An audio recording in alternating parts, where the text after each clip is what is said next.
This is Aqua Game, a popular game in Africa played by our ancestors to entertain themselves after each day of farming.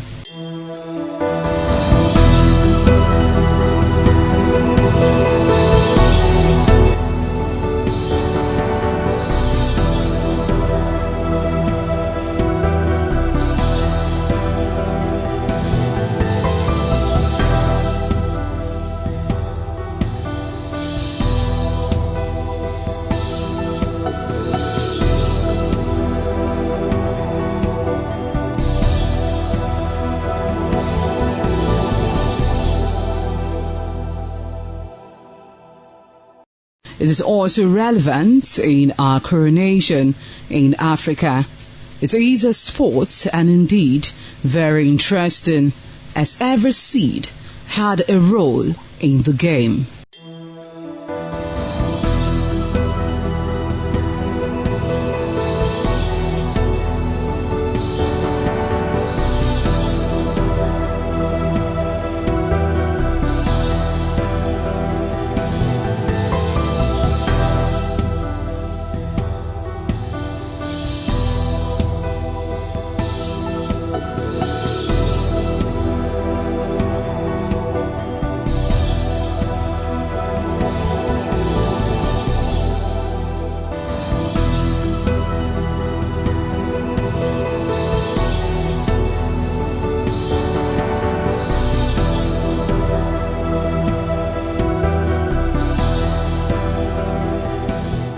Playtime is 45 minutes per set. There is no age limit as long as you can spin aqua seed. Ayo or aqua game, known as the game of intellectual. This game requires a lot of mathematical skills. Aqua game is played with carved wooden box containing 12 holes.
Top on the list of the initiates was the eldest son of the Esama of Benin and former governor of Edo State, Chief Lucky Nosakare Igbenedion. 11 of his siblings, namely Bright Ayamekwe Igbenedion, Honorable Charles Osenwige Igbenedion, Peter Osawari Igbenedion, Dr. Fred Osanwi Igbenedion, Barrister Mike Osarene Igbenedion, Efosa Douglas Igbenedion, Upoma Enes Igbenedion, Osawe Igbenedion, Edosa Igbenedion, Dr. Daniel Omorige Igbenedion, Agbon Steve Igbenedion, as well as the Executive Director Operations, ITV and Radio, Chief Elder Ugbeide Nwonse.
It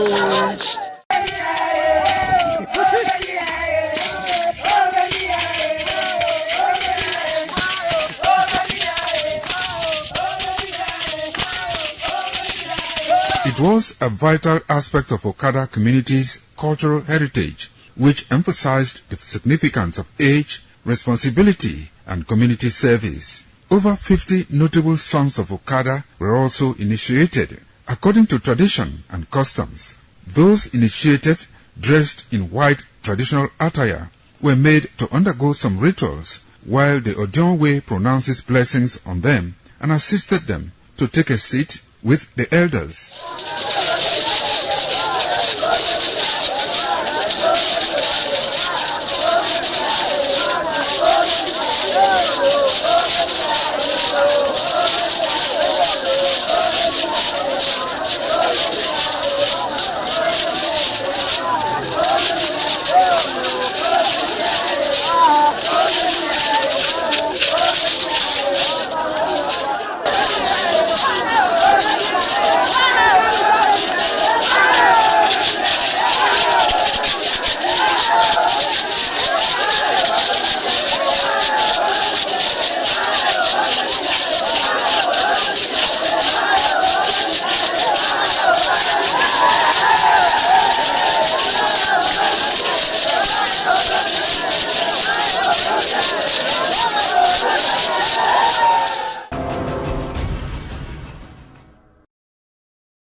Omonoba Nedu Ukwakolopolo, Ewai II, Oba of Benin, stepped out majestically with loud crowd to perform the Soton rites of his late mother, Queen Mother Ioba Omoni Ikoyeme, Ioba Ewai II, who departed this world 49 years ago.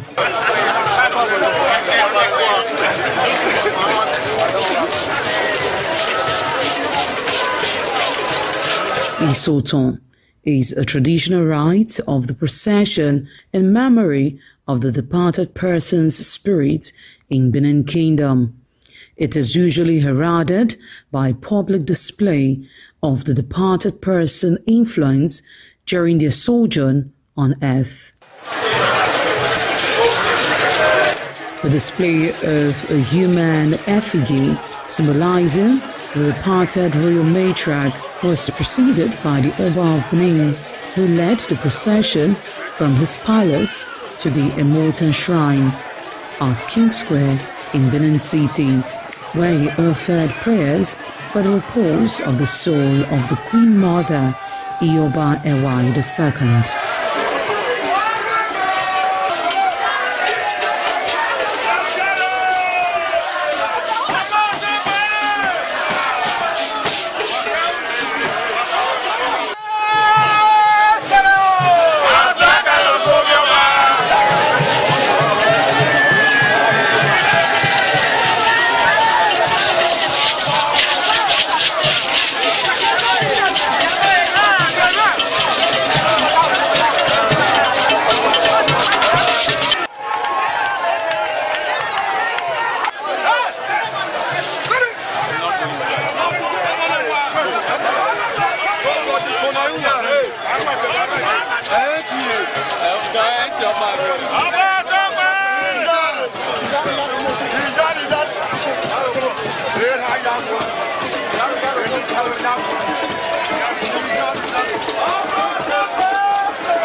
Thereafter, the priest assigned to the Immortan Shrine offered Oba Ewai II items for Isoton on behalf of his family. However, chalk, known as uri, represented a mixed cheer from royal fans after ancestral spirits were invoked to bear witness and announce his arrival. On his way home, Oba Ewai paid tributes at various pilgrimage sites, including Queen Idia Tomb, the Side Oba Market, where a cheerful crowd of traders abandoned their wares to catch a glimpse of the royal personage and join in the celebration.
ITV, certainly the best. ITV, certainly the best.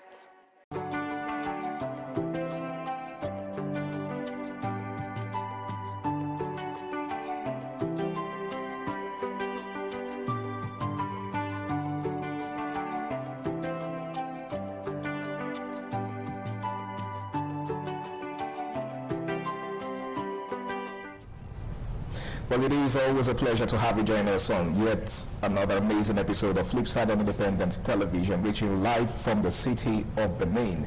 Now, for those that are just joining us, Flipside is a unique show, a socio-cultural show that beams its searchlight on special, topical issues in the society.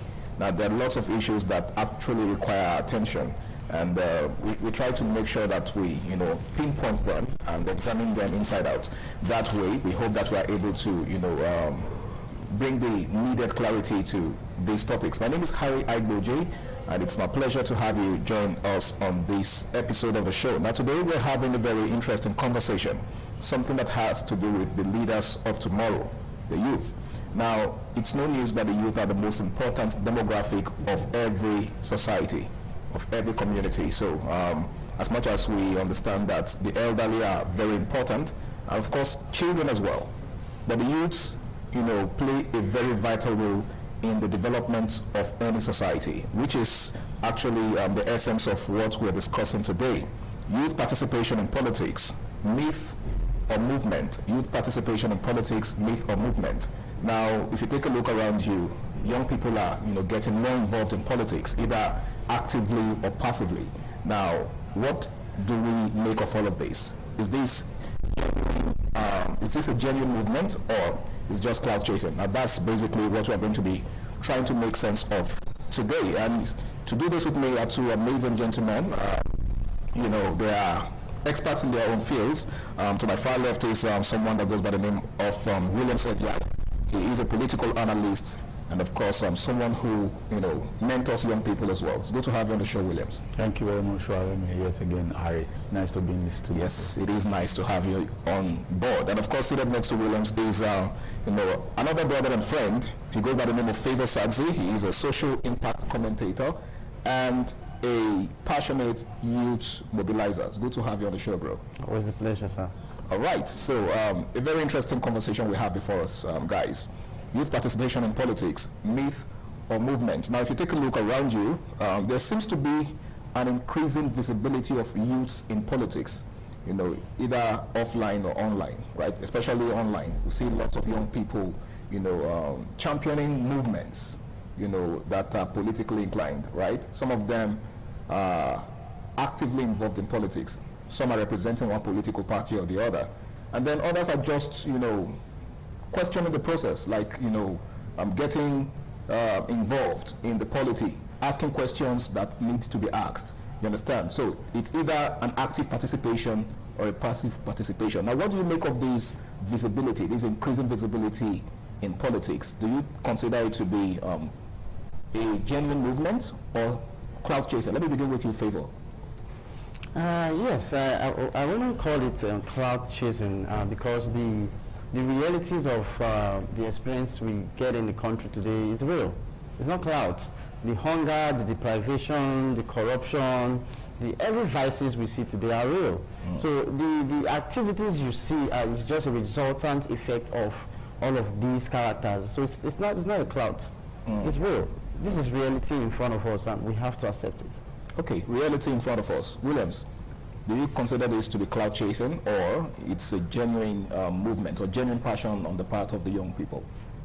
Of course, it's a genuine movement born out of hunger and taste to fix the country, born out of the lackadaisical attitude of our leaders, the mismanagement of funds, the continuous borrowing, and without proper evidence, managing budgets simultaneously, or you can say concurrently, without giving accountability.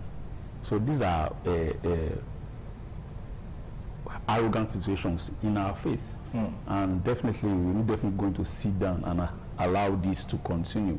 You know, we've seen how government is supposed to be run, how government are supposed to be for the people, but it's not forthcoming in this side of Nigeria, in fact in Africa as a whole. So definitely we are putting in the effort, the youth are putting in the effort to making sure that they sit in that corridors of power, in that table of decision making. Because over time, when you see the room of power, you hardly see anybody of a youthful age there. You understand? So in parliamentary situation, the lawmaking chambers, when you get there, you see old men who are not even who are beyond 60s, 53. 40 at the benchmark for young Nigerians to be, but you will never see any one of such people around there. If you see there is only like one, in fact, totally in the world is 1.65%. As the last time I checked. 1.65 of youths in parliament. That's an infinitesimal. Yes, just for parliamentarians, not being presidency or what, just for parliamentarians, which is supposed to be 53. But you see men of beyond 100, 90s, 70s, and they are still putting themselves forward to want to return. Now, look, calculate the political space now, you see a lot of them still pushing in to making sure that they get the ticket of different party to return back to go and sit down. Now, there's a current governor I'm studying now from Imo State. Imagine you are the governor, you have not sat down in a screening committee to give accountability for your 8 years. You're already pushing into going to Senate. Now, he's not just going to Senate. Now, he's already pushing to be Senate president. You've not won the election as a senator for being a senator. You're also pushing to be a senator. Well, who do you think is to be blamed for that? Don't you think the youths are not holding these people accountable? Don't you think they are not doing enough, you know, in terms of, you know, questioning them and holding them to account? We are pushing in. Youth are pushing in. But these same people are there deliberately pushing to make sure that the youth don't get hold of power. Like I said before, this system, you know, fine, it is a fundamental human right. Okay. But there's supposed to be a peg. So when you're so of age, you're supposed to be retired. The place there is not meant for retirement. Okay. So age, you have to retire. So these are things that are already gingering the youth to making sure that we put ourselves there, so we can face these people out. Okay. Because the more you see vibrant youth, having them in power, that will also fast track the development of the country, because the youth are the current movers Okay. of current ideas. You know, a man that is seated at a young age, you don't really have that time to go do research and study to discover how to see how to make sure that you bring in new ideas to the world, because we all rely on borrow. You spend on our personal interest, borrow, spend on personal interest. You don't borrow to fix, to industrialize the country. Okay. So these are the issues I would personally tell you that is one of the things that is propelling the youth to make sure that they get into power, not being a myth, but it's a movement. All right, a movement. Now, Favor, the role of the youth in engaging the process. Do you think the youth are doing enough, or they are lackadaisical in their approach? I believe the youth have done their bits, but there's always room for improvement. Improvement, okay. To every action, there is an equal and opposite reaction. So for this situation, there has not been an opposite reaction. So the action is still from our so-called political elites and the older people. The action is not commensurate with the reaction from the youths, and that's why nothing has changed. The last time such ever happened was during the NSAS, Okay. which bettered a whole lot of things. It raised a lot of awareness. Education started coming up, a campaign followed, organizations cropped up from different corners of the country, and a lot of awareness was created. That was the last time something significant happened. After then, what has happened? Close to nothing. Even during the period of the cash crunch and all of those, these were sponsored and doctored protests, or period where people were just there because they just wanted to make an impression. So you're saying that those protests were not genuine? It wasn't. And that's why the longest it took for those protests most times were 48 hours. Go and check. But let's not also forget the role that some persons played in, countering the protests. So it was like some persons were stationed there to sabotage the process. Who were the tools used to sabotage the process? It was still the youth. Still the youth, okay? Hungry youths. So at a point you realize the problem that we face is more than just the personnel or the people or the youth. Okay. It's a systemic failure. And the problem here is that most of the youths are hungry. Most of them are unemployed. Most of them are needy. So because they have needs, so these politicians or these men have weaponized poverty. So he who dangles the food, you listen to. Okay, so that's more like he who pays the piper dictates the tune. Yes, that's the problem where we are at this time, and that's why you realize that there are less of ambitions available. There are less of ideologies available. People just do things because they have to satisfy their stomach. So it's a case of stomach infrastructure. We are not really cut out to do the things that are supposed to be done. We don't even want to hear that we have to do these things that are supposed to be done. You know why? Because it's even harder. It is easier to just eat and live by than to want to make changes. You will lose your life in the process. So the risks are worth considering as well. They are worth considering, but they are not worth doing. Because at the end of the day, who remembers you? Even your family may deny you. There's no point at which you are going to be celebrated for the good deeds. So you're just going to die and die like that. And if you're not even careful, they may even mock you. Your children will suffer if you have. So you're saying, in essence, that the youth's lackadaisical attitude to the political process is justified?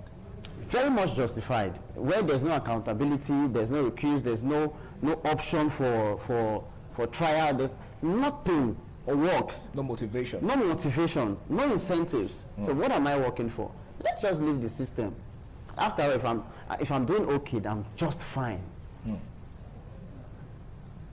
All right, that was a very brilliant analysis. In case you're just joining us, it's still Flipside on Independent Television, and we're taking a look at a very interesting topic, something that has to do with youth participation in politics. Is it a myth, or is it a movement? We shall be going on a very important break now. The program continues afterwards. Please stay tuned.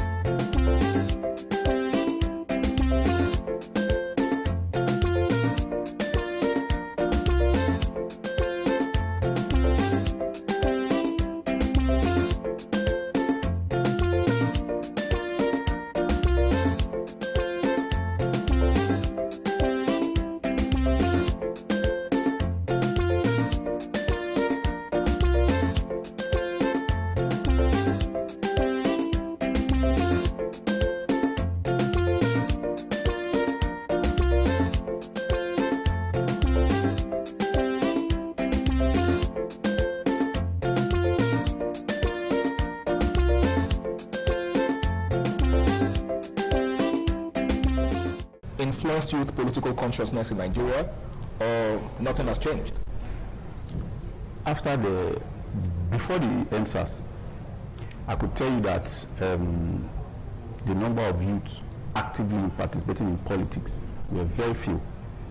In fact, look at Kwelu Post of Sowore, who is already close to his 60s.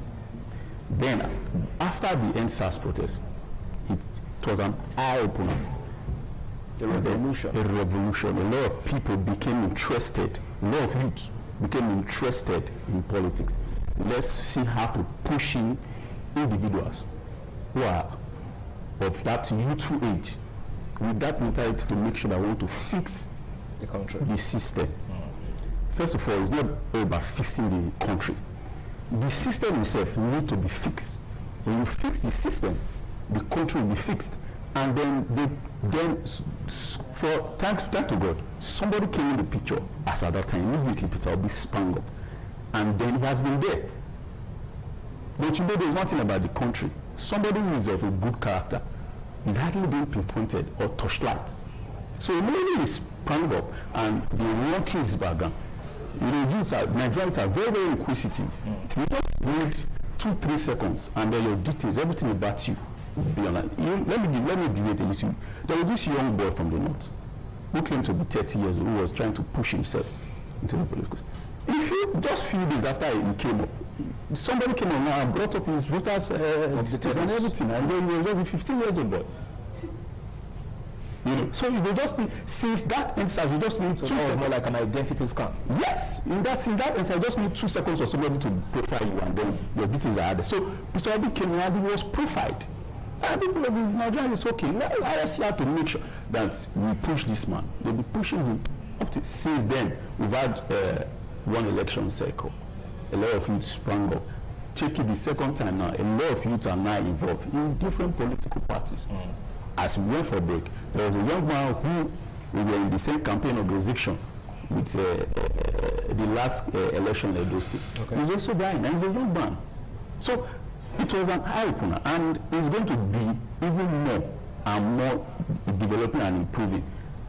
More youth pushing him, because the earlier the better, because we can't just sit down and allow these ancestors to continue to rule us. With a very archaic idea, just like I said earlier, borrow for ourselves, borrow, fix our interests, borrow, finance everybody who is there to push your interests. Now, they also have discovered that this thing is gradually phasing out. They are also trying to fix their son, so they will continue influencing the system. Okay. I'll give you an example. That is a hereditary affair. Yes. So, since they are trying to force it from us, okay, let's see how to force in our sons first. So, we will also be indirectly influencing the system. And their sons also happen to be youths. Yes. So, they are aware now that it is becoming. Is the time, there is no more time. Let's see how to make sure that while these people are pushing, let's also push in our sons and that. So what my encouragement is that no matter how it is, it's going to get to a point whereby these people will face that. And I'm praying that that's so that we see youth who are eager to fix the country. Because they know that if one of these people, the ringleader, is enthroned, first he is going to sanitize the system. Sanitizing the system is directly fixing the country. Because as being a president or whatever you call the shot, it's just for you to tell whatever it is in any parastatal or agency to say, let it be so accordingly, and it's going to be so. Okay. So you just need a person with that boldness, that courage, forgetting about interest from all corners, and fixing the country. Okay, someone to take the initiative. Yes. Many years ago, we were so relaxed. He's in the north. He's not going to get to the south. He's already at the southwest. True. It seemed like an impossibility for power to even shift from the north. Yes, he's in the southwest. Then now, when issue of insecurity also sprang up, he's in the north. Now he's in the southwest. We've not seen somebody who is good enough to call the show and say, okay, no matter what is it, no matter political interest that is undertone, we are going to fix this issue. Let's fix it. Remember, the more you paint a very dicey situation, the more the danger increases. And I will refer you back before I round up to the blessed memory, how he wanted to be. Why, when he said to Shomole, having gone around this country, I discovered that we politicians are sitting on a keg of gunpowder. At any time it will explode. So I just say that it doesn't explode to a situation where it's not manageable before they realize that it's indeed our earnest prayer, because if it explodes, definitely we're all going to be affected. Now let me ask you this, Sadze, do you think that Nigerian youths are truly interested in governance, or they are just caught up in the election season? My honest opinion is majority of us are not really interested. Really? Yeah. So what do you make of all of these, passionate, should I say, activity in, politicking and all whatnot? The real question is, how many in that percentage of people are actively trying to be administrators? Okay. What you see is a handful of people who wants to move with the trend. Grab power. They want to move with the trend. Okay. They just want to be. It's woke to be politically sensitive or conscious. It's woke to be participatory. It's woke to support a party. But when it's time for the real job to be done, where are these people? Okay. Now, we cannot deny the fact that at some point we try to show up. We're trying to do the things that needs to be done. But after that, whatness, and that's what these politicians have capitalized on. And that's why they said at one time that don't worry, leave a particular set of party that was trending, that look, the fire will phase out. They lose steam. Okay. But what are we seeing today? And they know that bulk of these people, bulk of us as youth, we are moved by the money. Okay. The two of us can be talking ideologies today, and when the money comes, you are somewhere else. So you are implying that the bulk of the youths do not have genuine intention to change the system? I don't have it, you don't have it. If somebody comes here and tells you, I'll give you 50 million today, support this party you claim to not like, before I open my eyes, you will know where to be found. That's just a sad reality, because like I said, first of all, we are tuned or akin to this I better pass my neighbor mentality. We just want to show off. Unhealthy competition. Unnecessarily. So it is not because we actually want to make a change, because if we are after making a change, then a lot of persons will be out there sacrificing themselves.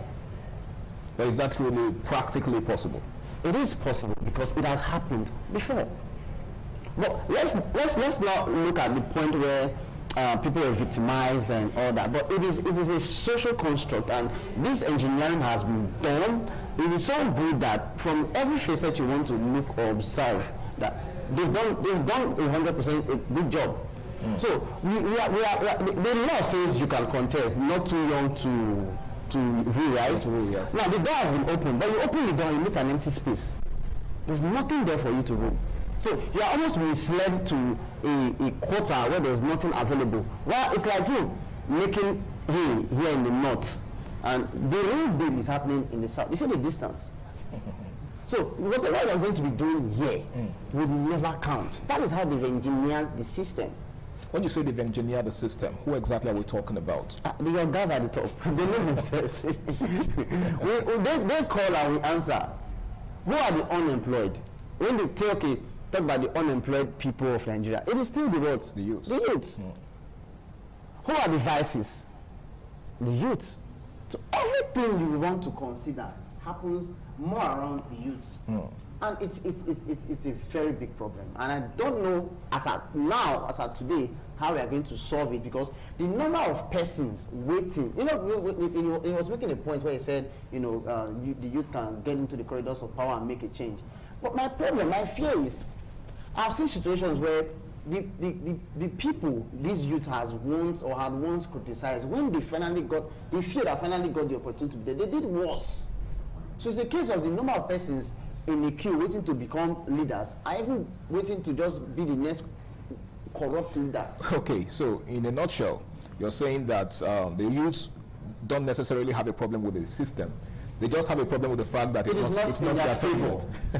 It is not in their favor. That's why they want the change. Who are the fraudsters around?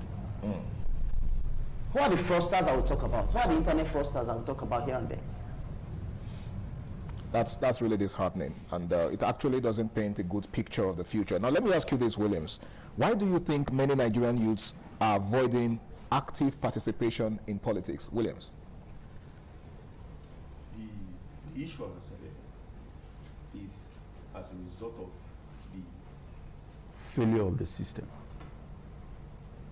First of all, I said those ancestors are the old men who refuse to leave power, who are the ones who will tell you fix the so party ticket or yes, ticket for social amount. Okay. Imagine the presidential is 100 million, you get 200 million, 60 million, 40 million. You understand? And then that aside, then the process of also campaigning a lot of things. So these are issues so mounted that they deliberately doing it so you get discouraged.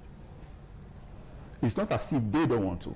Okay. But because the system keeps on recycling wrong people. And while they are recycling it, they want to make sure that these people don't get. I'll give you an example. The same person that I was talking about as a governor who wants to become a senator and also at the other time become the Senate president. Somebody was there. Somebody is there as the Senate president. Immediately, he took some close senators to amend the rules. All right, just hold that thought, Williams. Yeah. I know you have a whole lot to say in that regard, but we have to go on a very important break. The program continues right after. Stay tuned.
It's still Flipside Independent Television, and Williams was actually, trying to build on a certain thought before we went on that break.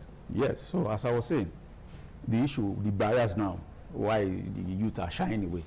So that's why I was trying to explain the barriers. So now, the governor, haven't declared interest. He has not finished his tenure, 8 years, has not finished it as being a governor. So you appear in council, they will screen you, go through all the accountability. So if you have any issue, EFCC will call you, another. He's not done with that. Immunity, he's trying to secure another immunity, so you don't face scrutiny. Yeah. Then, well, whose responsibility is it to, ensure that he's scrutinized before moving on to, the next phase? Is the security agencies, and then after an election cycle, after there's a governor officially elected, so there's not an officially elected governor in your state. Okay, so he's still in charge. So he's still in charge. So there's no reason why you're putting yourself to vie for another position. So now, seeing that, okay, the man there as the Senate president, seeing that this man is coming, already challenging me to be the Senate president, who also wants to be the Senate president, he amended the rules. And then our Shomole, the dogged fighter, confronted him. 2 days later, and I said, okay, go and reverse the rules. He reversed the rules. These are the issues that they are making sure, systematically and gradually making sure that youth does not get into power. But I will continue to say, no matter how rigorous it is, I will continue to encourage youth, so far as you don't think that you want to be involved, that you say think that you want to get in power, to make sure that you fix the certain section that you are able to fix. Because this country is going to pass through a lot of phase. And the earlier the better the youth gets involved, the good for us. The earlier the better. Because we pass through a lot of phase. Being a political scientist, I've told you, we said it, we sit down and calculate it. The country will pass through different phases. Different situations, different decisions, tough and easy ones will be made. Go and check all developed countries that you're talking about, the various continents that you're talking about. They all went through difficult, rigorous situations. A lot of people sacrifice their lives.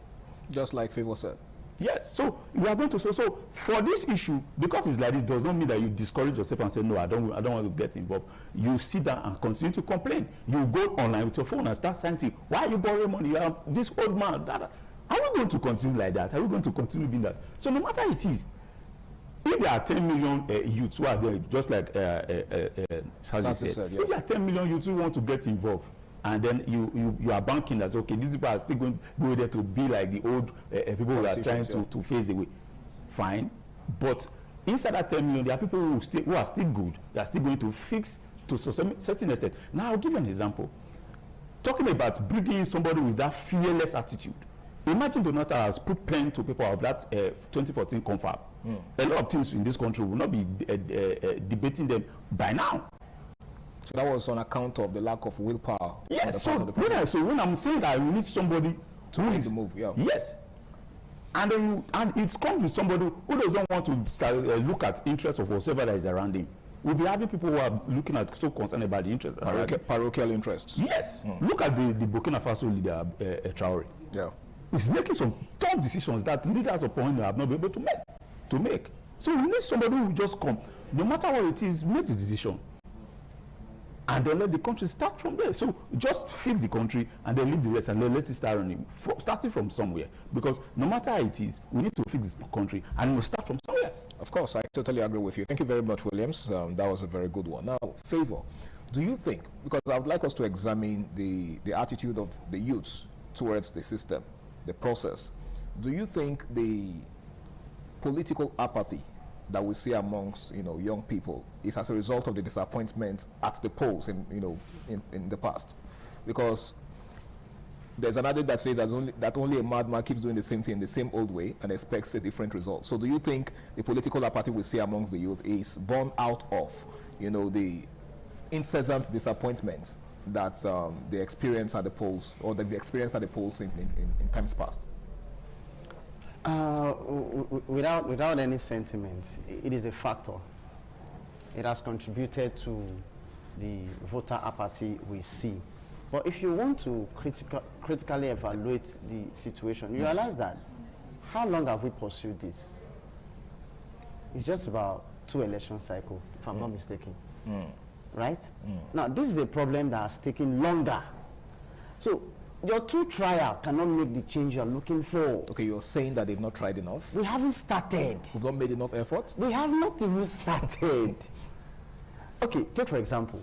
Because if you consider the number of youths that put their lives on the line every election season, to try to exercise their franchise, and some even get, maimed, some get hurt in the process. Do you think it's right to say that we haven't started, or we haven't done enough? The problem, like we said, is systemic. So you cannot solve just a part of a problem and expect the whole body to be well. Okay. That is just one. Election is just one out of the whole problem we are facing. Okay. Because now, if you okay, take for example, there was a time some protest was held some few months, weeks back. And what were they protesting about? Hiking fuel prices and all that. Now, you see the interesting thing. They went to block the Ugbowo-Lagos Expressway that you and I cannot fly on a normal day to go to work. And now, that is the same road the market woman that is going to the market that day would also go to look for her daily bread. So you are of the school of thought that the protest should be taken to the elites? That is it! Because I heard some person say that back then. How do you explain that 2 of us are suffering because that man over there decided to make us suffer? You want to protest against that man. You are punishing me. Okay. And the man is watching the 2 of us in our penury suffer more. Does it make any sense? So I looked at the whole thing like, are these people even normal? What are they trying to do? The Mama Erosa now is supposed to go to market to look for. They're making life even harder for her. If Mama Erosa do not go to market today, it is guaranteed that she may not eat that night. Now you do that for 2 days, and you think Mama Erosa will be the one to open that road? Because that is not the problem. You said the priority is misplaced. Misplaced priorities, So okay. education first has to be, a lot of our orientation has to be done to say, okay, this is the right thing to do. We are making effort, but in what direction? Let's not confuse activity for progress. Okay. We can be active, but are we actually making progress? Or is that the reality we're facing right now? Do you think Nigerian youths are just active We are without active. making any meaningful We are progress? active. Go on, even in the so-called election we are talking about. Do you know how many old women still come out with their wheelchair, walking stick to vote? But you see Nancy and Rebecca or Fosa and Co staging football match on the election morning in their area, and then Chinwe Femi Badi on TikTok. These are the people we are talking about. So if, for example, you and I have done our bit, it does not reflect the holistic number of the people that are supposed to be out there. Because even these politicians, they know very well the power of numbers. And that's why if they want to start anything today, it's still the same youth they use to do their bidding. All right. Thank you very much, Favor Sadzi. That was another very brilliant one. Now, Williams, do you think Nigerian youths are more active on social media than, you know, the actual grassroots political engagement that we expect? Yes, it's a reality. It's a reality, and the earlier they realize, the better. Just like I've said, I've been in this for 8 years. There are 4 years directly and actively in it. I've studied and seen the system, that the discouragement that you hear and see is just there painted for you, so you don't want to get involved. So now those actively in social media are the ones who see that painted discouragement, painted activities for you, because there's really nothing they can do. They just put that propaganda, push it, let them say what's there. The least they can do, they go to the social media, you complain and complain. That is where they want you to be. I will say, I will continue to say, and will dare to say, shift your attention from that.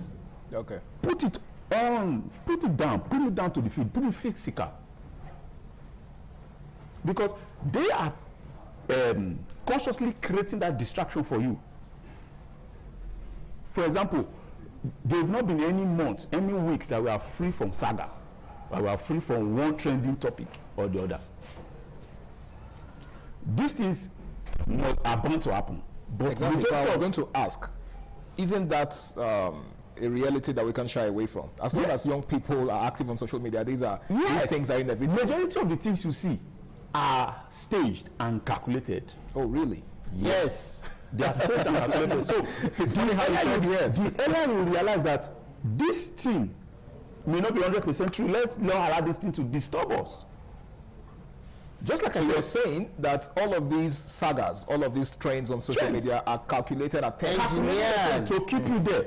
It's engineered. Now, just like I said earlier, they've printed a propaganda, printed a picture. It's difficult. If you get in, you will not win. This will not happen. This is what we do. That there, so whatsoever bad things you want to hear about politics, propaganda, they paint so it. they painted a negative light of the political. Yes, they painted it, and they want that. So they did not create a side distraction.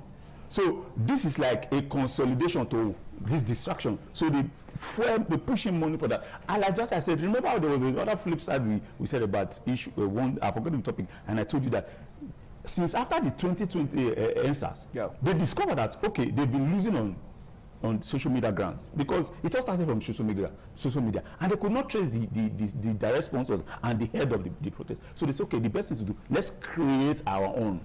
So they've created their own minions, create their own. The more, so that it's like go to X, go to X. They've created, so the banter, let it be hot. Just to engage the youth negatively. So direct distraction, not an indirect, a direct distraction. So I would dare to say, take your attention from that. This that you are shying away from, that you are complaining here, look at where it's being done. Bring your attention to this place, get involved. Because the earlier you get involved, the better for you, because that pressure there is meant for you to just come relax. Let's see what you have achieved so far. Okay. It's not there for us to complain. Yes, it's good to, but it's not the majority. It's not like the hundreds to complain. All right. So the earlier the better. Take your attention. This is where it's happening. Be in this place. Focus here. No matter how long. He said it's just 2 election cycles. Yes, fine. But let's go on stage. Let's go on stage and let's do research and see the achievement unpronounced, just like the people have been saying. If this man that we're talking about, if it was not that traveled, he has not traveled, his name has not traveled, his connect, his negotiation has not that traveled, but he was able to muscle vote. And then somebody said, it is only the people who are there who tell you the actual vote that this man scored. All right. That the youth are actually following. So put your attention, no matter if it's 2 election cycles, let's do, before we do 20, before we do 10, before we do 8, watch it. And the more we achieve, they should also understand that whoever youth that is pushed, and you get into access and power, it is not because for your personal interest. It is for the betterment of the people, the masses. Who stayed it from you. And remember, you will always be there. This social media will be there. You will come back again, and you will also meet them. All right. Thank you very much, Williams. That was also very interesting. Well, it's still Flipside on Independent Television. It's time for our very final break on the show, and when we return, it will be time to wrap things up on the program. Please stay tuned.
All right, it's great to have you back. Now, let me ask you favor.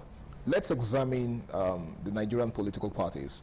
Do you think they genuinely create space for young people, or these young people are just tools in their hands to win elections, and then when the elections are over, they discard them like tissue?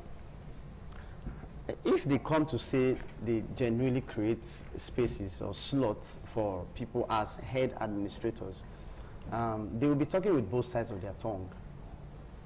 That's because, how do you explain, first of all, you're having to buy the ticket and it's so expensive? Where would I find that kind of money? That's one. Then two, I think they are also more interested in making these people, after their work as per campaign, whatever, as SSAs. And what they call senior special advisor and special advisors. That's the best we get. And then aides too. And aides. Then they give you one appointment if you are lucky. It's so bad that the youth have even accepted that they cannot be what they want to be. Just like Williams was trying to say. Yes. So we've decided to settle for what is available, the crumbs that are available. Because you even want to show interest. The governor will tell you, calm down, there's somebody that position has been reserved for, it's not your turn. So when will it get to my turn? When will it get to your turn? All right, Williams, as we begin to wrap up now, because time is really not on our side, in the next 10 years, because I'd like to speak futuristically, right? In the next 10 years, do you think youth participation will redefine Nigerian politics or remain more myth than movement? Okay, let's make it 16. So I'm talking about election cycle. All right. Because it's all about politics. Yes, it will. It will increase. It will increase. It will be more of a phase, because.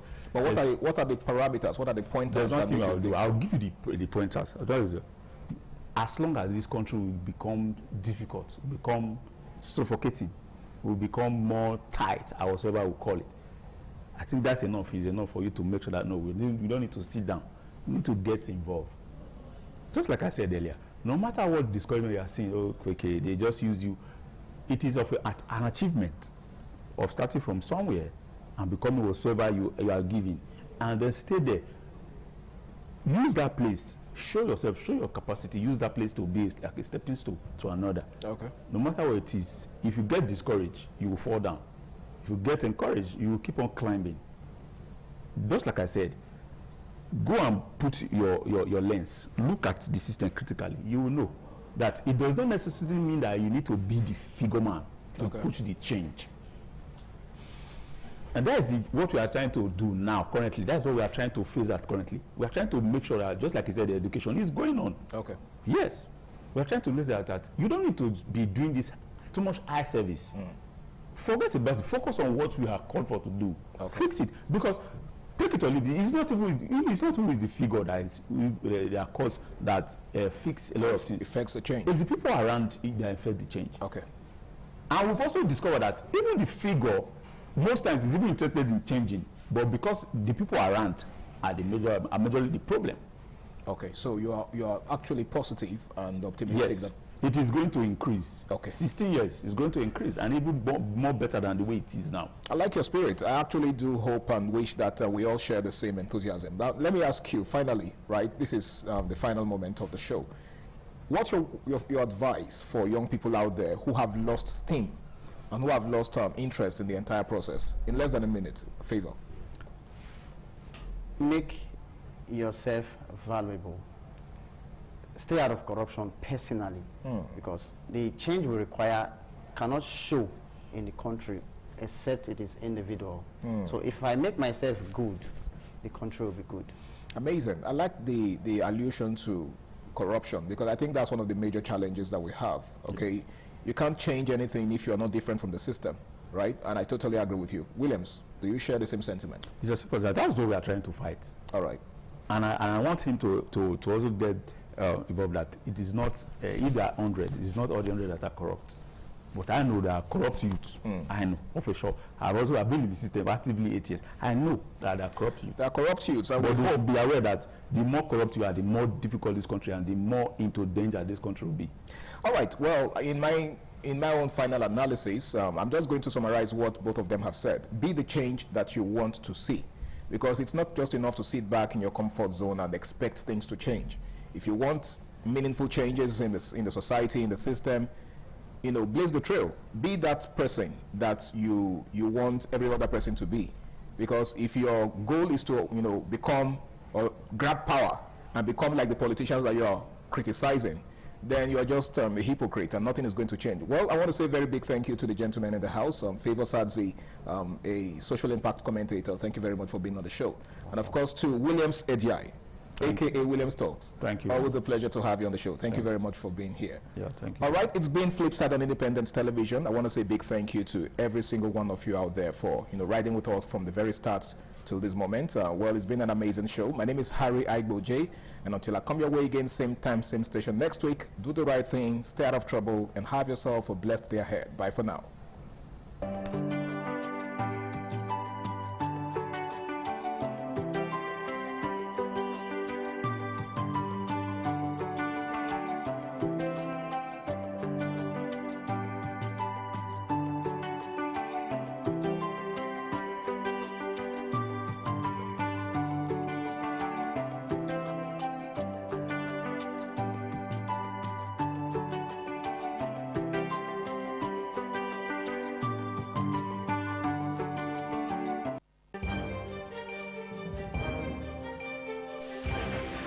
This is ITV.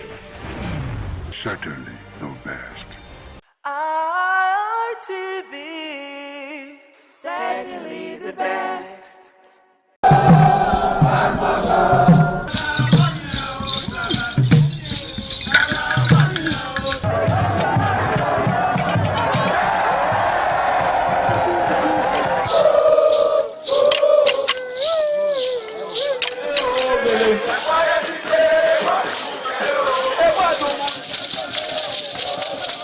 This is Aqua Game, a popular game in Africa played by our ancestors to entertain themselves after each day of farming.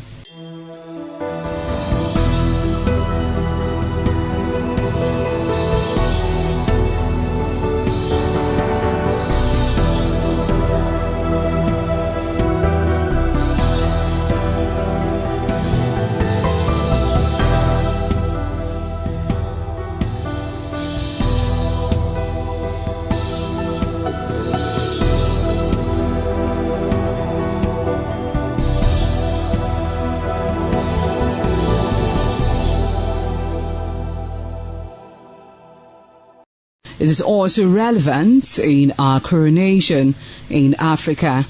It is a sport and indeed very interesting, as every seed had a role in the game.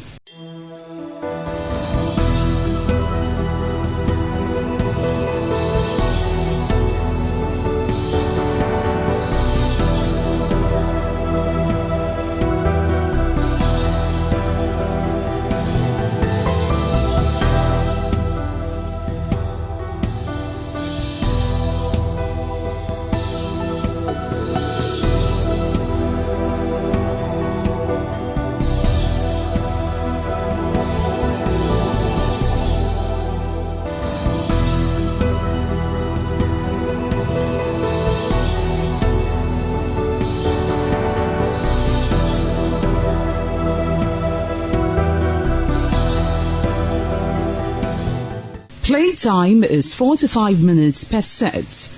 There is no age limit as long as you can spin Akwe seed. Ayo or Akwe game, known as the game of intellectual.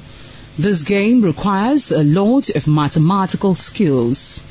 Akwe game is played with carved wooden box containing 12 holes.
Top on the list of the initiates was the eldest son of the Esama of Benin and former governor of Edo State, Chief Lucky Nosakare Igbenedion. 11 of his siblings, namely Bright Ayamekwe Igbenedion, Honorable Charles Osenwige Igbenedion, Peter Osawari Igbenedion, Dr. Fred Osanwi Igbenedion, Barrister Mike Osare Igbenedion, Efosa Douglas Igbenedion, Upoma Enes Igbenedion, Osawe Igbenedion, Edosa Igbenedion, Dr. Daniel Omorige Igbenedion, Agbon Steve Igbenedion, as well as the Executive Director Operations, ITV and Radio, Chief Elder Ugbeide Nwonse.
It was a vital aspect of Okada community's cultural heritage, which emphasized the significance of age, responsibility, and community service. Over 50 notable sons of Okada were also initiated. According to tradition and customs, those initiated, dressed in white traditional attire, were made to undergo some rituals, while the Odionwe pronounces blessings on them and assisted them to take a seat with the elders.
ITV. Certainly the best.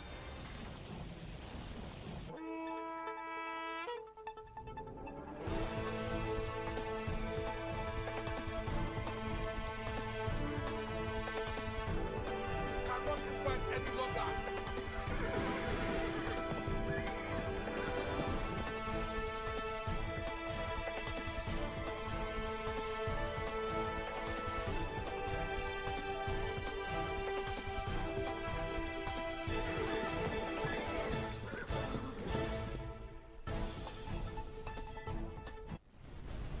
Hello and welcome. This is This Morning on ITV. I am Anuoluwapo Stevens, live in our Benin studio. So much to talk about this morning, from politics, which is currently politicking, to what we are seeing happening in Oyo State with the state of insecurity in the country. And then the beg a lot of question if governance has been pushed aside or pushed to the back burner with all of the things going on right now in Nigeria. We're going to be having this conversation kickstart from now and over the next 3 hours. We'll also join our colleagues in Lagos and in Abuja subsequently during the course of the show. Well, live with me in the studio this morning, I have Harry Agboje. Good morning, Harry. Good morning. Welcome on board. I know. Good morning. Good to see you. Good to see you too. So, so many things to talk about, but I feel like the major thing right now is the issue of politics, politicking in Nigeria in different parts of the state. Just yesterday, the chairman of the Independent National Electoral Commission, Professor Joash Amopita, assured voters in Ekiti State that their votes will count in the June 20th governorship election, while taking a hard line on vote buying. Now, he described vote buying as a criminal offense that must be met with immediate arrest and persecution. But will that be the case is the big question. Harry, I want to have your view on this. When you begin to state the obvious, then it's a no-brainer that a whole lot is wrong. It's really no news that vote buying is an offense in this country. As a matter of fact, it's a crime. And I actually went to his speech, and I paid particular attention to the part where he said that whoever is found buying votes will not just be arrested, but will be prosecuted speedily.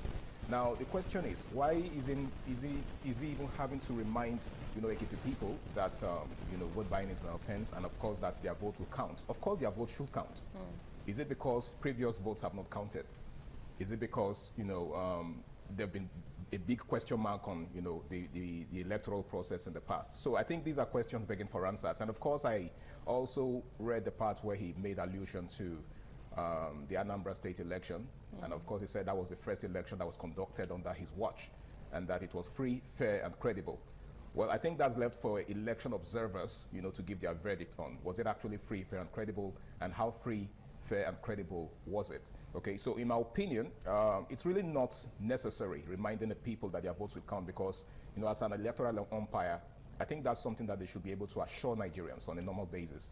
I don't even think it's something that should be subject to debate. Okay, and let's actually hope that this would, be a different ballgame entirely, and we don't tow the same old path. Right. Well, speaking about elections that we have had so far under the leadership of Professor Joash Amopita, the one that happened at the FCT a couple of months ago, where we saw persons going down to the poll for the local government election, and we saw what actually transpired there with the influence of the FCT minister. We had case of allegedly vote buying, voter intimidation, political intimidation, and the list was actually endless. Now, the question is, do you think persons are even going to turn out, to come out on that day? Because basically that's the whole essence of the conversation from the chairman of the Independent National Electoral Commission, INEC, appealing to people to come out and vote.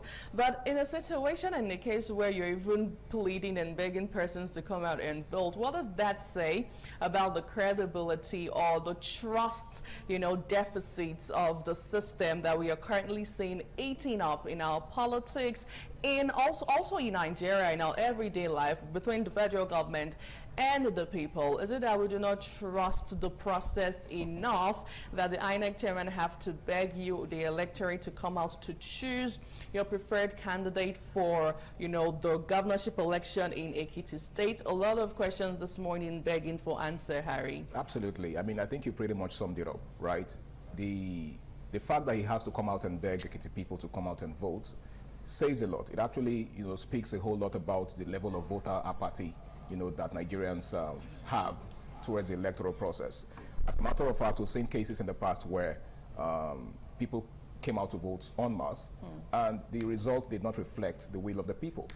So you do not expect them to continue, like the old adage says, only a fool continues to do the same thing the same old way and expects a different result. So it's pretty much clear.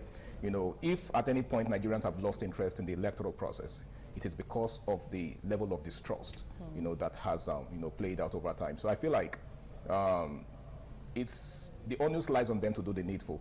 If they do the needful, they don't have to beg Nigerians to come out to vote. It's that simple. Absolutely. Now let's bring on board Patricia Gabriels, live in Lagos this morning. Good morning, Patricia. How are you today? I'm sure you've been listening to the conversation thus far. Please go ahead and share your thoughts.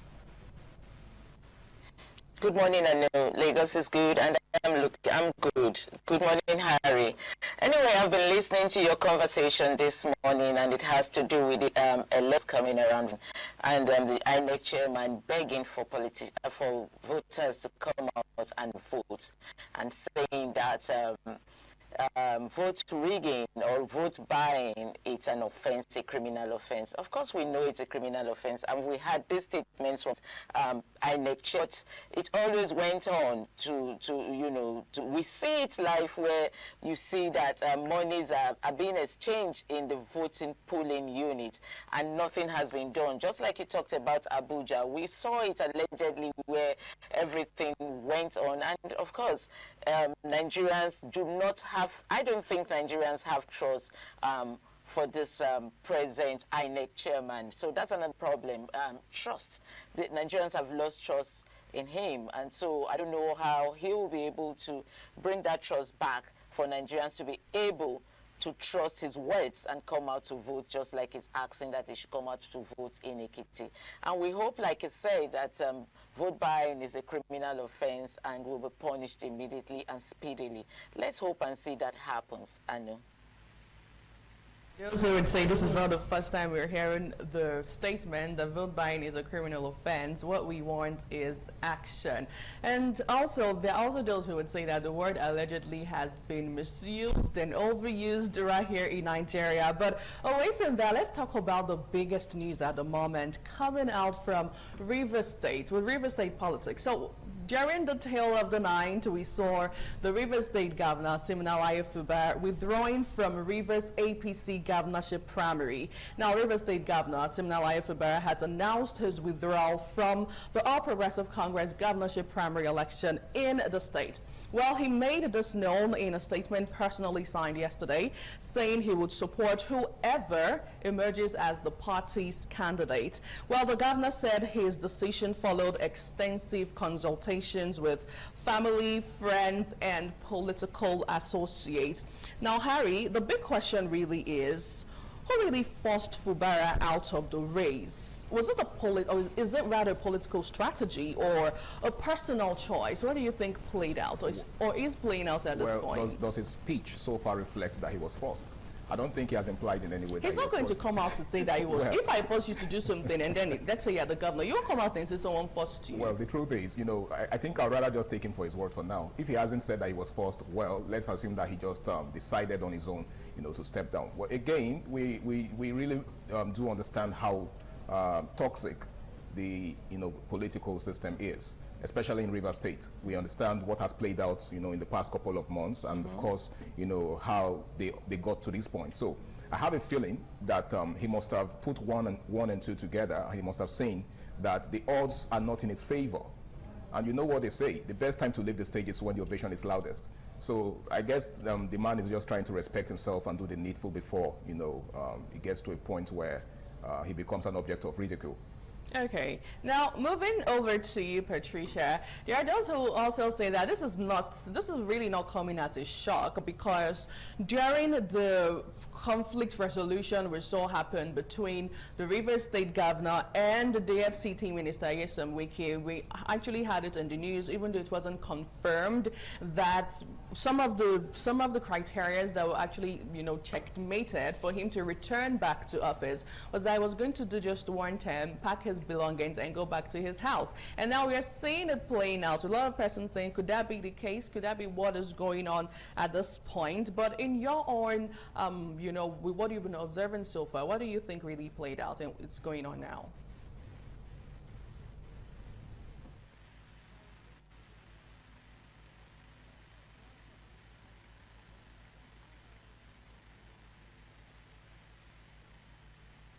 Well, we also had, just like you said, we had that the agreement for settlement at the time the conflict was happening between him and the FCT minister was that he would do just this one term and leave the office.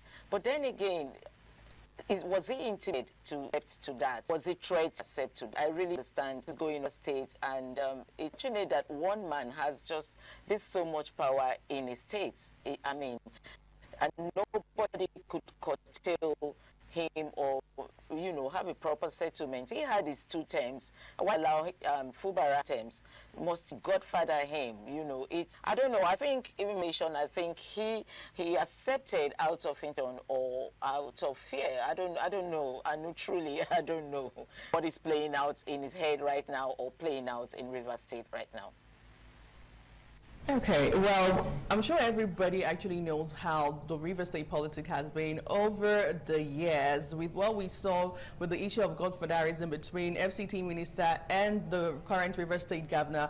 We also did see how, there was a lot of back and forth online. I remember at some point on social media, it was just the Rivers State politics we had trending every single day. And now this is where we are. It really begs the question if the Rivers State people, in quotes, have actually experienced the governance with, the coming in of Sim Fubara, or the Rivers State politics and the tenure was just marred with political shenanigans, as those would say. Now let me move over to Charity Tanko in Abuja. You have been listening to everything that we have been saying thus far. A lot of questions really begging for answers at this point. Now another major question we should also ask ourselves is if peace can truly return to Rivers politics after this move. Charity.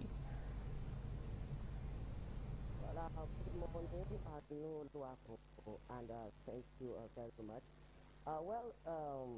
According to the governor, he said he is stepping away because he wants peace, that nothing, his personal ambition cannot override the peace of the state.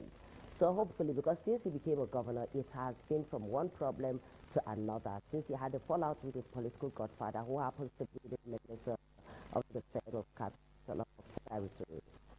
And for me, I would say that is the honorable thing for Fubara to have done, because for me, I personally felt that done this a long time, but he stayed on and continued as a governor. And when he gets to the part where he clearly saw that he is not going to scale through, he did the honorable thing by resigning. As for peace, well, we cannot predict right now, because let's see how this politics play out. The next person that is coming in, will that person be the kind of person that the political godfather wants him to be, or will he toe the path of Fubara? And we know if he toes the path of Fubara, where he wants to do things by himself for the people of Rivers State, we know how that will pan out.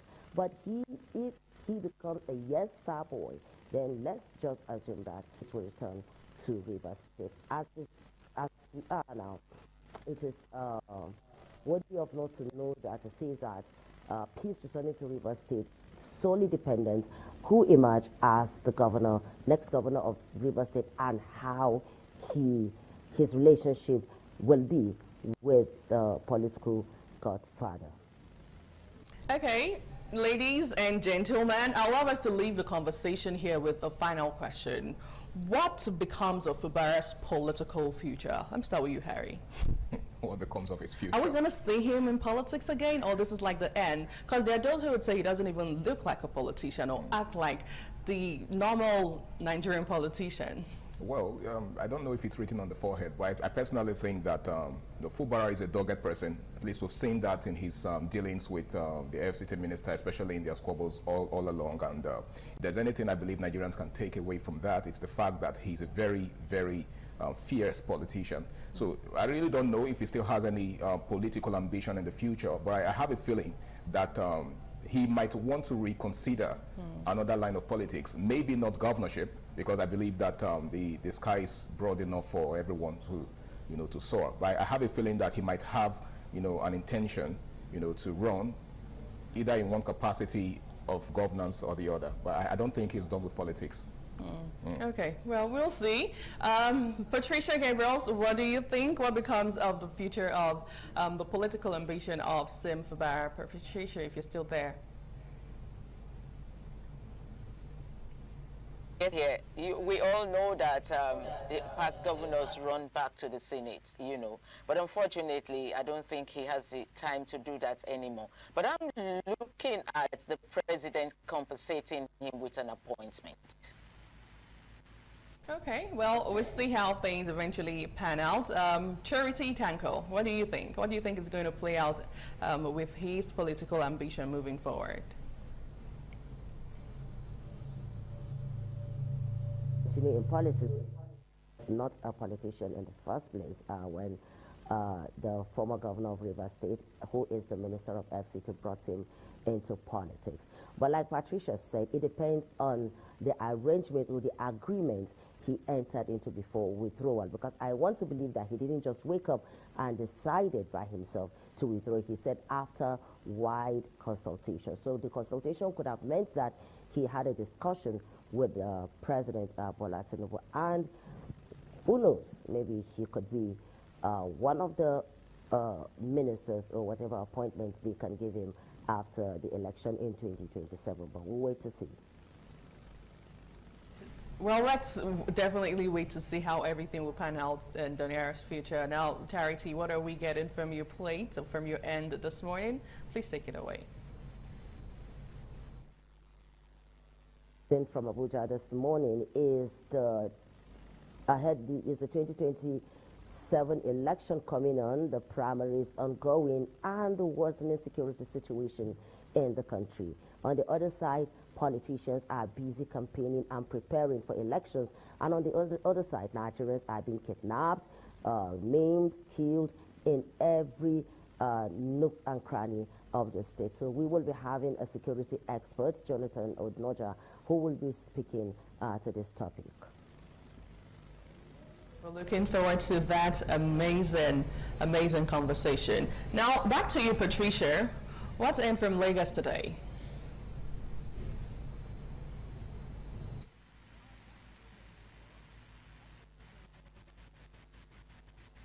There's a twist to the 2027 general election, presidential election, as it may. Former President Goodluck Ebele Jonathan has joined the race. We're going to be looking at that and what is going to be coming out from that. Is he going to be winning the elections, or he will be ridiculed? Because we've heard some pastors advising him never to join the race. So we're going to be taking a look at that later on today to see if joining the race was going to change the campaign, the coming elections for presidency. Is it going to change it for better, or is it going to be worsening this situation? So I'm going to have a political analyst come on board later on to analyze all of this with me. Right. right. Okay. Well, back here in Edo State, Nigeria, our major attention would be the road to 2027, addressing grassroots representation. We'll take a look at that, and we'll also look at the state of the nation governance in a politically heated environment. Has governance taken the back burner in Nigeria? We turn our attention over to health matters as well, as just in case you do not know, as you are aware, this week is Families Doctors Week. So we're going to be having expert medical practitioners be here in the studio, hopefully, to talk about engendering optimal health for the family. You do not want to miss out on any of the beat from the three studios this morning. We'll now take a short break, and when we return, we'll look over at the national dailies. Please stay with us.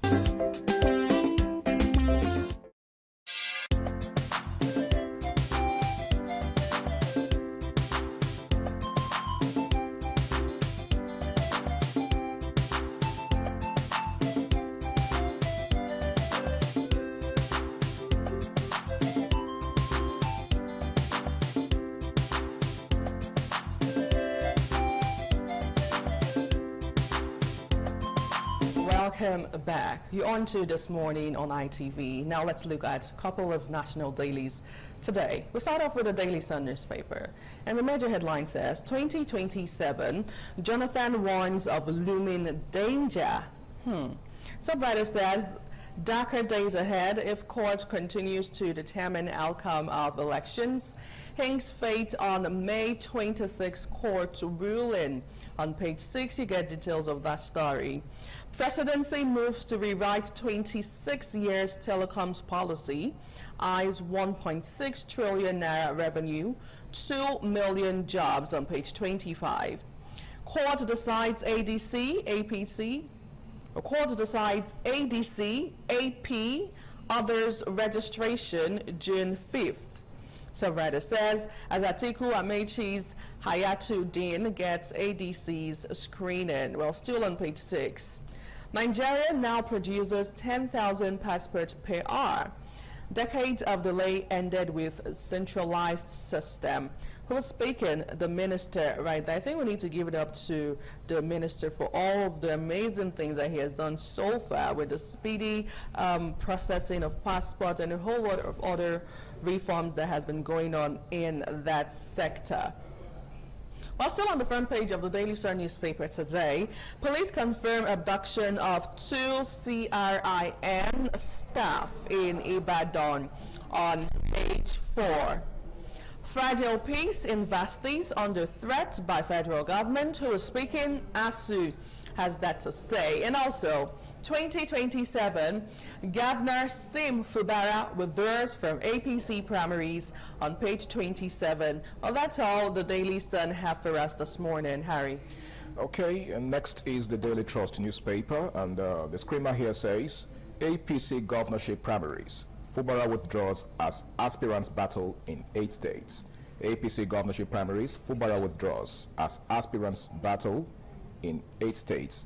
And right above the masthead, NDLEA records largest seizure of 480 billion naira worth of drugs.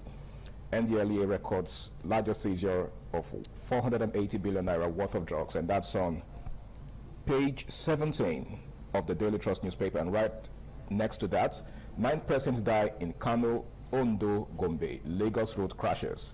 And that's on a rather sad note, and that can be found on page 6 of the Daily Trust newspaper. And still on the Daily Trust newspaper, on page 10, Assembly primaries longest serving speaker, Barakat Udwanga's daughter, others win. Assembly primaries longest serving speaker, Barakat Udwanga's daughter, others win. And that can be found on page 10 of the Daily Trust newspaper. And still on the Daily Trust newspaper, ADC presidential ticket, Atiku Amechi Hayatu Din to no fate May 25th. ADC presidential ticket, Atiku Amechi Hayatu Din to know their fate May 25th, and that's on page 5 of the Daily Trust newspaper. And still on the Daily Trust, airlines raise fare amidst rising fuel price. Airlines raise fare amidst rising fuel price, and that's on page 19 of the Daily Trust newspaper. Nigerian airports on red alert over Ebola. Page 19 is where you'll find that on the Daily Trust newspaper, Nigerian airports on red alert over Ebola. I really can't believe we're still on this Ebola thing. I mean, one would have thought that by now it would have become a thing of the past, but sadly, we still have to battle it in 2026. And then finally on the Daily Trust newspaper, on page 5, votes will count, and that's credited to INEC chair. Votes will count. INEC chair, and that's all we've got on the Daily Trust newspaper this morning. Back to you, Anu. We turn our attention now to the New Telegraph newspaper, leading with a major talking point currently in Nigeria.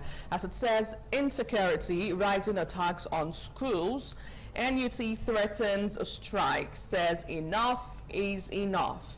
As NLC warns that nowhere is safe, Abbas calls for timely rescue, precise operation, kidnapping despicable, condemnable act. Who was speaking?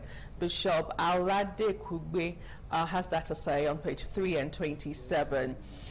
Party politics. APC aspirant rejects results, declaring David Mark's daughter as winner. David Mark, really? Okay. Well, alleged results written in an Otukpo hotel, okay, says SDP crisis, Gabam-led NWC expels Gombe, Adeboye, Agunloye, others on page 6 and 27. Well, away from that interesting story, we are not a united nation. My primary goal is to unite Nigeria. Who is speaking? Obi on page 2. Oil sector cabal, foreign exchange syndicate behind rising terrorism. Our President Bola Ahmed Tinubu says that alleges deliberate attempt to disrupt nation's peace. Subwriter says our bureaucracy must not be bottleneck, but bridge to innovation, efficiency. President tells civil servant on page 2 and 6 of the New Telegraph newspaper. Well, still staying on the front page of the New Telegraph newspaper today, is there any other headline we haven't taken? Well, this one says Kalu backs one China policy, urges Taiwan-China reconciliation on page 4. And finally, on the New Telegraph newspaper this morning, according to researchers, global skin cancer cases could explode by 2050. Global skin cancer cases could explode by 2050. I'm sure we already have a clue of why this may happen with the different creams and the different organic creams we get to see around. Well, you better stay safe. It's better safe than, how do they say this stuff? Better safe than never? Okay, well, that's how we get to leave the conversation here today on the newspaper review segment this morning on ITV. Do well to pick up any of the newspaper dailies to stay abreast with what is going on currently in Nigeria. We now take a short break, and when we return, we'll move over to our first conversation for this morning.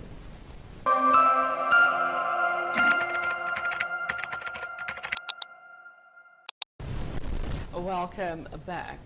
In every democratic society, governance should remain focused on the welfare of the people, accountability, transparency, and sustainable development.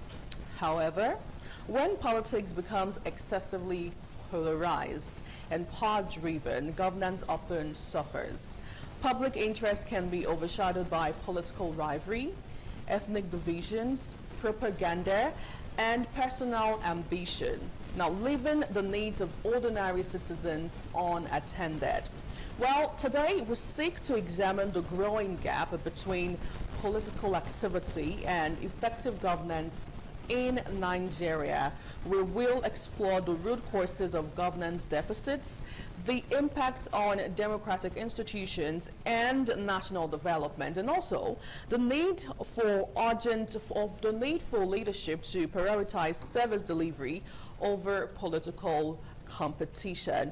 Now, we turn our attention over to the state of the nation, governance deficits, and Nigeria's political charged environment. And I have my guest seated with me in the studio. I have Comrade Roy Ovivabo. He is a public affairs analyst, joins us live in the studio today. Good morning. Welcome on board. Good morning, and thank you for having me. Now let's start with the big question. What have you been observing so far with politics and how it has affected governance, along the line? Well, to me personally, politics have overshadowed governance in this part of the world. For the past 2 years, we have been discussing about politics. And those who have been elected to manage our resources for the absence of government, focus on politics. One of the people that also have talked about it that I know coming down to the election is going to be next year. We are just in May, and you expect to primary to May. The election will not happen in January. Look at the distance. What does that show to you?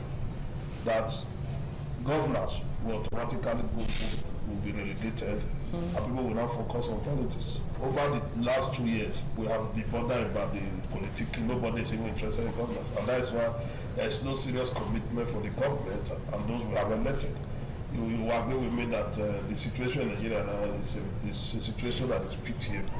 There is no sector you can conveniently want to rely on, apart from the corruption sector. No other sector is viable in this country. That is the only what is viable as of today. There is no infrastructure, electricity is not there, there is nothing, insecurity have bedeviled the whole society. Then you begin to wonder what is the responsibility of those we have elected. Naturally, if you elect people to manage your resources for you, to be there to represent your interest, they should be able to formulate and work in both directions. But in this part of the world, so we are not seeing what their contribution. As of today, now what is the contribution of our president? Apart from moving from one market to another, looking for where to borrow money, we have not seen that demonstration, that charisma to say, well, let me make Nigeria to work. Apart from pays so that is what, as far as I'm concerned, and that is what I'm saying. Well, you expect him to say, okay, you have a 4-year term to manage the resources for the people. There is nothing viable we can really celebrate about government. We cannot celebrate. There is something you can mention that you will say you are happy. This is what the president has been able to achieve for the past 3 years. Nothing. Nothing to celebrate. Therefore, it has always been about politics. Politics. So, after election, just a year after election, they start thinking about politics. The governments are looking routine and recruiting the governors who come and join the party power. So they have pardoned governors, and the pay is what we are seeing. Well, there are those who would say that this is not just synonymous to the current administration. It has been a pattern over time in the political space and system in Nigeria. But then the question is, should that be the case? It's not supposed to be the case. And Nigeria cannot even be living in isolation. Politics and governance is not something that Nigeria is not a product of Nigeria. It's a universal concept. And we should know how does the rest people, how do they implement it, how do they govern. The art of governance and governance is not a rocket science. It's just for you to implement directives so that people will follow suit. And I argue very critically that why will INEC allow people to, after several months, what will happen? Imagine the kind of resources that people will now have spent. As a candidate of a party now, you'll be around for another 7 to 8 months, moving from one place to another. You are spending money. And I've argued very seriously that 3 months is enough for you to face your election. Because these are persons are no longer, they are not strangers to us. What prevents INEC from doing this, giving us a timetable that primary will be by October, by January, elections up, so that people will have the opportunity to interrogate the entire process. What we are doing now is that, how can you just shut down governors for a whole year? That is the implication. And Nigeria we must, but it's not because over the years, because those who we have elected, these have been their basic principles, these have been their action. We cannot continue to invest on it. As of today, Nigeria is not working. Because over the years, we have elected people when they don't know the reason why we elect them, and we cannot continue to invest on that kind of idea. Because the last government failed, it's not also a license for this present government to fail. All right. In one of the headlines that we read this morning, we saw the INEC chairman, Joash Amopitan, assuring the Ekiti people that their votes are going to count. Now, do you see this as an offshoot of the voter apathy that we are seeing amongst Nigerians, based on some of these factors that you've mentioned? The assurance is given to people of it. Can he personally even vote for it? Does he have the ability and the capacity to make sure that the election can how independent is the INEC chairman to tell the people of Ekiti that the election will count? These are some of the issues. He said that based on, he said that the first election that was conducted under his watch was the Anambra State election, and that to a large extent, and by his assessment, it was free, fair, and credible. It's not by his assessment. He should allow us to assess him. He cannot be a judge in his own case. It is with the people that we assess him. He cannot deliver less about, let there be a credible election. And by the time we have a credible election, there will not be voter apathy. If you are sure that your vote will count, people will be willing and prepared to come out and mass to cast their vote. But if they are not too sure, that skepticism is there. People don't want to go. They are sharing the Nigerians that your election will count. Don't need to be a chorus. You know, it's supposed that its actions and inactions we will be seeing that the election will count. You don't need to continue to repeat it and start telling the world that election will count. You must be able to demonstrate it. If you build up to election, now what are you doing? What are the indices on ground for you to tell that convince the people? It's not just by saying that your election will count and people want to go. The election is a process. Over the years, people have been watching. What are we going to face in Ekiti? How are you going to? The machineries are supposed to be on ground now. Not that we are telling people the election will count. The intimidation information reaching some of us from Ekiti is that one particular party is intimidating other parties. I expect INEC chairman to be bothered in that direction. Speak to the issue, speak facts, so that people will know that you are there. Not that you are telling us that the election. Don't give us that kind of chorus. Demonstrate it in action and in practice, so that we know of a true election. Your election will come. Well, if you're just joining us, you're on to This Morning on ITV, and our major attention at this point is the state of the nation. Has governance taken the back burner right here in Nigeria? Well, we'll quickly take a short break, and when we return, we'll move over to more on the conversation.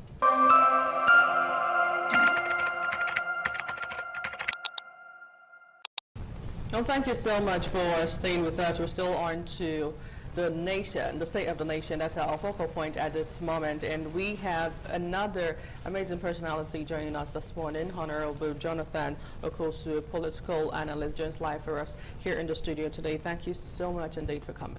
Thank you for having me. Now let me move over to you. How would you describe the state of governance right now in the country with the politicking that we have been seeing happening over the past few months? What I can say is that, you know, this current dispensation, there are a lot of challenges affecting the nation. And we talked about the political space.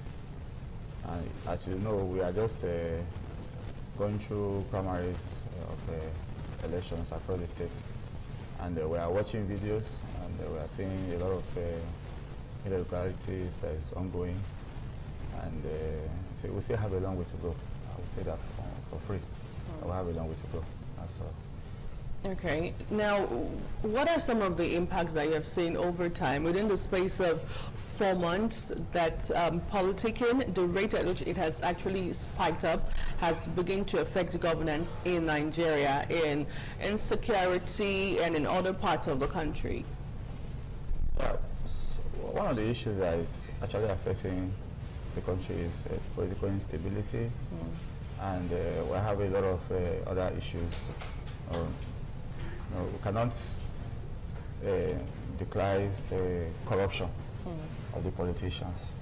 And for instance, now in my state, now Edo State, you see, you know, this political space that we are now, this exercise that is ongoing.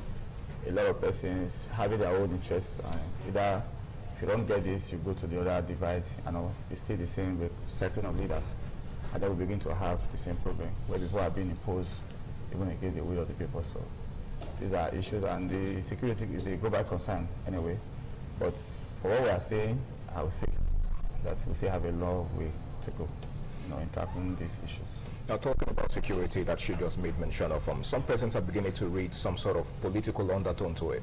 We hear, we know of the case of the teacher that was beheaded by, you know, kidnappers of recent. And some persons are saying that, you know, the powers that be, some of the powers that be might know a thing or two about it. What do you make of that? Well, that's an allegation. I cannot say what I don't know, because I'm not a security personnel. And, you know, security is a complex issue. And for me, one has to be careful when you analyze security challenges. if there are people have alleged that people, maybe some, let me say, state actors or whatever are behind this, is an allegation, which I do not have evidence to prove. But I think that everything that have a beginning also have an ending. But I know with time that we'll be able to correct all these issues that are facing. We are watching them online. We are seeing people being beaten, tortured. It's so disheartening, to be honest. So that's the situation we'll find ourselves. All right, now let me move back to you, Comrade Roy.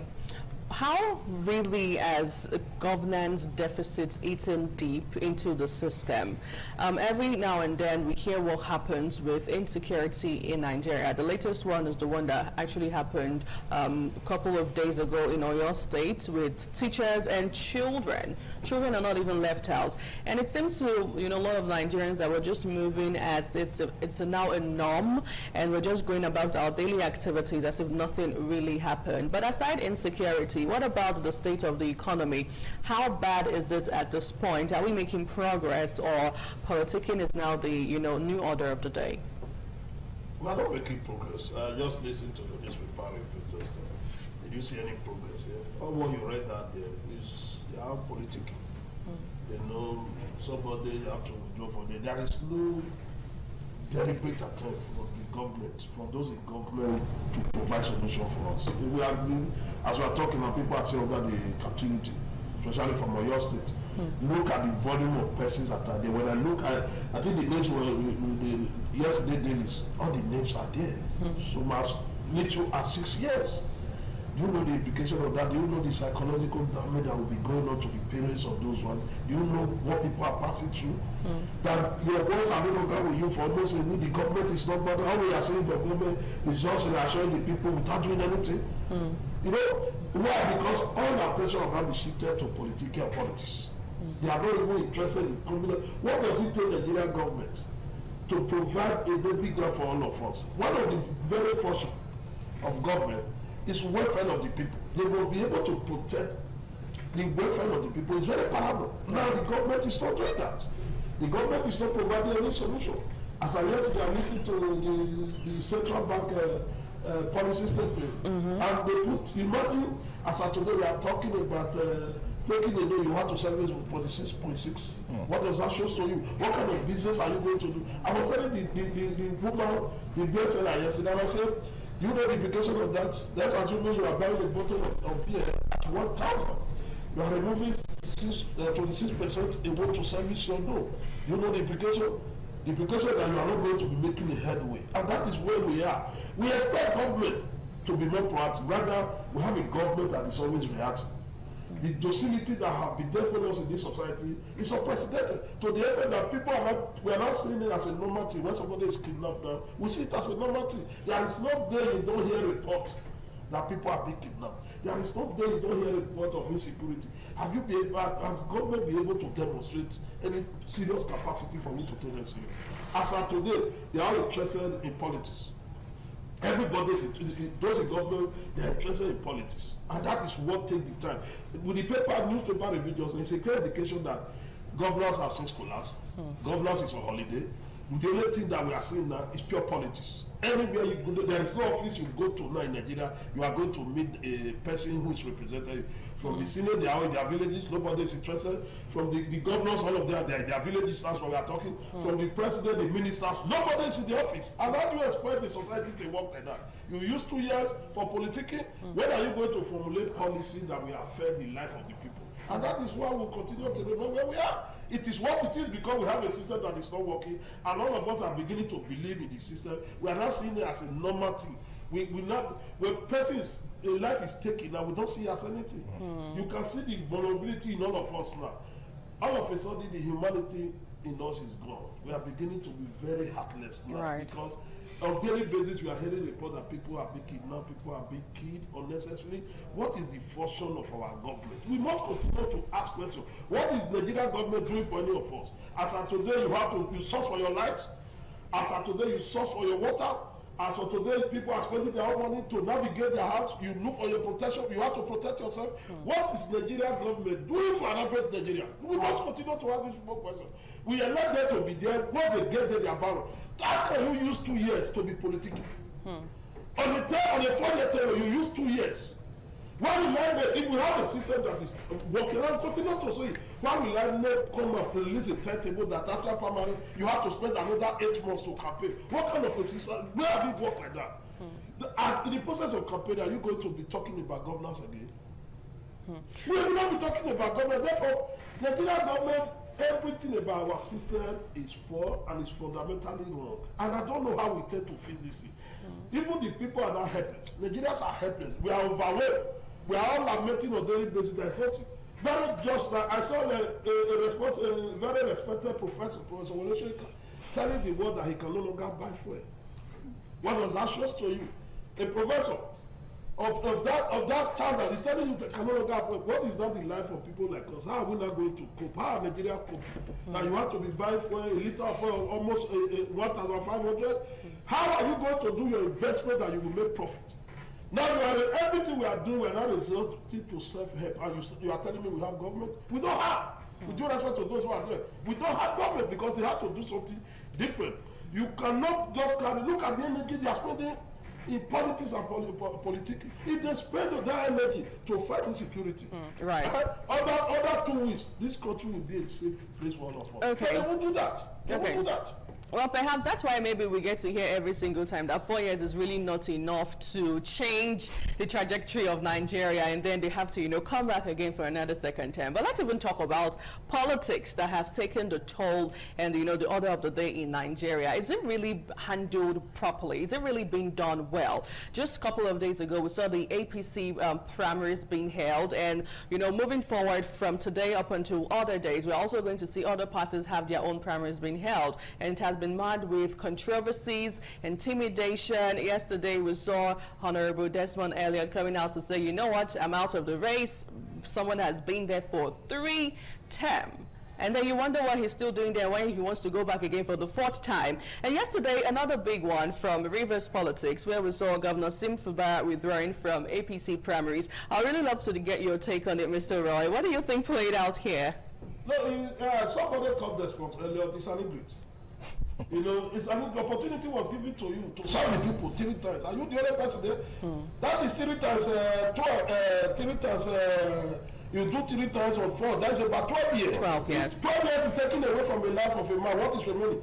The man of this, these are some of the characters of personality you see. You were given an opportunity. Somebody was there before when they brought you. You are not blackmailing your party. I saw him talking and said, this man is a typical example of a serious man. Because opportunity was given to you. Now, person is saying somebody was there before you came. It's not an issue. Now you have done 12 years. Allow another person is not an issue. If we have reduced governance and government to the level, it has to be turn by turn basis. Imagine how they are going to rotate that local government before you get to another. If only you have 12 years. And the other one is just what mentioned just now. Another lazy governor, a very weak governor, who have no one is a stranger to strategic thinking, who don't have the ability to evaluate. He said he loves peace. He's not weak, he loves peace. Silence is not peace. If you are telling me to keep quiet and I'm keeping quiet, does that mean that is not peace? We saw a man, you want to wrestle power with the strongest man as of today in Nigerian politics. Whether you like it or not, Wike is the strongest man in Nigerian politics today. He's the only man who have eaten his cake in the sea on his hand. He belongs to a different political party and he's a leader. And you want to back on a struggle with that kind of a man, you were not prepared. People will look at Fubara. I bow my head shame that you are a governor, you are behaving as if you are not a governor. All of a sudden, you are not telling it was because of it. It's not an issue. Why would you go and buy it for? What motivates that man to go and buy for? Who advised him? That is even a direct insult of the people of Rivers. For if I was from River and he's telling me for peace, what kind of a peace? What kind of a peace are you telling me? As far as I'm concerned, all these things do an afterthought. People like that don't need to be very close to power. All right, so you just faulted him on what on his claim that he actually stepped down for the sake of peace. Don't you think that was him just trying to re-echo what the famous statement that President Goodluck Jonathan once made, that his political ambition is not worth the blood of the average Nigerian? How did he find himself in government in the first place? Somebody backrow him, he brought him and said, all of a sudden, and that is what is going on in Nigeria as of today. I'm using this video to talk to Nigerian politicians. They are entering into agreement now. Different contracts are being signed by politicians. You should be willing and prepared to keep to it. Don't give us another Fubara scenario in the next political season. Because now you see people are serious. Do you know practically Fubara for the 3 years and 4 years is going to spell, 3 years has spent in Rivers State. There's something tangible.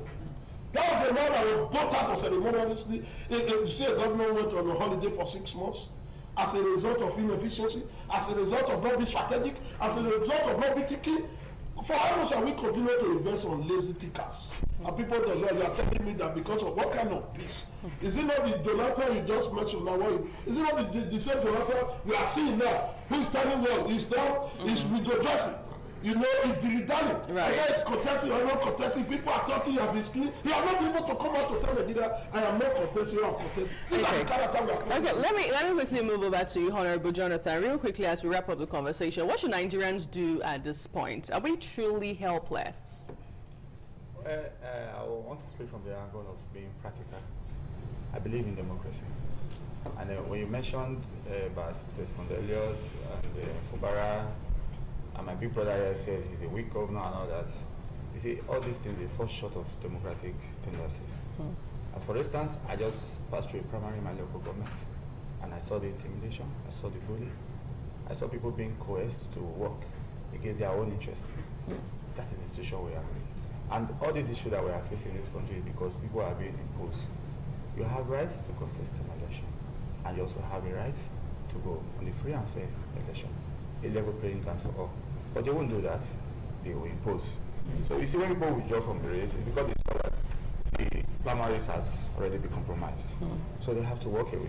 In my instance, I knew the primary was compromised, but I just wanted to go in and then I send a message that people like me cannot be deterred. If I want to do something, I will do it. Right. So whatever be the outcome, like in my local government, the results are being manufactured and being declared, even without the returning officer, even mentioning the names of other aspirants. Just want to declare somebody that it was a consensus matter, but we give glory to God. So the issues that we are seeing, people are withdrawing. You see the irregularities that is, you see, like the video I watched, somebody was saying from 80, 100, 200, you know, these are issues. And we cannot sweep them under carpet. Because if we continue to cover all these issues, they will begin to be where we are. We talked about insecurity is because of the leaders that we are electing. They don't care about the masses. They care about themselves, about politics. They don't care about bringing the best down to serve the society. So these are the issues. But I believe with time, maybe if the young ones want to, you know, make the changes, they could. But in my instance, I saw young people, they were after money rather than, you know, fighting for their own destiny. Oh dear. It's really indeed a worrisome situation at this point. Like, how much can even sustain you for the next 4 years is a big question. Anyway, we'll leave the conversation here right now and take a short break. When we return, we'll move over to another major conversation on the front burner. Please join us again.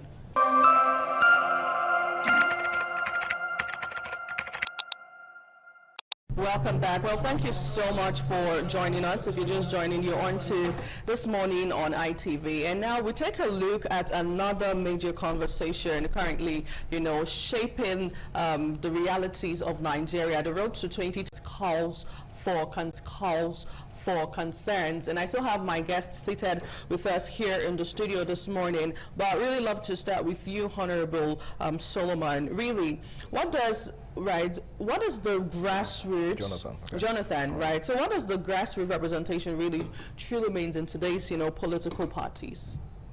Like I said earlier, you know, I'm a member of a political party, but sometimes if we see that some things are not done properly, we have to speak up. Maybe they can hear us, maybe through this media. Now, at the grassroots, you see the people, like some of our people, they may have little or no formal education, but they also have their view. So some of the things that we do in our political space. And then our leaders don't want to listen, and they just go about doing what they want to do. I mean, they state at us, and this is who we want, this and that. So when they begin to impose people, and then having the grassroots developments will become an issue. Because some of these guys, it's a matter of a higher speed that you go and purchase a position, and they are there, you don't care about what's happening in your grassroots at the level. But going to 2027, you know, I see the possibility of maybe having a new Nigeria, I don't know. But it depends on the people, because at the end of the day, it's the people that matters, not about them who feel that they are the actors. Because what they have done over the years is they have enslaved the mind of the people such a way that when they give you a penny, you sell your conscience. And that is what is affecting us. And back to the grassroots, like those in the local government. Look at the primaries that they did in the APC, respectfully to them. They didn't sell form. They just handpick, and you go here, you go here, you go there. And at the end of the day, if you see the numbers of characters of people that are even bringing in, you will be amazed. So I don't need to tell you about the future of those kind of arrangements, where you have best hand, you don't want to use that best hand because you just want to impose somebody because you feel that you have all the powers to do it. And that is affecting the people already. So going back to our communities, you see the level of insecurities. Now you ask yourself, those local security personnel that are helping us, that volunteers, have they been encouraged? How much have they been encouraged with? When you give more, somebody will do more. But if somebody, you say go and risk your life to save others, and at the end of the day, no encouragement for them, you see that the insecurity of the land will continue to increase. All right. So that is it. That is it. Okay, Honorable Jonathan, the picture you've painted so far is quite gloomy as far as youth participation in politics is concerned, and a lot of youths have actually cited these as an excuse, for their, political apathy. Do you think this is a genuine excuse? Do you think, it counts as far as, because you just made mention of the, the need for the youth to be more involved and, of course, to change the trajectory of the, political system. Do you think these excuses that you've mentioned are good enough, for the political apathy that we see amongst the youth today? Yeah, I told myself before coming here this morning, when I woke up this morning, I said, I've decided to take up the responsibility to now advocate for the young people. Now, when I decided to run for election, before we ring out yesterday by state actors, which is fine by me, I did that because I wanted to encourage the young people. And that was why I fought to the very end. I knew the process was compromised. In fact, we were being threatened, we were bullied. And what amazes me the most is that you will even see some young people will be discouraging you from participating in the process. But I just wanted to be a hope to those who have lost hope over the years. And I'll continue to do that, advocate for them. And at this point, I may even want to excuse myself from the politics so that I can be very free and talk what I want to talk about. Right, it seems Mr. Roy has a lot of things to say. You want to react to all of the things that he has said at this point. Of course. Right. Some persons join political parties, they don't even know what the party stands for. That's the reason. I see the reason now, as of today, I'm not a member of any political party. I have taken my time to be understood all the political parties in Nigeria so that if I want to identify, I know why I want to identify. Some person don't believe it's an election time, it's an election season, let me go and buy for. If your party is telling you this is what we stand for, you are supposed to understand the ideology and the workings of your political party. Do they even have ideologies in Nigeria? At least you should know what they stand for. I am aware as of today, APC is a leadership party. They believe in consensorship. If the leaders take a decision, it's binding. Then if you submit yourself under that authority and you are coming back want to discuss that, I begin to wonder what kind of mentality are we putting forward. There are some persons who genuinely go and buy from. Their intention is to blackmail the APC as a political party. Because you know that the leaders have taken a decision. This is a party you belong to. And you know that it's a leadership formation party, and they say you listen to leader. You know that you want to go and buy for. The leaders have called you, don't buy for, because this thing have already been designed. You understand? But they say, no, I want to go and buy for. I believe it's this spirit that will not want to vote for you. When we are talking about young people, I look at them. As I told them from Ohodwa, Wafo, my councillor is a youth, the local government chairman is a youth, the man representing the Johnson House of Assembly is a youth. All of them who benefited from this process are they not youth? When it's not favoring you, and that is what I'm seeing in this process, that those who know that they don't even have any position to win an election, want to blackmail the party they belong to. And the political party in Nigeria need to be very serious. Because situation where people who lost focus, they quickly run there, are looking for a platform to blackmail a party. They must come out very decisive on this kind of element, because it's not helping us. Party formation and party ideology and what party stand for, it is what you are supposed to first of all critically examine before you identify yourself. You don't get done from nowhere and say you want to go for position. It's not done anywhere. Our people who want to even lead us, They don't even do research. They don't reach out to lobbyists. They don't reach out to critical thinkers to say, I want to contest. You know, if you're in the US, you want to contest the election, you reach out to some lobbyists, you reach out to critical thinkers. As you assemble some team and say, I want to contest election. What are the process? How do I do it? How do I do it? You don't know them. They don't do that. But because they have free money within their, they think they can just buy from. Okay. So it doesn't work that way. We really need to leave the conversation here because of the time. We really need to go at this point. But I have been speaking to Mr. Roy Ori-Rabo, Public Affairs Analyst. Thank you so much for coming today. Thank you for having me. And also Honorable Jonathan Okosu, Political Analyst. Thank you for your time this morning. Thank you very much. Now, we'll go off on a breather. When we return, we'll talk about health. Don't go anywhere.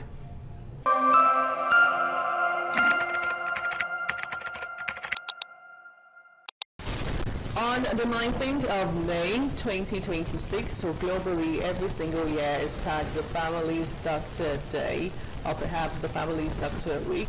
That is why we took it upon ourselves today to highlight this week, Family's Doctors Week, to talk about everything that you need to know regarding it. What does it mean? What does it entail? Why is it even celebrated? Or why is it marked? Is the question as we turn our attention to look over engendering optimal health for the family. That's our major focus at this moment. And I have medical practitioners joining live in the studio today. I have Dr. Irariva Elizabeth, a consultant family physician, UBTH. Thank you so much for coming. Thanks for having me. And also Dr. Nicholas Oturno, specialist family physician, UBTH. Thank you so much for coming today. Now let me start with you, Dr. Elizabeth. What really is this all about, the Family's Doctor Week? Thank you. Good morning, listeners. I would want to start actually by defining who the family doctor is. We need to know who the family doctor is. The family doctor, or commonly called the family physician, is a specialist that is trained to provide care for all ages, any disease entity. So we care for humans from cradle, we say, to the end of life, to the grave, irrespective of the age, irrespective of the sex, irrespective of the disease entity. And this care is provided in such a way that it is continuous, it is coordinated, and it is comprehensive. And then essentially the family physician is the first point of contact for patients. Why is the World Family Doctors Day celebrated? This is to showcase what family physicians are and to let people know that every family needs a family physician. Thank you. Okay, let me move over to you, Dr. Nicholas. What really is the theme for this year, and how important is it at the moment with what we see currently in the world? Thank you very much. So the theme is compassionate care in the digital world. Compassionate care in the digital world.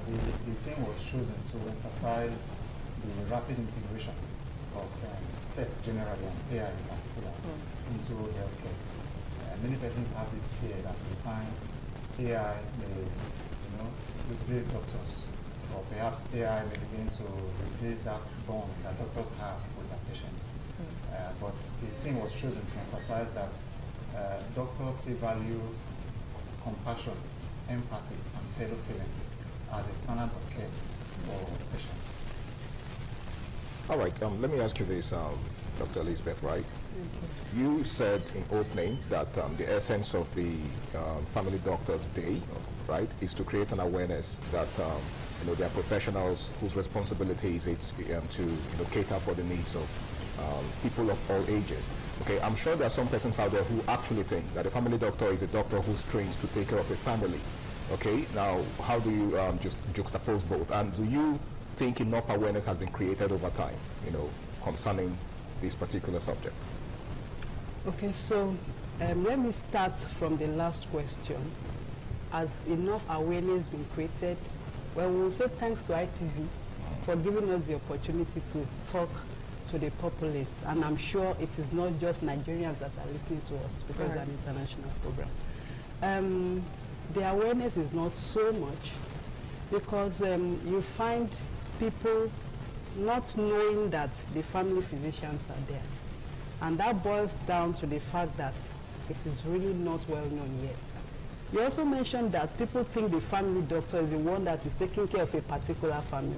Well, we do that because as family physicians, we take care of people right from the time they, in fact, pre-conception. We take care of the woman that is going to carry the baby. We take care of the family, even as the husband and his spouses come together. So you take care of them right from the beginning of that family, all through childbirth, all through teenage years, into adulthood, up to when they become elders, up to when they retire, and even at old age when the end is near. So the family doctor takes care of the family, yes. And, the family doctor actually takes care of most common illness conditions that most people will have. So you find the family doctor doing primaries and doing surgeries that are, limited to that specialty, like primary cesarean sections, appendectomy, treating malaria, cough, preventive care, just family planning, so it's all encompassing. And then the family physician, like I mentioned earlier, coordinates care such that if the family physician has managed you and sees that you need a specialist in other fields, then we refer. So why the field actually came into being is because we noticed that care was very fragmented. What do I mean by this? Somebody has a hair condition, goes to the hair specialist. Has an eye condition, goes to the ophthalmologist. Has an heart condition, goes to the cardiologist. Different specialists. Different specialists. So that was actually why the specialty came up, such that there is a doctor who is able to treat conditions in the eyes, in the ears, in the abdomen, any part of the body at all, can even take deliveries and do also. So the family physician takes care of the family, yes, but even takes care of people that are singles, married, and all that. Thank you. Now let me move back to you, Dr. Nicholas. So judging from what both of you have said thus far, are you indirectly saying that it is advisable that every single family have their own dedicated family doctor? That's number one. And number two, what are some of those challenges that affect families from assessing quality health care? Thank you very much. The simple answer I would say is yes. Like my colleague mentioned, one good way to remember what family physicians do is what we call the 3 C's. Provide coordinated health care, provide comprehensive health care, and provide continuing health care. So continuing health care means that the family physician is that one doctor that is always there with you, from when you are born. He knows your medical history. You may have drawn what is called a genogram. He knows all the medical conditions your family may have, hypertension, diabetes, that you're at risk of. And he knows how to assist you to circumvent or manage these problems if they come up. So based on that, it's advisable that each person should have a family physician, a doctor you can always reach out to, who is there with you all through your journey in life. And he provides comprehensive health care in that he's able to manage you as a whole person.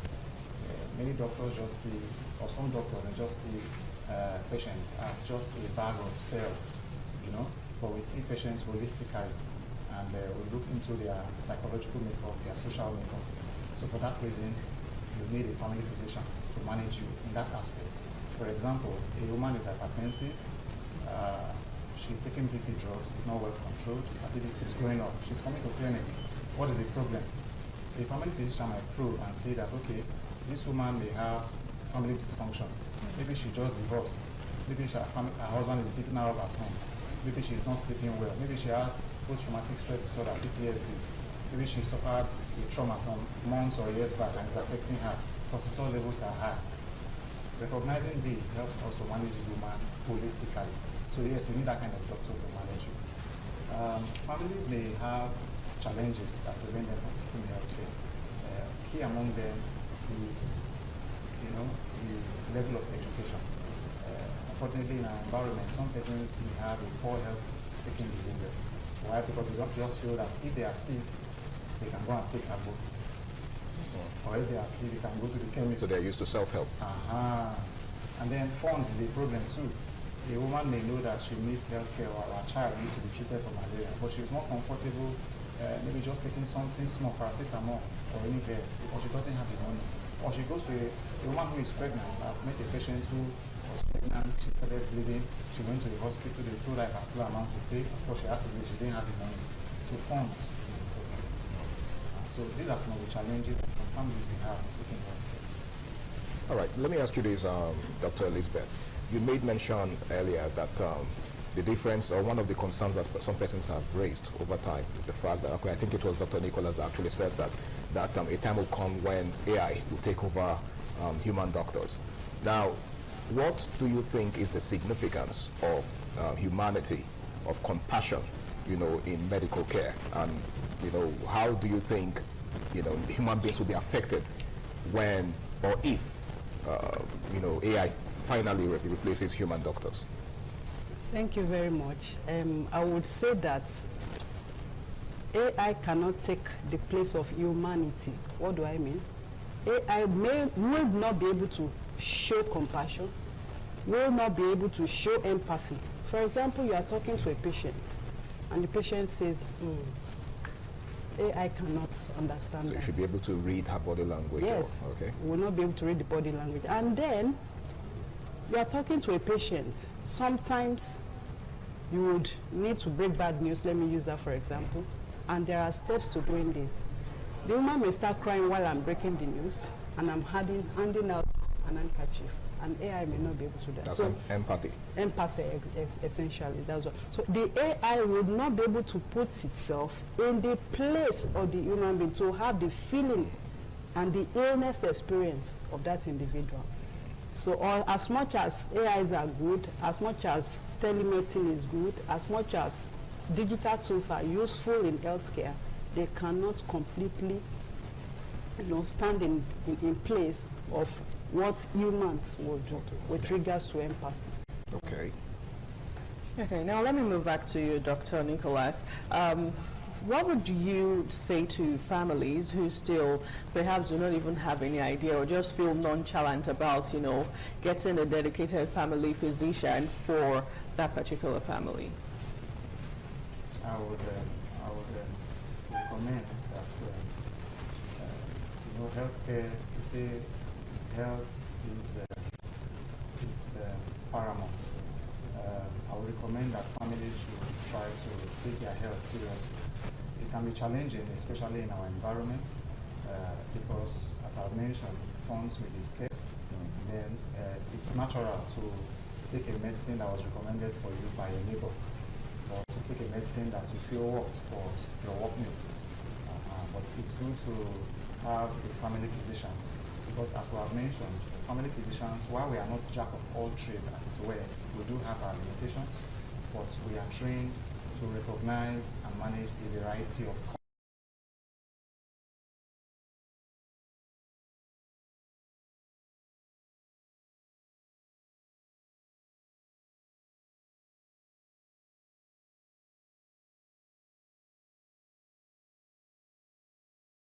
malaria medicine. But sometimes when we check, we find out this patient has hypertension. His blood pressure is 200/110. That's the cause of his headache. So having a family physician you can always reach out to in person or virtually is helpful, because we know that some of these chronic diseases like hypertension and diabetes, like hypertension is called the silent killer. People have strokes and heart failure all over the place. So if you have a family physician you can reach out to, you can see in person to manage you, going forward, it helps you as a parent. So we encourage families to, as much as possible, have family physicians who manage them and their families within the context of their community. Okay, and I'll also love to leave the conversation with you, Dr. Elizabeth. What inspires you the most as a family doctor? I would say the joy on my patients' faces and the fact that they know that I am part of their family. So you are part of the family? I am part of the family. Oh, wow.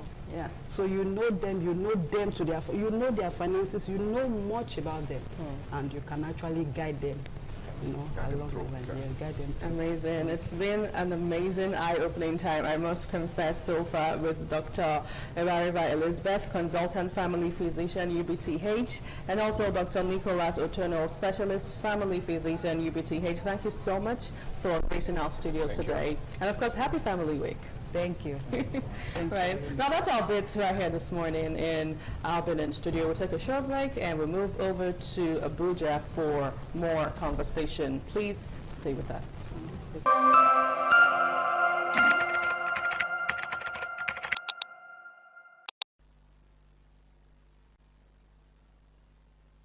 studio, where we shall be discussing insecurity that has continued to hold sway in Nigeria. Even as politicians are doing everything possible to make sure they emerge winners ahead in 2027 for the election, insecurity has continued to be the bane of this country. We are talking about kidnapping, robbery, every kind of dimension of insecurity is happening in this country. Recently, about 46 people, including students and teachers, were abducted in Oyo State, and unfortunately, one of the teachers paid the super price because videos emerged where he was beheaded. And we are not to talk about other places like Zamfara, Kaduna, Sokoto, where these people continued with their activities. And we're going to be taking a look at, as activities are gearing up towards 2027 election, what should Nigerians be doing right now? Some people say the government should be focusing on beefing security everywhere in the country.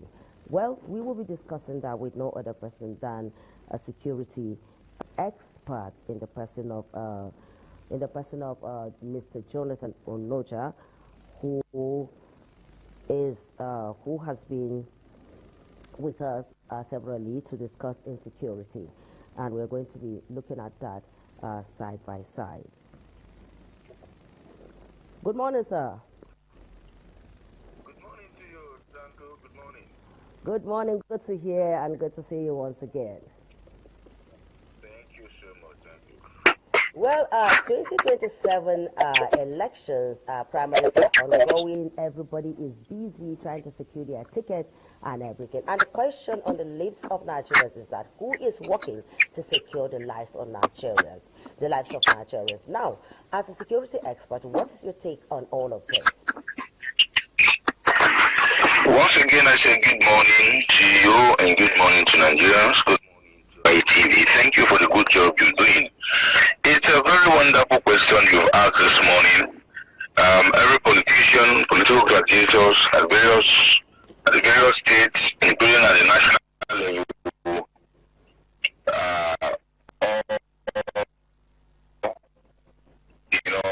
fighting to secure the ticket. It's quite unfortunate and sad to hearing that no one has cared about securing the lives of Nigerians. It goes about their convoy. It goes about how to protect, their own primaries, coalitions of elections across the very wards and districts, but no one cares. If they can channel these resources and energy in securing their own lives or securing their own election during this time. If half energy, half of the time, the resources put to the lives of Nigerians have ended us more, including the commander-in-chief of the armed forces is interested in legal security, is interested in the APC primaries.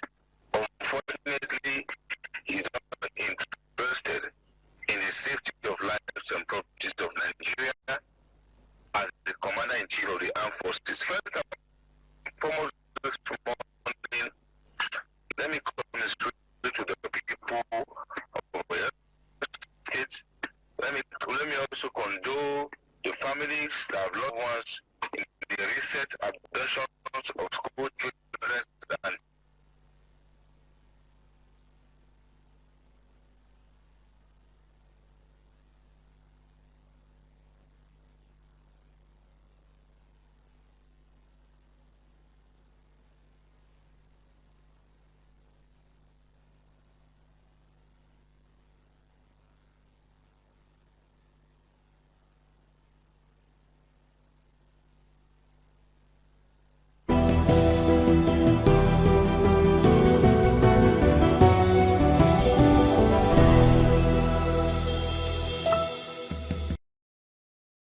failed in building this relationship.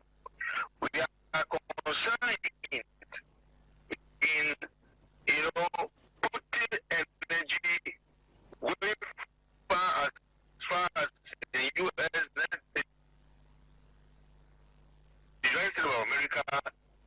have meetings and, just to attract the international community's interest in Nigeria. We are not designed to fight Nigeria insecurity with the current, security formations that we have.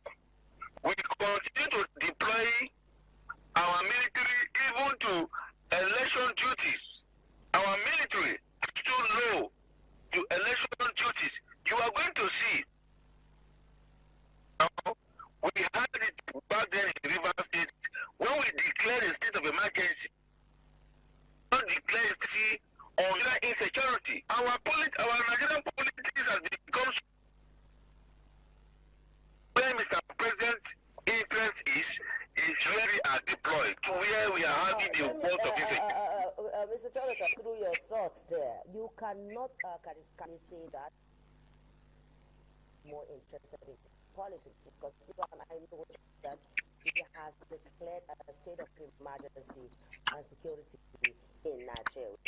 Now the question is, the president has said it's countless times. Even when he went to Plateau State, he said that he can recruit non-indigenous and other people to see how this insecurity can be addressed, can be tackled. So the question is it the president or the state governors? Because there have been accusations from different folks that state governors are not doing enough. In fact, that they are in a situation because the more money coming to them. Now, the Mr. President, you seem to defend the center. I am not defending. I will remind you this morning that the journalist like you, beautiful maid, was killed in the Federal Capital Territory. That is how bad we talk about the government is, doing so many countries. The president went to Plateau State and belaboured a monarch, someone whose son was killed. The only son was brought the airport terminal. No, he understood the state is right because in his speech it is getting too late. You have no place to keep me. What that means is that I don't have a place secured in the state to keep. He hurriedly left the airport terminal in just a wishy-washy, promising that this will never happen again. And tax security deployed to the state. Just a day after Mr. President left, in fact, the same very night he left, Nigerians were killed. Indigents in Plateau State were killed. What do you say about that? When Mr. President showed Nigerians the safety and security of them, we are not toxic amenities. What we are talking about is that we are talking about those safety of life and property. If half of the convoys that Mr. President can be deployed to state, if half of the convoys and the security personnel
when the government from the central get it right, you cannot have any effective state security.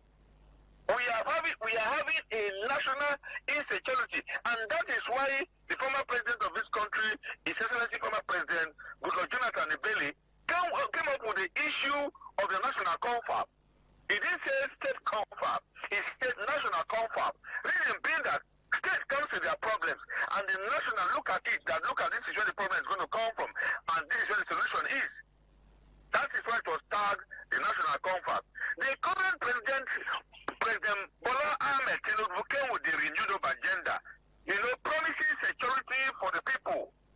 If Mr. President knew that the problem was beyond him, why has he not resigned? Why did he contest it? Okay. Let me take you back. For even for a second term, why is he contesting? Hold your thoughts. Let me take you back to state policing. You and I know that over the years, Nigerians have been clamoring for state policing. There have been discussions at different fora on the need for states to have their own. I remember even you at some point, you were in support of this. So what happened? This is what happened. The reason why Nigeria is not ripe for state police at the moment, it is because the current Nigeria police force has so many issues, from the issues of mistrust with Nigerians. You have seen at different fora where you see Nigerians are being molested, intimidated, suspects are being molested and then killed in detention. You have seen the rascality that is domiciled within the Nigerian police force. And that is why when the current Inspector General of Police, IGP Disu, came on board, we said he is a beautiful police officer, gentleman officer, but then there are so many things he has to deal with to reform the current Nigerian police. We cannot have an effective state police when there's an issue of bribe, when there are issues of excesses of the Nigerian police.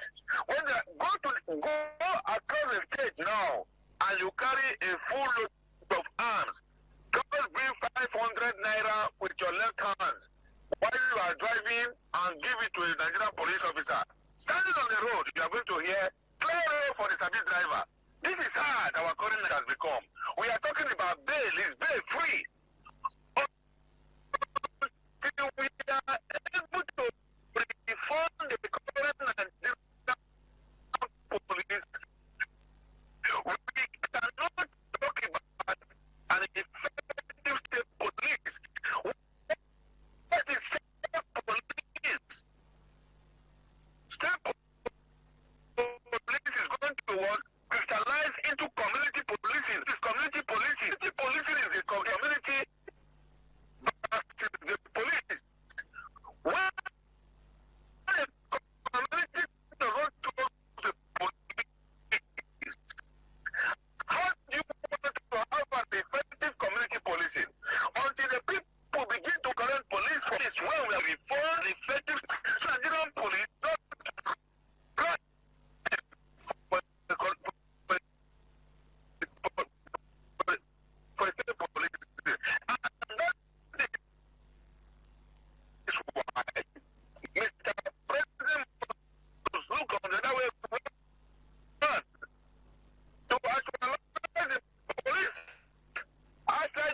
travel to US that is even no resort to the Nigerian people. They have failed. And Nigerian people, it is time for them to say that they have failed. We have seen the worst of insecurity under President Bola Ahmed Tinubu. We have never had it so bad. When people are killed in churches, killed in mosques, when people are taken from is the people that go to URL have brought pain and death. The rate of Almageris on the streets, the rate of out-of-school children, the rate of women, out-of-school children and women, especially women. And that is why bandits so I would just you to state what should be done, because we've dwelled so much on the problems and so let's take a look, just say, what do you think, as a security analyst, what should be done for us to be able to tackle this situation? Number one, we are looking at, reviewing the image of this force. It is important that the Inspector General of Police immediately restore the highway patrol. The mobile highway patrol that was then in 1991, 1992, what happened to it? Let us bring back our highway patrols, the mobile highway patrols. Number two, we cannot continue over-militarized by deploying armed forces to even men to fight it. Let us have our borders, city architecture, to understanding what our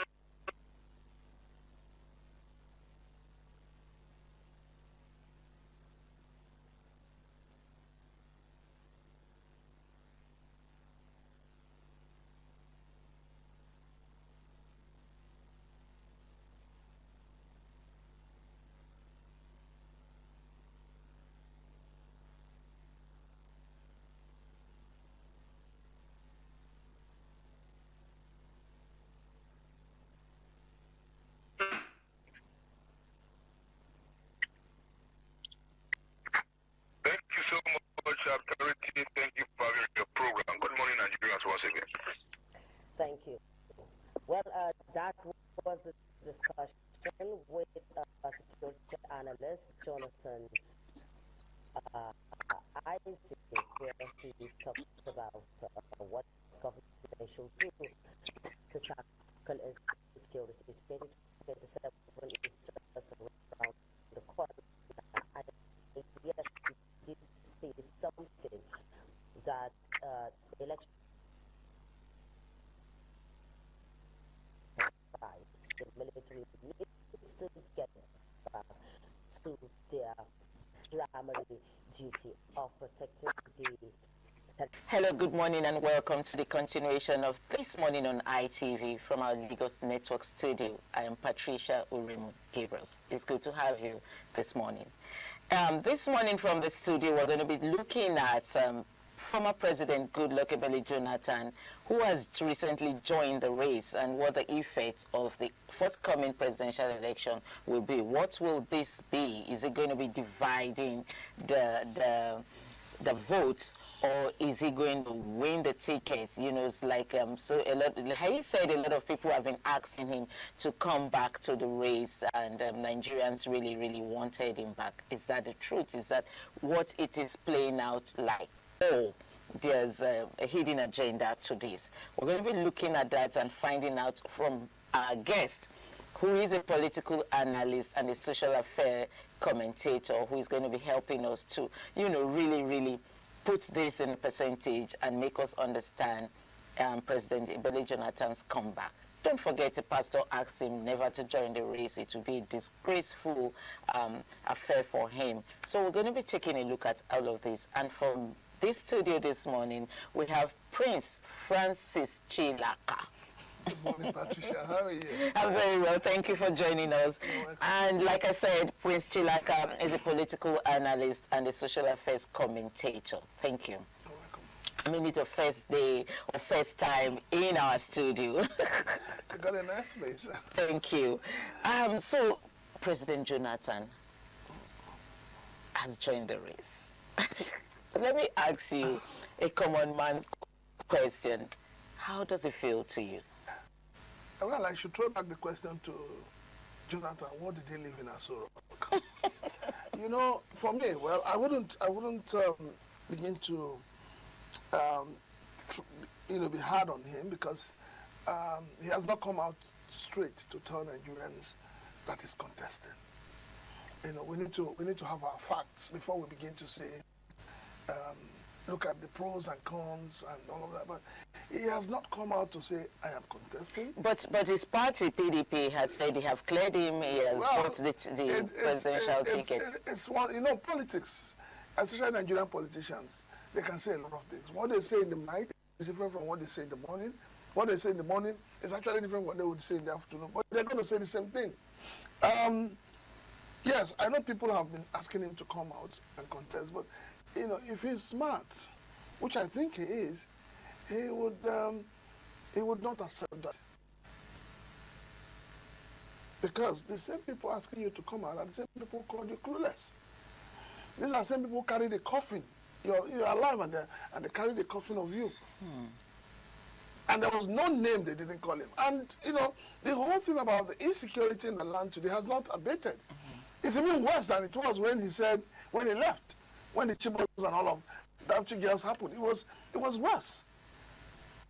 So why would he want to come back? After all, he said his political ambition is not worth the blood of the Nigerian people. Was that just being rhetoric? Or was just that playing to the gallery?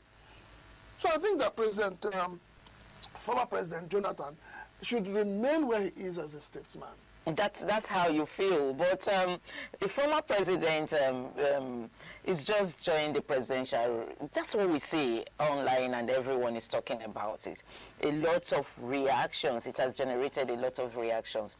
What do you think? Why do you think this development is attracting so much national attention? It is not. It's just politics. People need to cash out, and people need to. Most times when people need to cash out, they have to use somebody to do the cashing out. I think that whoever or those who are advising him to come back, they're not doing it in good faith. They're not doing it because they love a Jonathan. No. Then a Jonathan is 12 or 13 years. He'll be spending more than the constitutionally approved number of years. So what do we want to achieve? Are we trying to say that the Nigerian Constitution, even though I call it an obnoxious document, are we trying to say that nobody's a document anymore? As it is in Nigeria today, the politicians don't respect their own constitution, their own party constitutions. They don't even respect the laws of the land. They don't respect the judgments of the court. They don't even respect the constitution. So you find out that the laws, the constitution, is only aimed at those who are not in power. But those who are in power, they don't respect it. So we need to change that dynamics. It's an unfortunate situation, but we need to change it. If we're saying that Nigeria is a country guided by a constitution, we must learn to respect that constitution.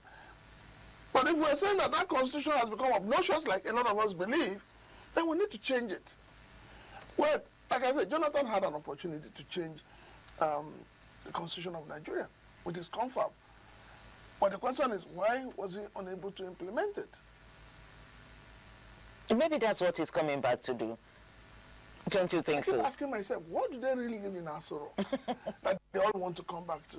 Maybe it's the good life. When I want to assume that, okay, why you were there, there's some things that might have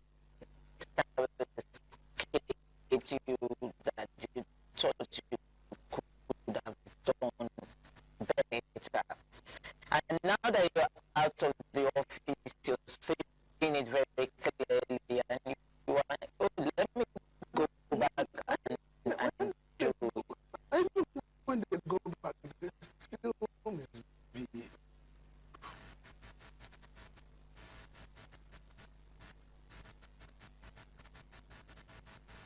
Our current president told us that his 3 years was caring for.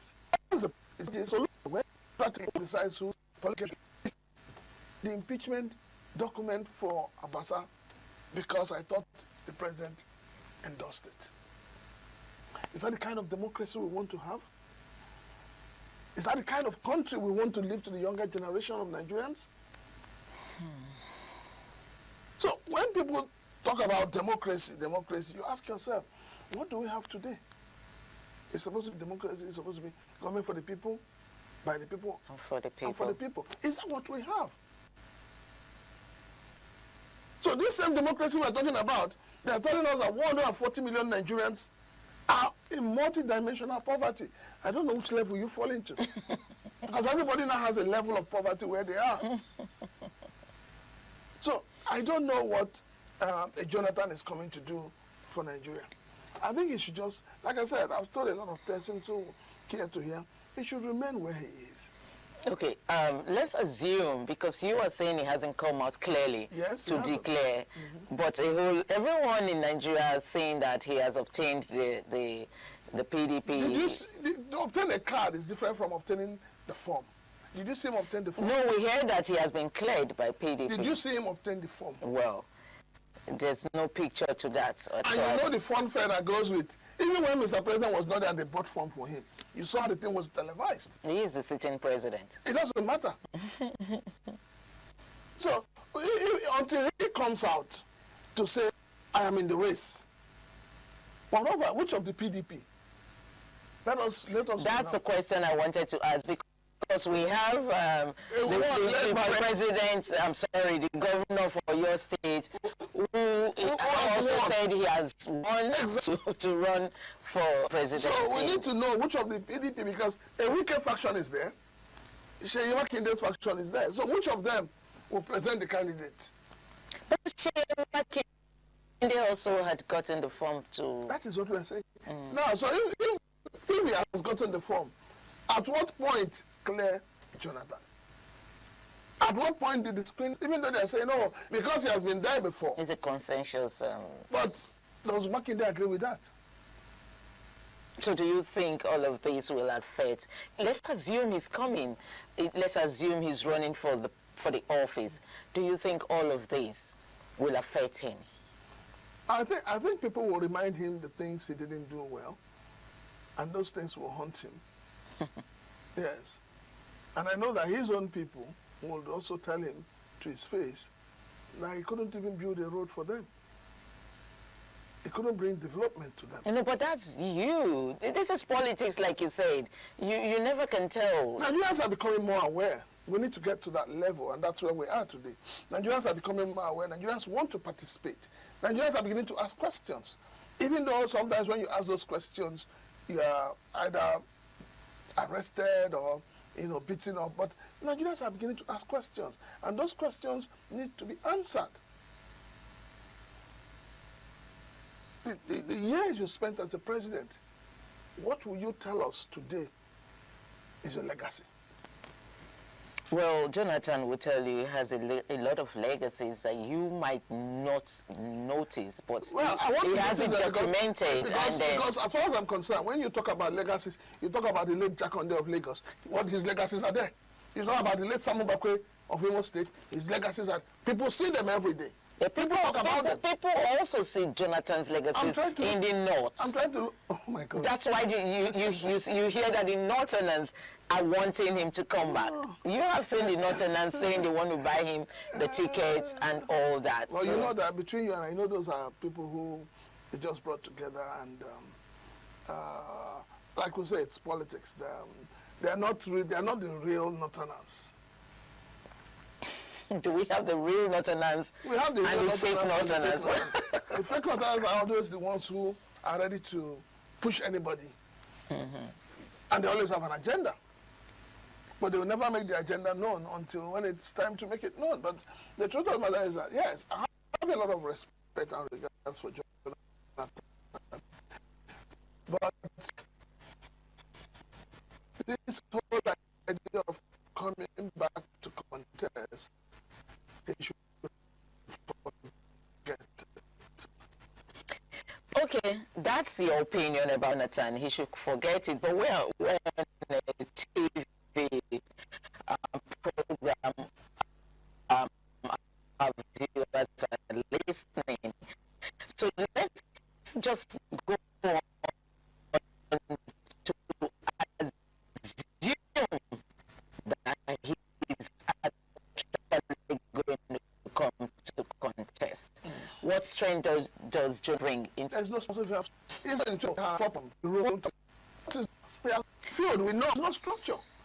So except if he's going to talk about having structure, is it the one that has been decimated by two factions?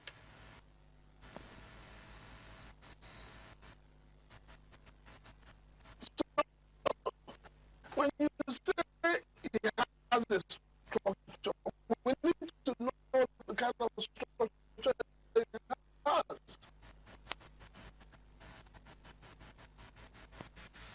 Is he going to come out today and then a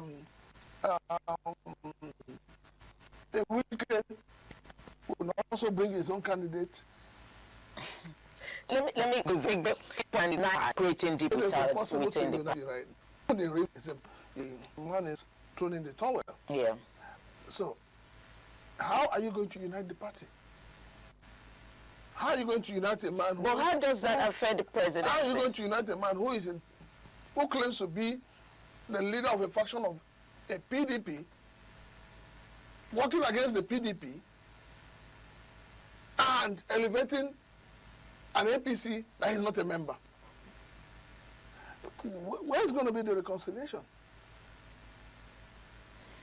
If the reconciliation has not happened all this while, and you think it is now because of Jonathan, the likes of Wike do not even recognize him to start with. I'm sure his own faction of the PDP will not endorse him. They will not even throw him up as a candidate. I mean, as an aspirant, talk less of being a candidate. So it's like I said, for me, it's a dicey situation for Jonathan. I would rather ask him, don't come out and be messed up.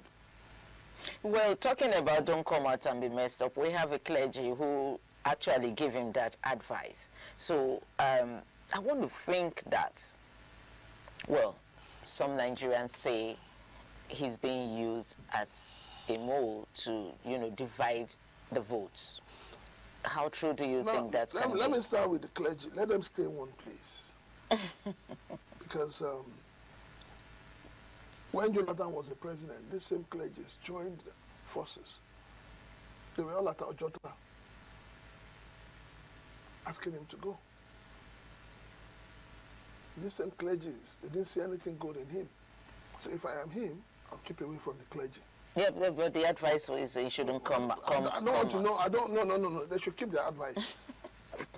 Nigerians, a man was beheaded in Oyo State. Yeah. Where are the clergy? A teacher. Where are they? Why are they not on the street? Why are they not calling out their members? The suffering in the land is enough for the clergy to say, we got to more than we got from Jonathan. Why is everybody keeping quiet? How much is fuel today? And everybody's keeping quiet. The same clergies who fought when they were just going to increase the price to 89 naira or so are the same people who are keeping quiet. So let us, please, let's leave the clergy. Let's put them in the cooler and cover it. Okay. But now, for me, dividing the vote, which vote is it going to divide? Which vote? We need to. We need to ask which vote is the general vote for the presidency. There's no vote for him. It amazes me how you've just concluded that. No, there's no vote. So are you saying no one will come out to vote for him? Well, I don't know who will come out to vote for him. If he decides to, come out and contest, and it means that all he said in 2015 was a lie. He just looked for an escape route to abandon Nigerians. You have really told us that your ambition is not worth the blood of a Nigerian. So is it not that it is worth it? Don't also forget that a few months back, the wife came out and said, we'll support this presidency. We'll support President Bola Ahmed Tinubu to the end. So does it not mean that... That's why some people are saying, allegedly, I don't know, some people are saying it could be that, former President Ebele Jonathan is dancing to the gallery of this president and trying to use him to divide the votes, in quotes, of other parties. Well, if you ask me, who are the prospective candidates for 2027? Well, we have the likes of the former governor of Anambra State, yes, and Kwankwaso. And then we have the present president of the country. So for me, these are the two candidates for now. Anybody that comes on board is just going to be there, you know. After all, you saw in Imo State where somebody spent so much money gathering people and got only 14 votes. But we also have the likes of Rotimi Amechi. Rotimi Amechi, for me, is not a presidential candidate. And that's the gospel truth. He is not. So I have always told anybody that cares to hear that he should go and rest. But we have Atiku. Let's leave Rotimi Amechi. Well, Atiku needs to also understand that the tenure for this South has not ended. Even amongst his own northern brothers, they're telling him, we must obey that gentleman agreement. It is this idea of I must be president that led to the decimation of a PDP, in quotes, because he said he must come out. The same attitude from PDP, he's now carried it to ADC. How can you trust a man like that? A man who would not want to respect a simple agreement. Okay, respecting a simple agreement is what is playing out in Rivers State today, and you are against it because Wike comes out to say there was an agreement when... As Wike told us the agreement. He said, yes, that Fubara agreed to 1 term when the president was making peace for the, between them. Before the peace, what happened? We need to... We can always be talking of an agreement is an agreement. The issue of 1 term came up after their brouhaha, but, you know, the real problem, what is the real problem? You've been a governor for 8 years. I agree, you claim to be instrumental to bring in Fubara, but must you choke him? Must you take life out of him because you believe you helped him to be there? What is wrong with allowing the man to govern the state? See, if Wike was not a minister, especially an FCT minister, do you think he would so much power in Rivers State? He would not. So to a large extent, you know, no matter what Mr. President says, no matter the truths he tried to broker and all of that, but I think he's also part of the problem. It's part of the problem. We need to say things the way they are. The president had, in one way or the other, continued to embolden, support Wike and all he's doing. In every time, all the times the president tried to broker, did he ever mention the overbearing of Wike? He did not. But for me, Fubara is not a politician. He's just, it's unfortunate that, you know, Rivers people got somebody like that as the governor. Okay, let's leave Fubara and Rivers State alone. Let's go back to former President Ebele Jonathan. You know, some analysts believe that Jonathan's return could appeal to young votes seeking stability. Do you agree with this view? I don't. You just don't agree with anything, Jonathan? I don't.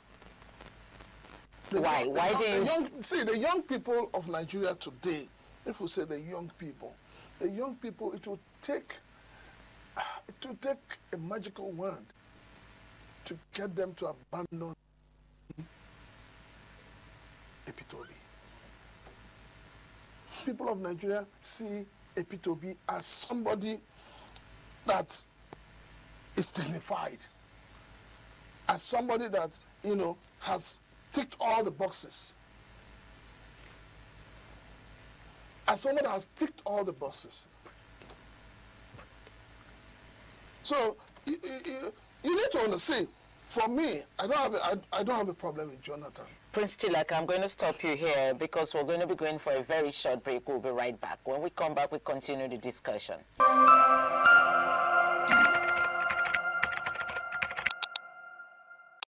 Welcome back. You're watching the continuation of TMI from our Lagos Network studios. Sorry about the break. Okay, so we're saying about the youth voting, the youth voting, seeking stability if former President Ebele Jonathan decides to join the race. You were saying something before we went on the break. Well, for youth, so to say, any generation of leadership. And that leadership cannot be anchored on former President Jonathan. Because when you bring in old hands, when you return former leaders, you're not helping the country to move forward. Because it's more like saying, what do they really have to offer that they didn't offer when they were in power? We've seen senators who have been there for how many years? We've seen honorable members. What have they brought that is new, that has changed this country? We've also seen governors who probably didn't do anything for their states, going back to the House of Senate. That's what I'm saying, that the Senate is a retirement home for governors who didn't perform, so to say. Because most of the governors who didn't perform, where do they go to? They go to the Senate. Look at what is happening in Imo State. A serving governor has been given ticket to go to Senate. So he's going to have the ticket of the Senate in his pocket while continuing as a governor. Is that not an aberration? Okay, let me quickly answer this question, Prince Chilaka, before there's something I want us to quickly talk about before we leave the studio. But before we do that, let me ask you, do you think Jonathan's image on the international stage could work in his favor during the elections? It's not about the international image or whatever, it's about the people. And the people are becoming conscious.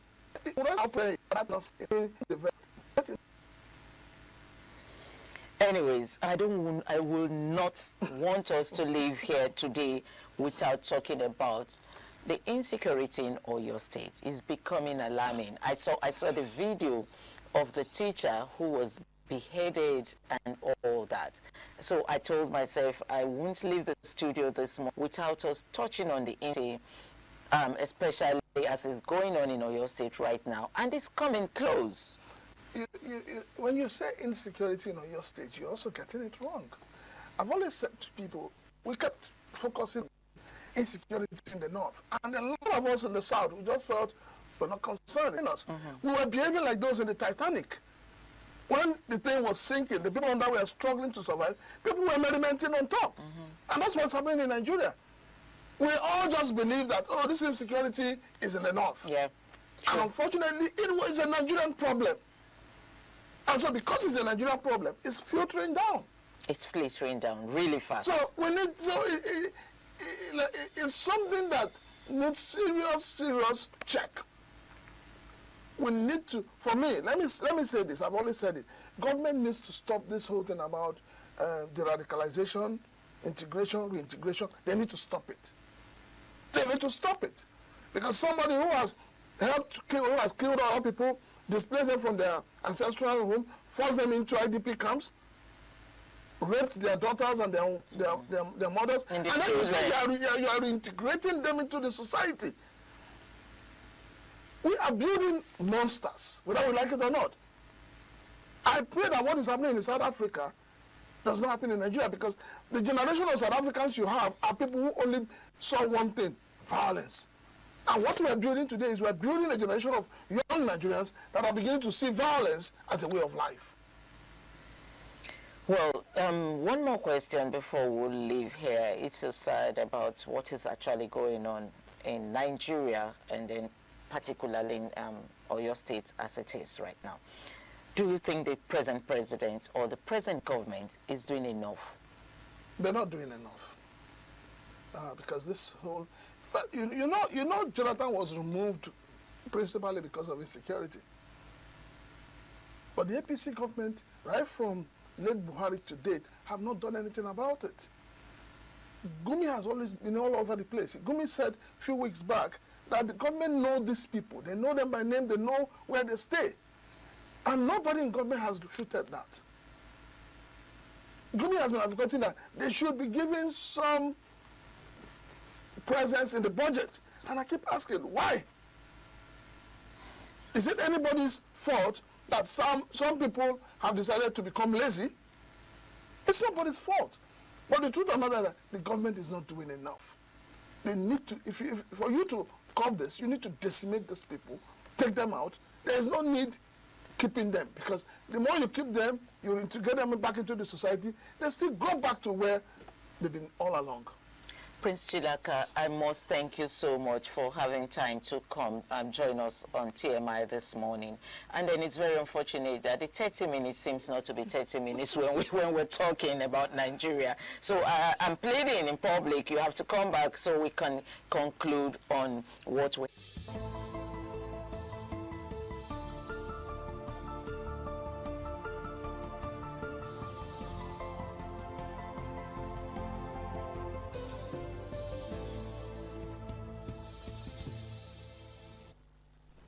A beautiful morning to you, and thanks for joining us on ITV News for this time. I am Harry Igboje. The All Progressives Congress on Wednesday conducted its primary election across the 10 wards of Ikpoba-Oha local government area to elect the party's candidate for the Ikpoba-Oha constituency seat in the Edo State House of Assembly. Jonah Omorwa has details. Eligible party members trooped out as early as 10 a.m. to cast their votes for their preferred aspirant in what party officials described as a peaceful and orderly exercise. At the end of the voting and collation, the returning officer for the primary election, Ikpomusa Amodion, announced the result at the collation center. According to him, a total of 13,147 votes were recorded, with Ikpomusa Clement I2C emerged winner after polling 8,551 votes. His closest rival, Asoseri Nicholas Friday and Johnson Iyamu, scored 321 and 104 votes respectively. So the total scores are as follows. I2C Clement Ikpomusa scored 8,551, that is 8,551. While Honorable Asoseri Nicholas scored 321, 321, and Johnson Iyamu scored 104, 104. So that is the result as collated. Speaking shortly after the announcement, the APC flag bearer Ikpomusa Clement I2C expressed appreciation to party members for the confidence reposed in him and pledged quality representation for the people of Ikpoba-Oha constituency if elected. I'm sure them that they will be thoughtfully represented.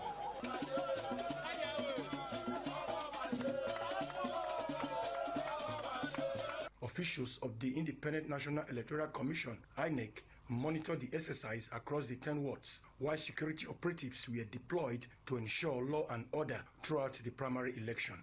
From Ikpoba-Oha local government area in Edo State, Jonah Omowa, ITV News. There was a massive turnout of party faithful and delegates at the All Progressives Congress, APC, House of Assembly primary election in Orionwa East constituency as Engineer Ndidi Agimie emerged winner, defeating the sitting lawmaker, Honorable Osamon Yatu, to secure the party's ticket for the forthcoming Edo State House of Assembly election.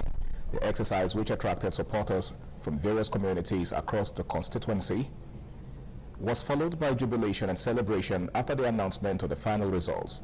Oluwafemi Farayola has details.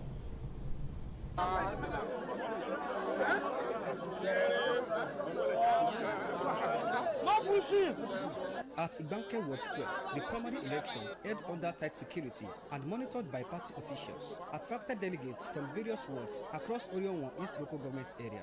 Engineer Ndidi Agimie secured a decisive victory over the incumbent member representing the constituency, Honorable Osamon Yatu, after polling the highest number of votes cast by accredited delegates.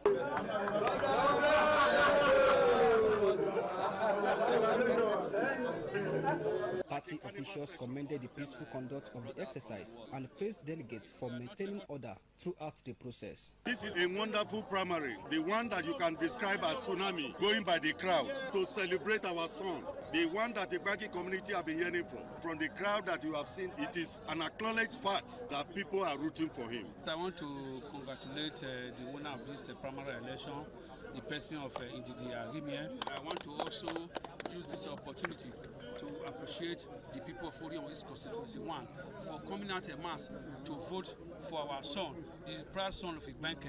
The constituency has spoken, so with Ndidi Arimie, we will deliver Orion East constituency 100% vote. Speaking shortly after being declared winner, Engineer Ndidi Arimie expressed gratitude to party leaders, delegates and supporters for their confidence in his leadership. Thank you to the leadership of All Progressive Congress, Edo State, ably championed, led by our great governor, distinguished Senator Monday Okpebholo, the leadership of APC in Orion, and every member, leaders of APC. For this honor, I am humbled. I want to say that there's work to be done. Oluwafemi Farayola, ITV News. Critical ministries, departments and agencies in Edo State have been urged to embrace technology, prioritize the human factor and adopt systems thinking in order to strengthen monitoring and evaluation processes for government projects. The call was made at a one-day technical engagement on the monitoring and evaluation of capital projects organized by the Edo State Ministry of Budget and Economic Planning in collaboration with the Federal Ministry of Budget and Economic Planning and the Edo State government. The training held at the John Odige Oyegun Public Service Academy in GRA Benin City brought together stakeholders from various MDAs to explore modern strategies for effective project monitoring and implementation. Joy Obaisiabo has details. The Edo State Commissioner for Budget and Economic Planning, Dr. Elizabeth Ebusele, said the technical engagement was aimed at strengthening institutional capacity in tracking project implementation while transitioning from manual processes to more technological-driven systems. She urged participants to maximize the opportunity provided by the workshop to improve efficiency and accountability in the discharge of their duties. Under the Shine agenda, we are changing that narrative. We are moving swiftly away from guesswork and manual towards data-driven decision making. To my esteemed colleagues and all stakeholders, data-driven monitoring and evaluation gives us the accurate metrics we need to make informed budgetary allocations. It tells us what is working, what needs intervention, and where every single naira is going. Resource persons at the training, including the Director of Monitoring and Evaluation at the Federal Ministry of Budget and Economic Planning, Mrs. Olasumbo Ayinde Yaku, emphasized the need for MDAs to leverage digital tools and adopt people-centered approaches to transform monitoring and evaluation systems across government institutions. You need to understand these steps we have to plan. And before you start planning what to do, you must first of all know what your problems are. Some participants, including the Edo State Commissioner for Communication and Orientation, Prince Kasim Afegboa, commended the initiative, describing the workshop as timely and essential for improving project delivery and efficiency in governance. To me, it's an eye-opener. Of course, every day you have to engage with the people, you have to engage with the citizenry. But in order for you to get value for money, you have to ensure that there is a functioning, proper and fitting Department of Monitoring and Evaluation. From Benin, Joy Obaisiagbo, ITV News. In what has been described as strengthening commitment to promoting academic excellence, the University of Benin Agriculture's Excellence Guild has awarded scholarships to first-class students in the Faculty of Agriculture for the 2024-2025 academic session. The maiden edition of the event had in attendance the Vice Chancellor of the University of Benin, Professor Edoba Morege, faculty heads, representatives of UniBen alumni worldwide, and students. Jola Adeojo has more.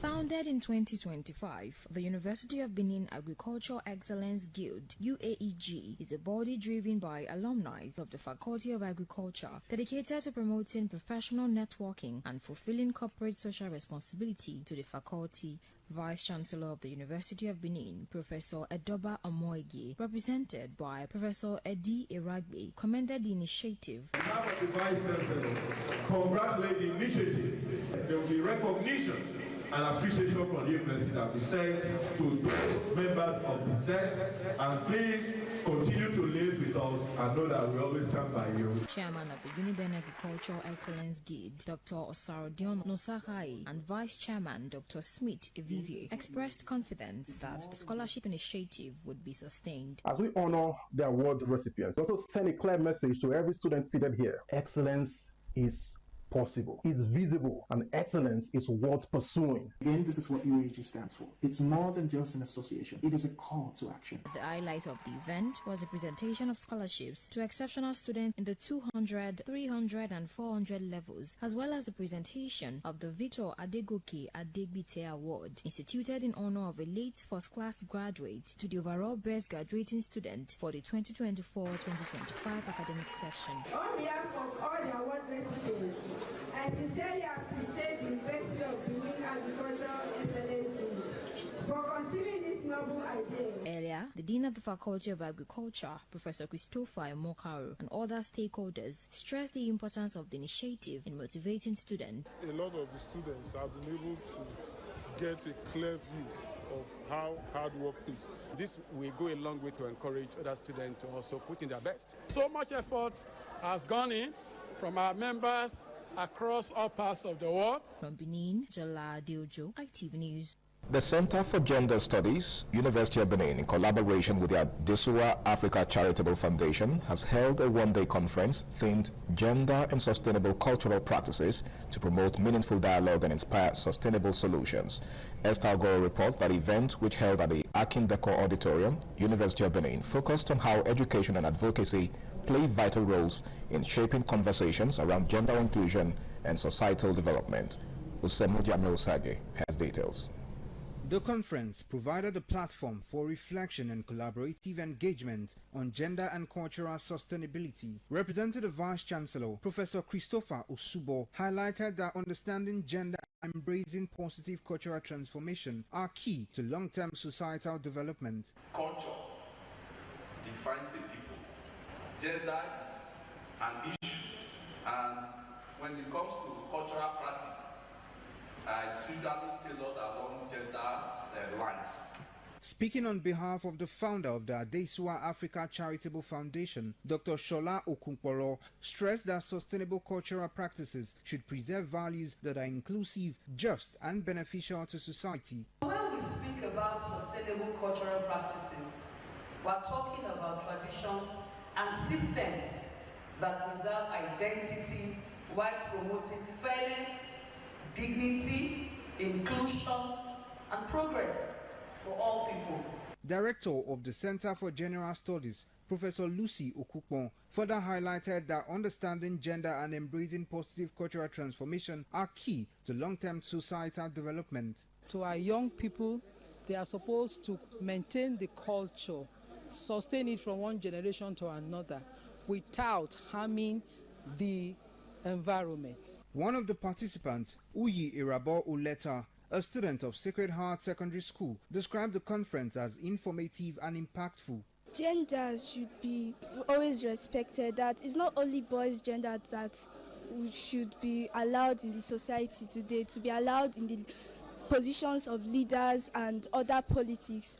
Females can also lead. The event featured dignitaries, academics and students, and concluded with a question and answer session as well as presentation of gifts to participants. Semriamel Sagi, ITV News. The All Progressives Congress House of Assembly primary election held in Igweben local government area ended peacefully, with Honorable Obehi Ayemere emerging as the party's candidate for the forthcoming general election. The result was officially declared by the state returning officer, Honorable Ayewo Ambrose. The report by Francesca Igenegbale is presented by William Siama.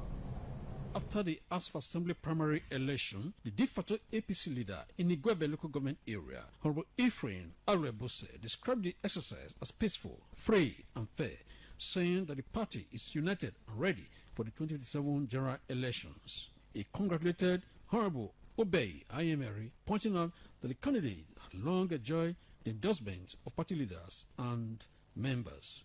Other party leaders and chairmen also congratulated the winner and commended the Edo State government for ensuring a successful electoral process. This is an eternal thing, and it's a family primary, and we really don't see it as a contest. It's just a family coming together to say, okay, this is who we want. Oh, the process was very smooth.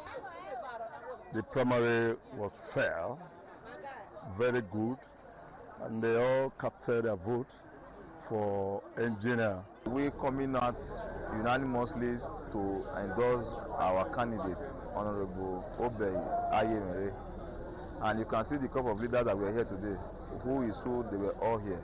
In his acceptance speech, winner of the House of Assembly primary election in the Igwebe local government area, Honorable Obey Ayemere, thanked party leaders, stalwarts, delegates, and members for their support and endorsement, assuring them of effective representation and commitment to the development of the constituency. I want to assure my good people of Igwebe that the next 4 years, by His grace, will be very, very good for them. I'm a man who has 1,001 ideas, and I really don't talk much, but I'm a doer, I'm an action giver. I want to assure Igwebe people, my leaders, my constituents, that they will see something different. And to our governor, I want to say thank you. William Siama, ITV News. And that report wraps it on ITV News for this time. Many thanks for watching. I am Harry Igbo J. TMI Socials is up next. Stay tuned.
ITV, certainly the best.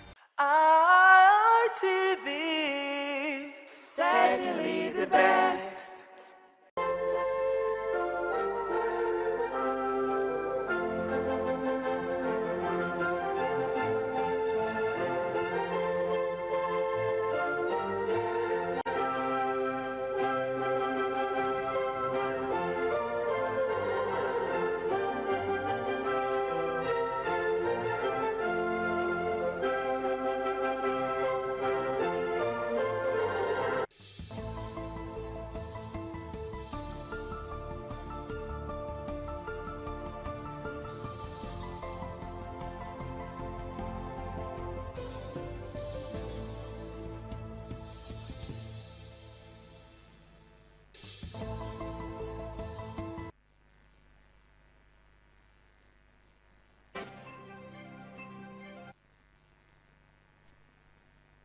Tackle oil theft to meet federal government 3 million barrel per day 2030 target.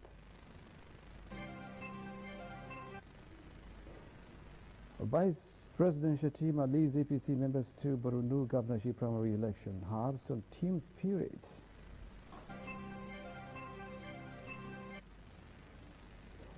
Governor Fubara withdraws from Rivers APC governorship primary.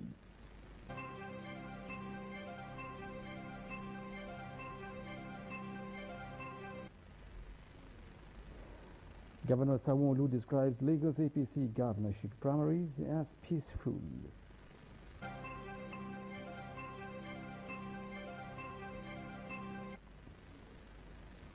Residents escape midnight fire as building goes up in flames in Benin City.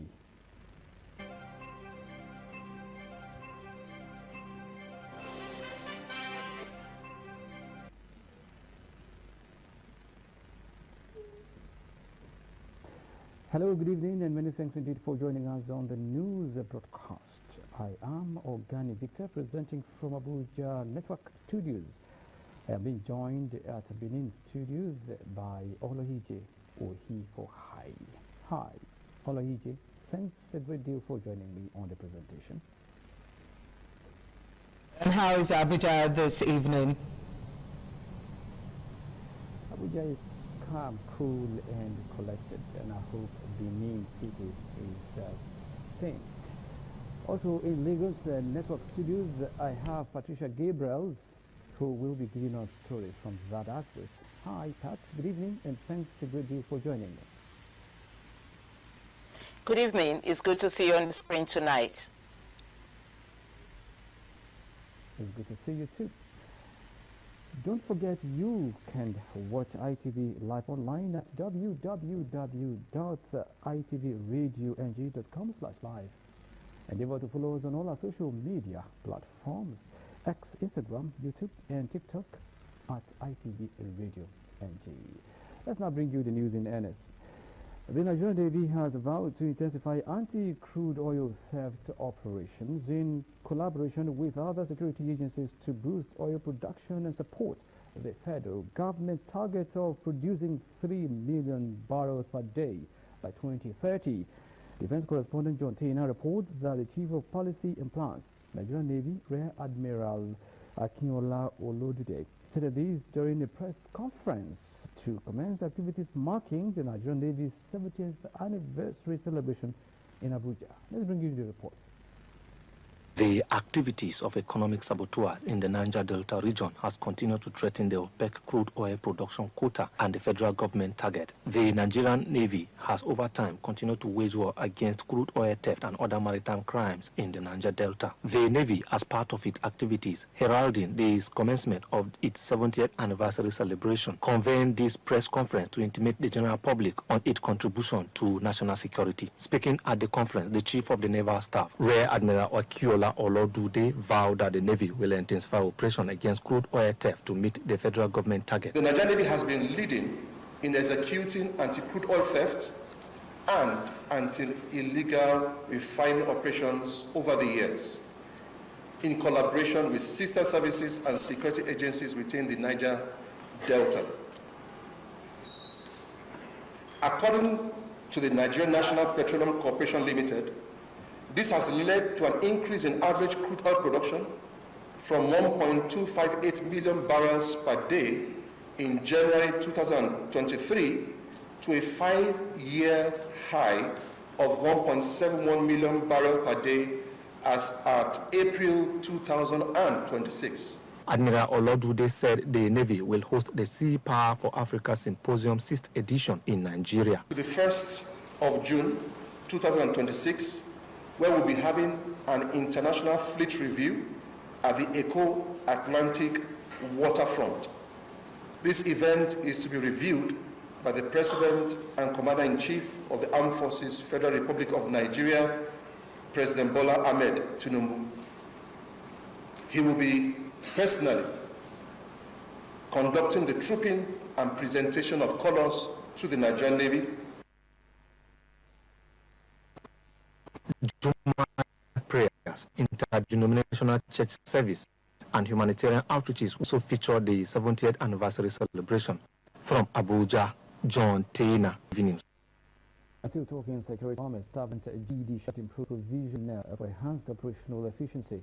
Defense correspondent John Taylor again reports that General Shaibu made the pledge at the closing ceremony of the Chief of Army Staff Biannual Conference in Abuja. Let's bring you the report. The 2026 COAS Biannual Conference lasted for 3 days, which was a platform for Army hierarchy and commanders to brainstorm on the best possible way in tackling the complex nature of insecurity threatening the corporate peace and development of the nation. The Chief of Army Staff, Lieutenant General Waidi Shaibu, while addressing commanders during the formalities of the Biannual Conference, promised improved welfare for officers and soldiers for enhanced operational efficiency. There are several direct intervention projects currently ongoing across the Nigerian Army for a more conducive working and living conditions critical to strengthening the Army's combat readiness. These intervention efforts were made with the realization that a well-motivated soldier operating in a conducive environment will undoubtedly demonstrate higher morale, loyalty, and effectiveness. In this regard, our soldier-first culture remains central to my command philosophy, as the soldier is the Nigerian Army's most critical assets. General Shaibu tasked commanders on the need to ensure renewed drive for institutional accountability in the Nigerian Army. Another major takeaway from this conference is the renewed drive for institutional accountability and professional standards that enhance our performance assessment mechanisms. I have carefully observed with the depth of contributions that made during this conference, and I'm particularly encouraged by the maturity, sincerity, and the strategic focus that characterize our engagements. It is hoped that the outcome of this conference will result to improved security nationwide. From Abuja, John Taylor, ITV. To some political discourse. Vice President Kashim Shettima has departed Maiduguri, the Borno State capital, for Abuja after participating in the primary election of the All Progressives Congress APC. As Abigail Adirami reports, the election produced engineer Mustafa Gubio as the party's governorship flag bearer.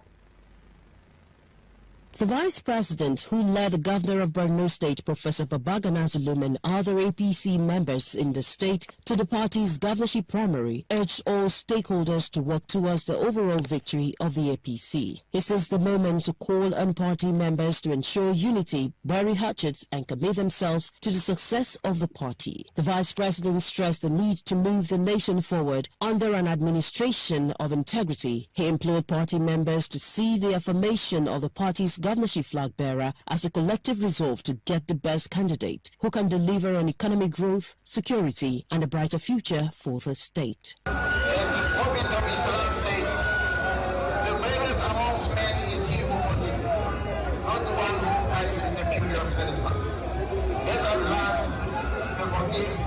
And embrace each other and coalesce into a single cause to fight our common enemies, which is insecurity. On his part, Governor Zulum thanked all stakeholders for their support and endorsements. Also speaking, Engineer Gubio, who emerged unopposed, promised to advance the development of the state and lead with the fear of God if elected in the 2027 governorship poll. Abigail Adiremi, ITV News. Borno State concludes our package from here, Abuja Studios. Let's take you to Benin for more stories. Many thanks, Victor, and a warm welcome to our Benin Network studio. We start out with the report that says Rivers State Governor Siminalayi Fubara has announced his withdrawal from the All Progressive Congress APC governorship primary election in the state. Fubara made this known in a statement personally signed on Wednesday, saying he would support whoever emerges as the party's candidate. The governor said Rivers State is bigger than any individual, stressing that these crucial moments, the peace, stability, and unity of the state must take precedence over personal interests. Siminalayi Fubara thanked his supporters for their sacrifices and unwavering support throughout his political journey, assuring them that loyalty and trust were not in vain. He said his silence amid mounting pressures in recent months should not be mistaken for fear, explaining that his actions had always been guided by the interest of Rivers State and its people. And moving on to Ekiti State, where 13 political parties on Thursday signed a peace accord ahead of the June 2026 governorship election in Ekiti State, with a commitment to ensuring lasting peace before, during, and after the election. Among those who signed the peace accord is the governor of the state and candidate of the All Progressive Congress APC, Biodun Oyebanji, who pledged the commitment of the people of the state to a lasting peace. Chairman of the Independent National Electoral Commission, INEC, Professor Joash Amopiton, admonished the party to ensure that they practice what they signed ahead of the election. The INEC boss commended the National Peace Committee for its enduring custodianship of the democratic stability in Nigeria, stressing that their tireless effort is gathering political actors around a unified architecture of non-violence continue to shield democracy from structural discord. Chairman of the National Peace Committee and former head of the state, General Abdulsalami Abubakar, retired, who was represented by General Martin Aguaye, said signing the peace accord is not merely ceremonial, but a collective commitment to peaceful, credible, free and fair election. On his part, the Inspector General of Police, Olatunji Disu, said the signing of the peace accord is a strong reminder that elections should be a contest of idea and service, not conflict and division. The Managing Director of Edo Broadcasting Service, EBS, Mr. Suleiman Aluede, has commended the Esama of Benin and Honorary Romanian Consul to Edo and Delta State, His Excellency, Sir Chief Dr. Gabriel Usawa Igbenedion, for his immense contributions to societal development and unwavering support for the state-owned media organization. Mr. Aluede gave the commendation when he led the management team of EBS on a courtesy visit to the House of Igbenedion in Benin City. Iponwusa Ogiagbe has details. In his remarks, Mr. Suleiman Alede commended the philanthropy of the Esama of Benin, His Excellency Sir Chief Dr. Gabriel Usawa Igbenedion. He said the Esama of Benin is a father figure to many and a shining example of philanthropy, leadership and commitment to societal advancement. Mr. Aloede noted that despite owning a private broadcast station, the Esama of Benin has consistently demonstrated remarkable support for Edo Broadcasting Service and the growth of the media sector in the state.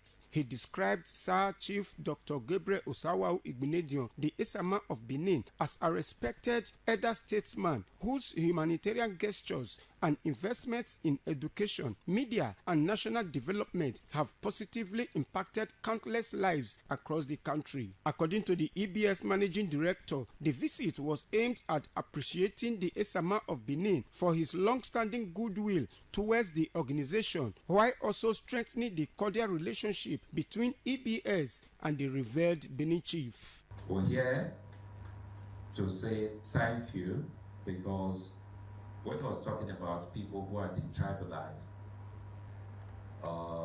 you don't look at tribe, you don't look at creed, you don't look at culture, you don't look at faith, you look at humans. You are a media mogul, you are an entrepreneur in the media space. Many people who are in the media space would not want to associate with another media organization. In the last 1.5 years that I've been here, not once, and I'm happy some of your staff are here, have we seen you support EBS. It has never happened before. So we're here to say thank you, Baba. Thank you very much. Responding, the Esama of Benin, Sir Chief Dr. Gabriel Usawa Igbenedion, welcomed the EBS delegation and reaffirmed his belief in the vital role of the media in promoting national unity, public enlightenment, and societal progress. He charged journalists and media professionals to uphold the ethics of the profession by ensuring accuracy, objectivity, and professionalism in their reportage at all times. I'm very proud of you. You grew up here. Before you left and come back again to your base, you are not new there. You're old man. For a few years of absence, that means you went to study late to expand your brain. Welcome back home. Your young men and women with you, that you are carrying each and every one with you. You alone cannot do it. The courtesy visit was attended by top management staff of the Edo Broadcasting Service, including the Director of Commercials and Communications, Mr. Joseph Irari, Assistant General Manager News, Mr. Oliver Ijiogbe, and the Head of Engineering Services, Mrs. Evelyn Isikweme, among others. Ikmomosa Ugiagbe, ITV News. As political activities ahead of future elections continue to intensify across Nigeria, concerns are mounting over the growing influence of political godfathers in party primaries. Stakeholders say the lack of internal democracy within political parties is threatening the credibility of the nation's democratic process. The report filed by Esther Ugoro is presented by Kwamosa Ugiagbe.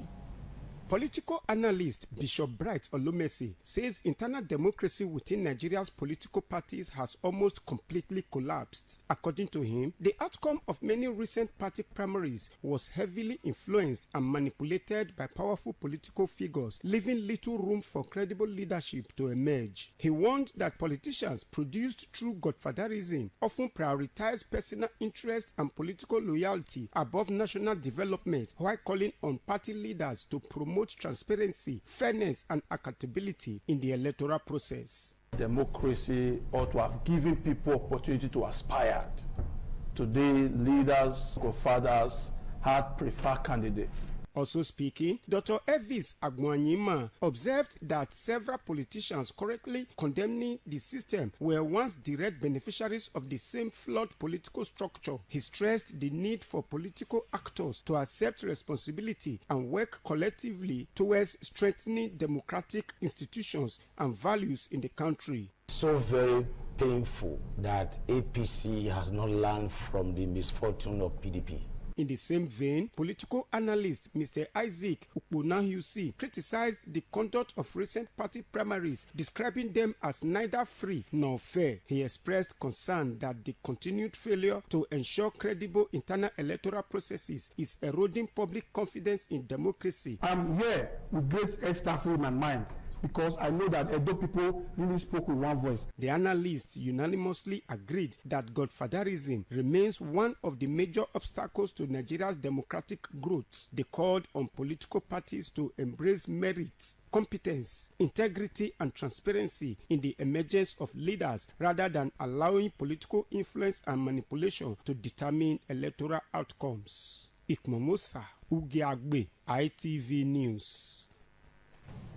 A devastating fire outbreak has destroyed house number 35 Osayogie Street of Tipa Garage in Benin City, leaving occupants of the building homeless after the inferno allegedly erupted from an electric spark when power supply was restored at midnight. Usamudia Osaige has this report.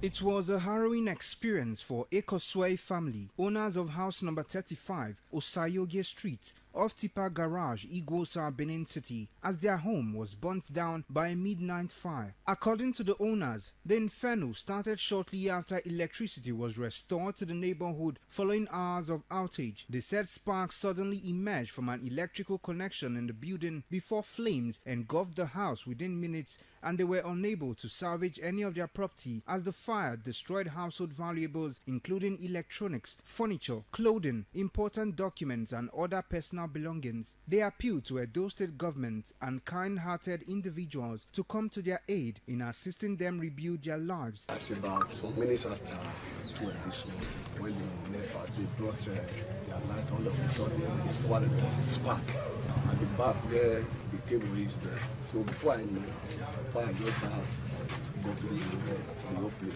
I'm doing this purposely because my children's documents are here. Those my children, some of them have just graduated from University of Benin, and I'm using this opportunity to solicit for the help of the government and individual within Edo State to join together to support us. The most painful aspect of the whole thing is that seeing your things getting burnt when you cannot even retrieve even a pin. And again, my credentials, my children's credentials, my husband's, everything got burnt. This clothes see me putting on now is somebody that just gave it to me. I didn't come out with anything. That's the most painful aspect of the whole thing. Last night, I heard my neighbor screaming, so I have to run and tried our best to pull everything, but we could not. So we just want federal government to come and help us because we don't know where we are going. Mostly in this fire service issue, we need government to really intervene in that aspect. From Benin, Osemdiamel Sage, ITV News.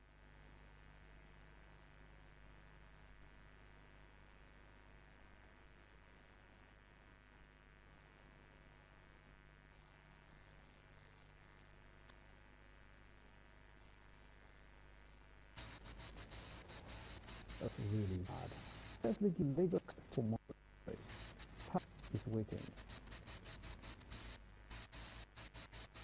Thank you, Victor.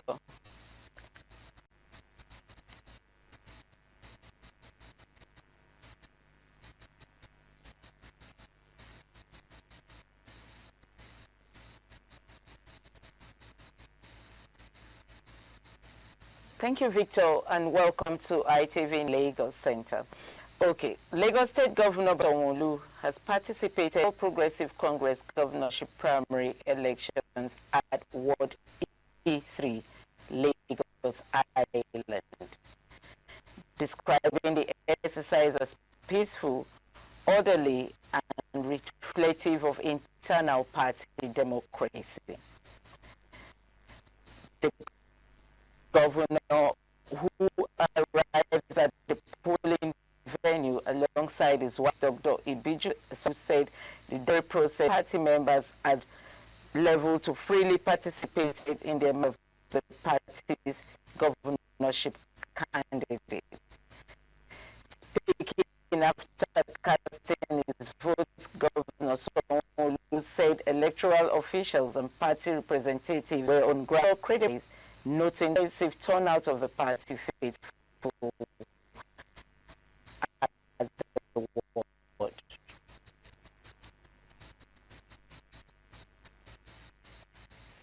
In the day,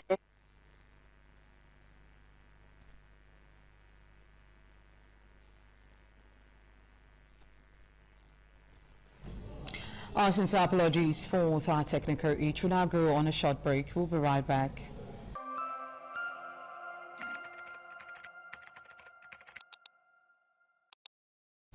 Many thanks for staying tuned. Moving on, as preparations gather momentum for the inauguration of the diverse automobile hub and CNG conversion center in Benin City, the group chairman of Diverse Auto Care Center Limited, Engineer Greg Ugbefun, has assured residents of Edo and Delta State of world-class automobile solutions backed by modern technology and professional expertise.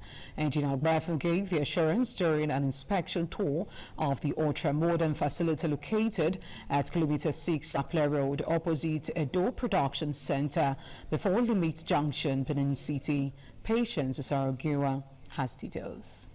The group chairman of Diverse Auto Care Limited, Engineer Gregory Ugbefun, says the establishment of the Diverse Automobile Hub and CNG Conversion Center is aimed at repositioning Edo State as a leading destination for automobile innovation, clean energy solutions, and technical advancement. Engineer Ugbefun explained that the facility is equipped with state-of-the-art technology designed to provide efficient and reliable automobile services to customers across Edo and Delta states and beyond. What we do is we track our customers, our clients.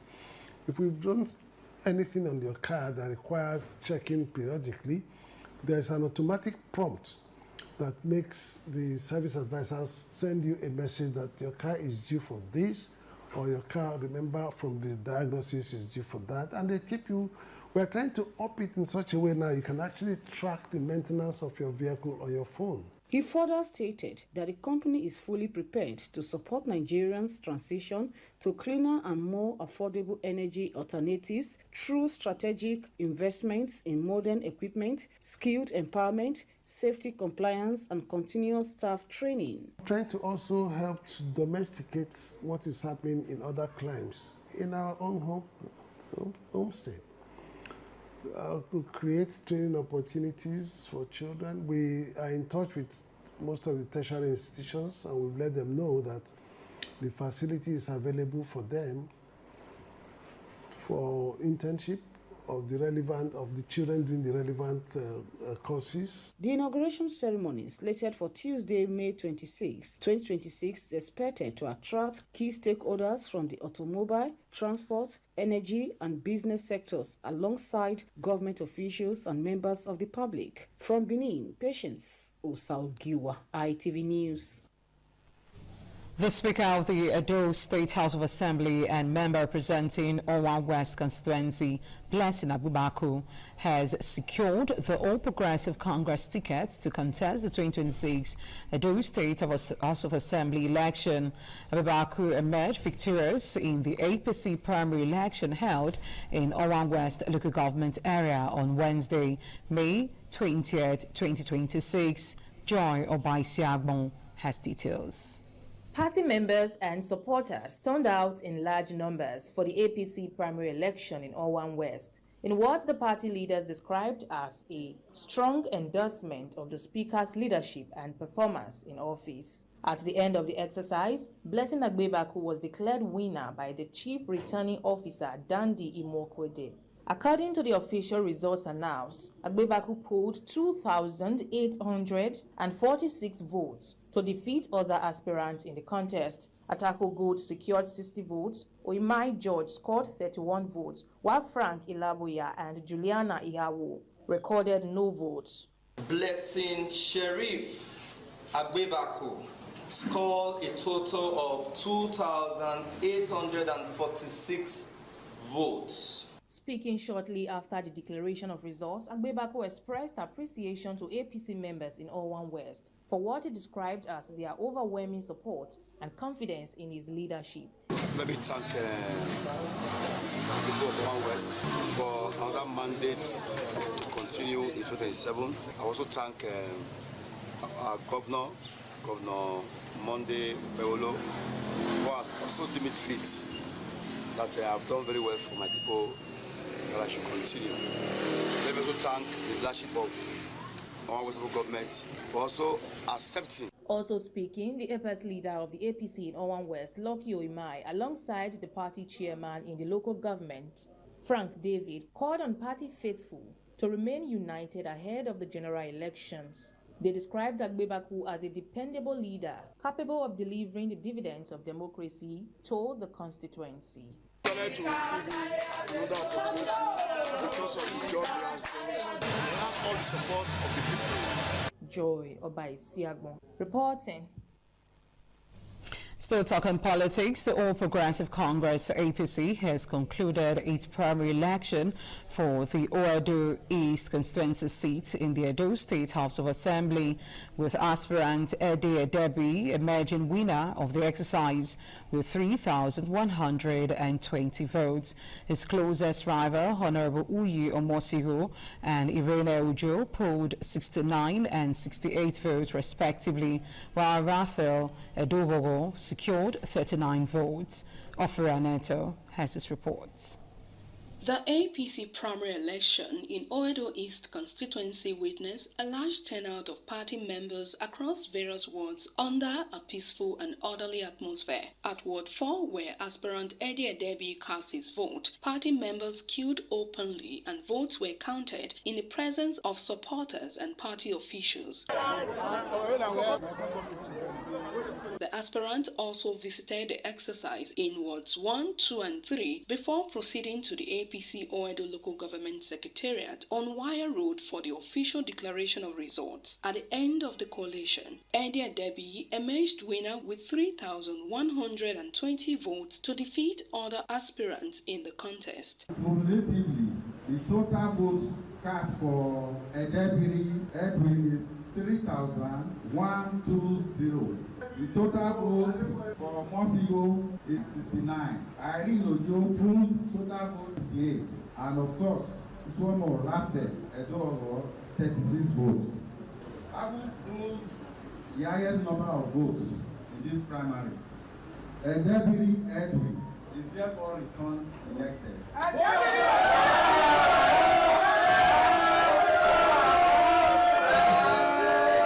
Reacting, Edia Debbie and some party stakeholders expressed satisfaction with the conduct of the exercise and commended party members for their peaceful participation. I want to thank them so much. I appreciate their love and their support over the years, and today they really expressed that love to me, and I'm so happy. But I wish him well, and I'm sure that the National Assembly will be very, very productive because he has already learned from one of the very best. From the crowd we have seen here, you can see there's a perfect endorsement. He has the capacity, he has this legislative experience. Having served as personal assistant before, he's going to deliver. From Benin, Ofure and Netta, ITV News. The APC House of Assembly primary election has been held in Esan West local government area, where the majority leader, Edo State House of Assembly and member representing Esan West constituency, Honorable Jonathan Igbamagu, was returned unopposed as the party's candidate in the 2027 election. The report by Francisca Igbenebu is presented by Williams Yama. The APC House of Assembly primary election was peaceful and drew participation of party leaders, delegates and supporters from across Esan West local government area. The APC leader in Esan West local government area and the former speaker, Edo State House of Assembly, Right Honorable Thomas Akoso, addressing delegates, urged them to remain united and committed to the growth of the party and success ahead of the general election. So I will ask you whether you are firm the candidacy of Right Honorable Jonathan Igbamagu, the majority leader of the Edo State House of Assembly. So if you are in support, you please say aye.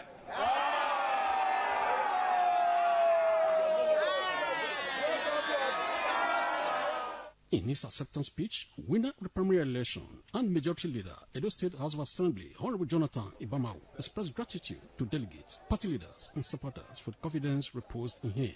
Thanked everyone for their continued support, loyalty and committed to the APC, while promising to continue delivering quality representation to the people. Opportunity to thank my people, nothing more than that, because there was no contest.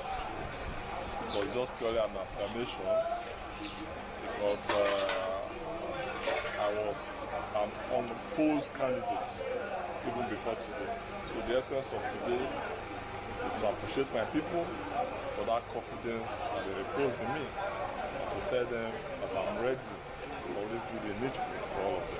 It was very good and it was really free and fair.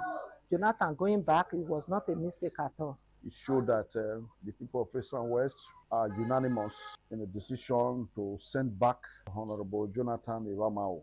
Party faithful described Honorable Igbamagu's unopposed return as a reflection of his performance and acceptance and called for unity in the APC. William Siama, ITV News. Let's now take a pause for some commercials. We'll be right back.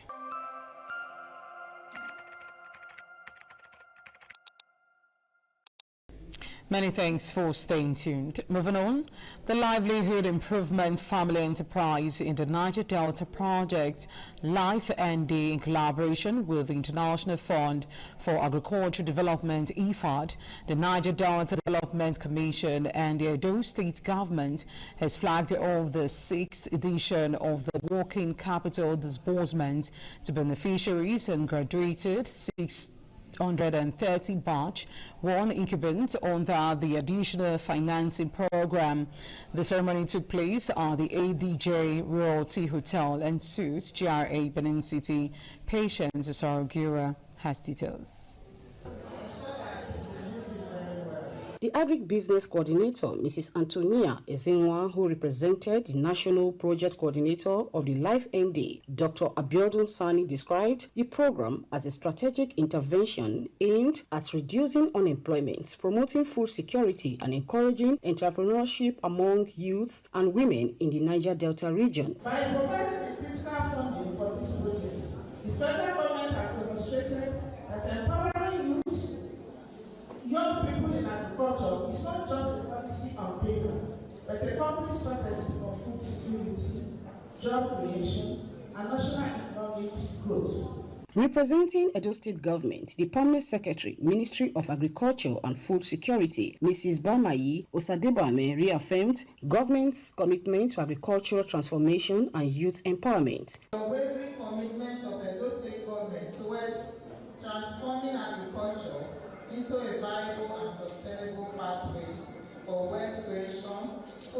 security, and youth development. Earlier, the Edo State Coordinator, Mr. John Omoyi, and the representative of the NDDC, Mrs. Abige Ugiagwe, encouraged beneficiaries to remain focused, committed to the agricultural value chain, and make judicious use of the funds. Some beneficiaries expressed appreciation to the Life ND project and the Edo State government, describing the intervention as timely and impactful. I want to beg the Life ND that this empowerment should continue. I have benefited, and I would love other youth to also benefit from this empowerment. I want to thank them for empowering the youth. The high point of the event was the presentation of working capital support, starter packs, certificates, and the graduation of Batch 1 incubatees under the additional financing program. From Benin, Patience Osaugiwa, ITV News.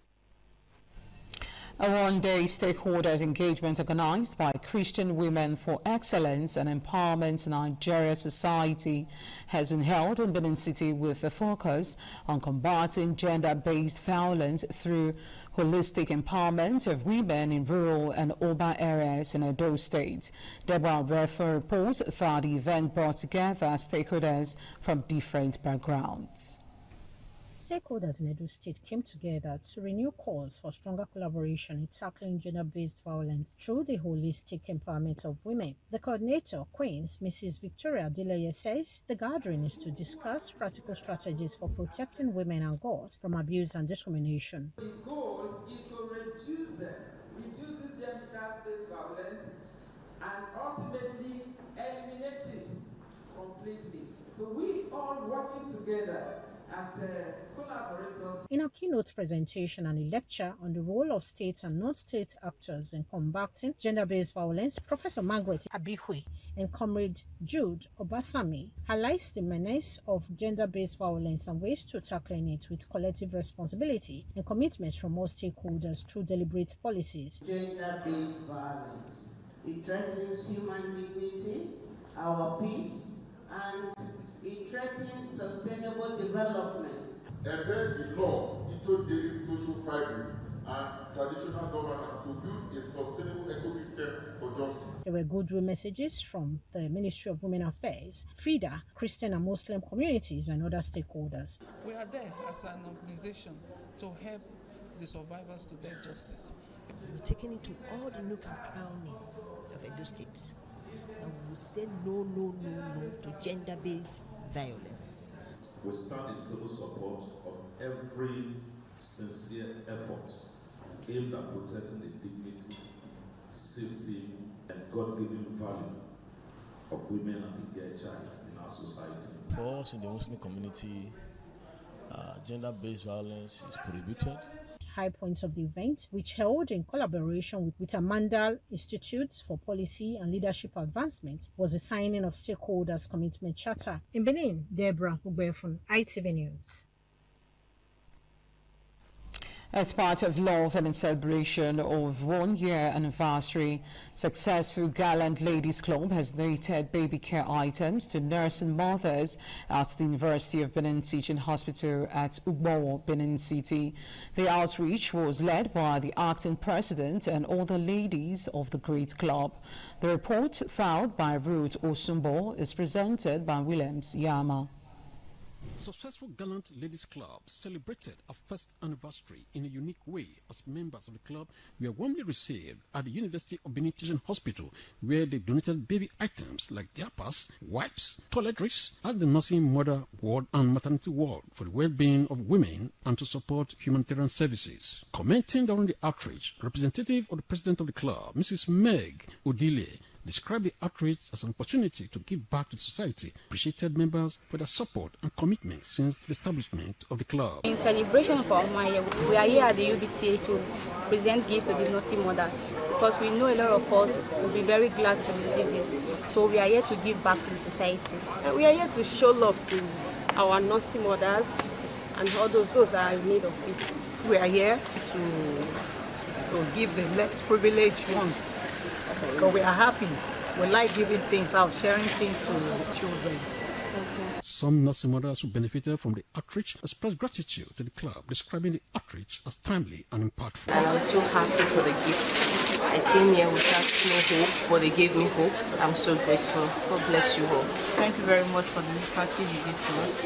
I'm so much appreciated. Responding on behalf of UBT, the matron, Mrs. Fumilayo Omoli, appreciated the club for the gesture, love, and offer prayer for God's blessings upon members of the club. Thank you for your gesture, for coming to put a smile on the faces of our mothers.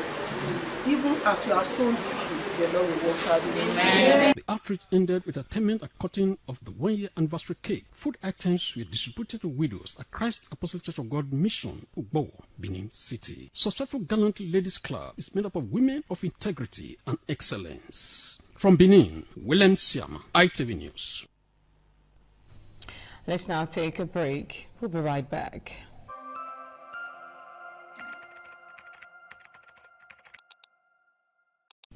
And now on entertainment, when Nollywood actress Sharon Oja has announced the birth of her first child with her husband, Ugo Nwonke. The 35-year-old actress shared the news on her Instagram page on Wednesday, revealing that the couple welcomed a baby boy.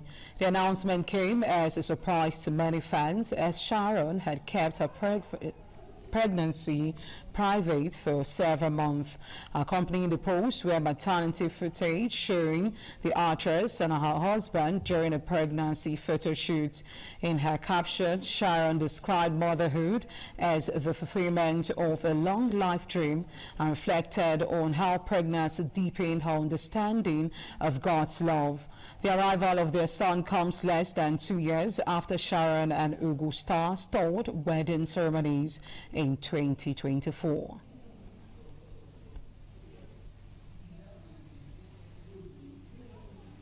Next on ITV Network News is sports with Solomon Aino.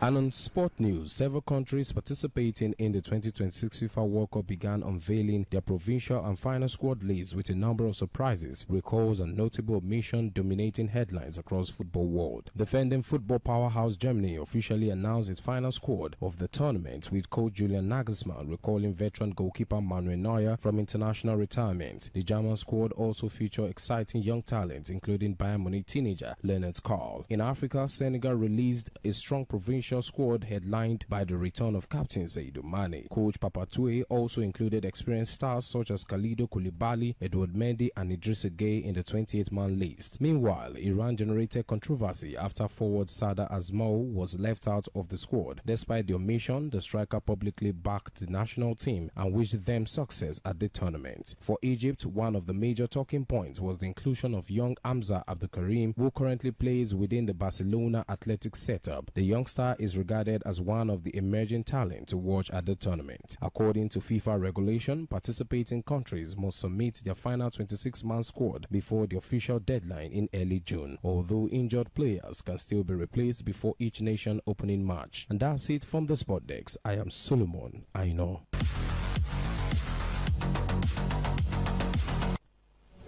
Many thanks, Solomon. And that's the size of a package on ITV Network News. I'm Oluije Oyikokai.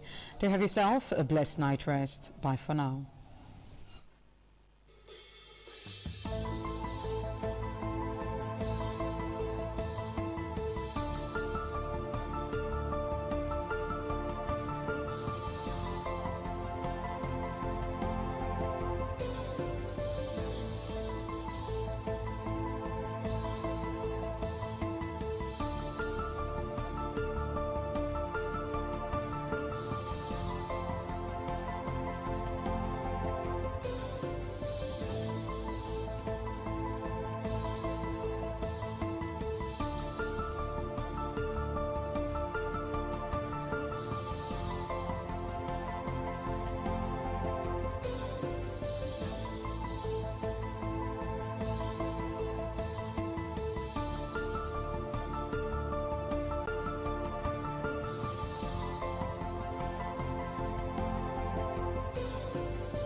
ITV, certainly the best.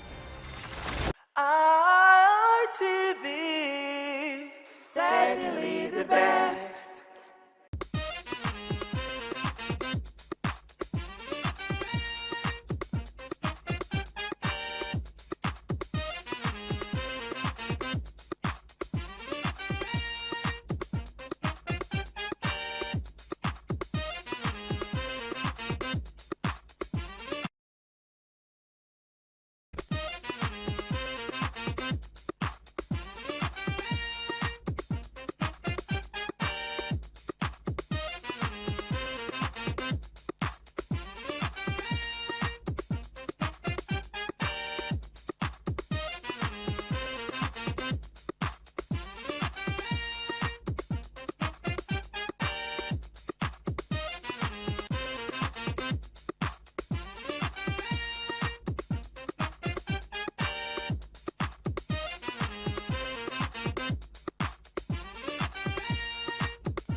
Good afternoon and welcome to your favorite current affairs program, 60 Minutes Nigeria. My name is Erosa Agbolaho. It's a delight to have you on the program today, and I must appreciate those of you who will be spending your 60 minutes with us on the program today. A lot is happening in Nigeria, and we need to dissect it, we need to discuss it, we need to provide solution, we need to help government overcome the media challenges bedeviling the economy, bedeviling the country. I have in the studio very distinguished personalities who will be joining me to dissect the topic we have today. We're looking at what happens in the political arena in terms of, the other time we call it Godfather, but we can just say influential political leader, and of course the influence, the impact on primaries. Recently, primaries were held in some political parties, but the ruling APC seemed to occupy the front burner. So many Nigerians were focused on the outcome of the APC primaries, especially in Edo State, also in neighboring Delta State. The senatorial election, the senatorial primaries seem to have gained some kind of traction. Everybody talking about it. The House of Rep was another one, but the senatorial, especially Edo South, where Pastor Sageze Yamu, a former governorship aspirant, a former House of Rep member, Ogbede Yama, these two heavyweights competed in APC Edo South primaries, and I tell you, the focus seems to be on that. In Delta State, we'll also see what has happened to the former governor of Delta State, Okowa, winning the senatorial ticket ahead of, do I say the battle, the Regina's husband. Okay, so we'll talk about that, talk about what's happening in Nigeria, but APC seems to occupy the top burner, like I said, but other parties, ADC is having the House of Assembly primaries today. Yesterday it was APC House of Assembly, and we saw the emergence of some very credible politicians. Okay, let me introduce my distinguished personalities who will be joining me to dissect the topic. I have Bishop Olumese, is also a regular guest on 60 Minutes Nigeria. Nice to have you today. Thank you, and good afternoon, viewers. Okay. Enjoy your stay. Okay, we also have with us a very, very distinguished personality as well, Dr. Elvis Agbanaima. Is also an apostle. Nice to have you with us today. Thanks for having me. Viewers, God bless you. Okay, we also have with us a man that is making his maiden appearance on 60 Minutes Nigeria, Mr. Isaac. His Benin name is wonderful. He will pronounce it himself. What's it? Ukbenarusi. Okay, that's a very, good Benin name. Yeah. That needs interpretation. Maybe we'll interpret it in the course of this program. Well, I've given you the premise on which we will be discussing the topic today. It's very important when you get to hear of the influence of certain individuals on the outcome of primaries. Some persons call them godfathers. Some other persons say, no, there's no like godfather, it's just that they are called leaders. And in every political parties, the leaders must have their say. We'll start from Bishop Olumese, who is a very renowned analyst. What is happening in the political scene? Some persons say it's not the lines, it's not the electorate or the party faithful that you see on the day of primaries that determine the outcome of primaries, that it has been determined before that day by leaders. Do you subscribe to this school of thought? Thank you again for having me. Okay. Democracy, internal party democracy, and the activities of political party leaders, popularly called godfather, in Nigeria view, is becoming a very terrible situation. Looking at the present happening in our primaries, in our political scene, when you discover that democracy ought to have given people opportunity to aspire. Today, leaders and so-called godfathers have preferred candidates. It has jeopardized the whole essence of democracy. It has, it has downplayed the whole essence of internal party, transparency. The situation whereby some few persons sit at the room and decide this is whom we want, whether the majority likes it or not. It's a shame. We were talking about the senatorial election that took place in Edo South, where you see people were on the field while results were being called in a certain location and all of that. This has never happened before. These are people revolting against godfatherism. And we want to encourage people to continue, because this godfatherism is not helping us. You discover that positions that should have been thrown to the best candidates to aspire and emerge, godfather brings somebody who is loyal to him, who will sing his music, who will dance his dance, and who will play his build. And at the end of the day, it have a negative effect in our economy. You see, most of the candidates, because election these days very expensive it's a huge investment. And you discover that when you are brought in, I remember those days Shomole revealed something. That when he came in as from the court, his first budget, they said they have to take it to one godfather. He said, no, don't do this, don't do this, don't do that, don't do that. And he began to fight against it and all of that. So the fight against godfatherism or whatever is a mirage. It has hit deep into allowing fair play, into allowing the choice of the right candidate. When you look at the contest we have all over the nation, you will discover that godfatherism has taken over everywhere. It's where people are now we heard from the city senator that a letter was written that nobody should vote that there is a party preferred candidate. Are you for real? In a democracy, when you have allowed people to buy form, million, those parties should be taken to court. Yes. Okay, thank you. We'll come back to you. Dr. Elvis Agbolaima, looking at what has happened so far, even in data, we've seen Okowa, Dafune, winning their tickets ahead of an incumbent for Okowa. He defeated an incumbent senator, But some persons have said, yes, leaders determine the outcome of what you see. So what's your take? First and foremost, I just want to say we thank God for everything. Okay. And by the grace of God, I just want to say that I just got re-elected as the vice chairman again for another 3 years as the vice chairman at Tokyo Nigeria Edo State chapter. Oh, on this platform, we say congratulations to Dr. Elvis Agbolaima, re-elected as vice chairman of the Actors Guild of Nigeria Edo State chapter. Congratulations. Thank you, sir. I understand. I might not be a politician, but I understand politics. Okay. based on the question you asked, is so very painful that APC has not learned from the misfortune of PDP. And the fall of APC is going to be worse than the fall of PDP. And what you are seeing, or what we have seen so far in this primary, I don't pity those who are crying wolf now. Why?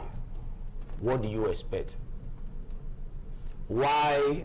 We all know what happened in this state in the previous election that happened, how some people emerged, all the dilemma that took place, all the games that was played. And now, why those games were being played, those who are crying now were celebrating. Then why are you crying now? You know, I'm not surprised, and I don't pity them, because, you know, it's unfortunate that a lot of us, when corruption, when some certain act that is against the people is being played, because it favors us, we celebrate. Now that it does not favor us again, when you join to enthrone, when you support anarchy, when you support, you know, practice that is against democracy, because it favors you, you are celebrating. Yes, now it is your turn. Therefore, those who are crying wolf in APC now, because of the primary that took place, I tell you the truth, sir, I don't pity them. Now, back to the question. Like I said in my opening remark, I said that it shows that APC have not learned from the misfortune of PDP. Because with what has transpired in this election, this primary election they just did, yes, is already a sign of doom for APC.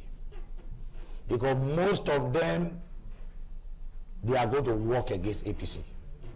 Because many of them have not been treated right.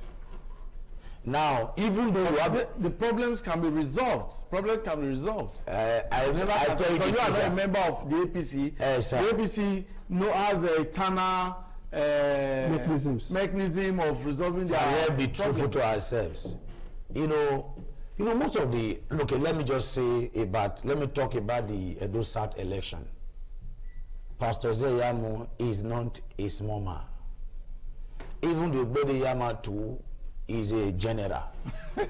But if these two people, they want to do primary, the way you handle it matters a lot. It would have been better if you discover that the two of them are not ready to, you know, let's say to submit for one another. To step down. Yes, allow them to go to field. They went to field? No, they went to field. It was before they went to field. The result was already written. We saw everything. Imagine that's a very serious allegation that we can be substantiated. It's my personal opinion. It's not ITV personal opinion. Okay. It's my personal opinion. The result was already announced. Already written.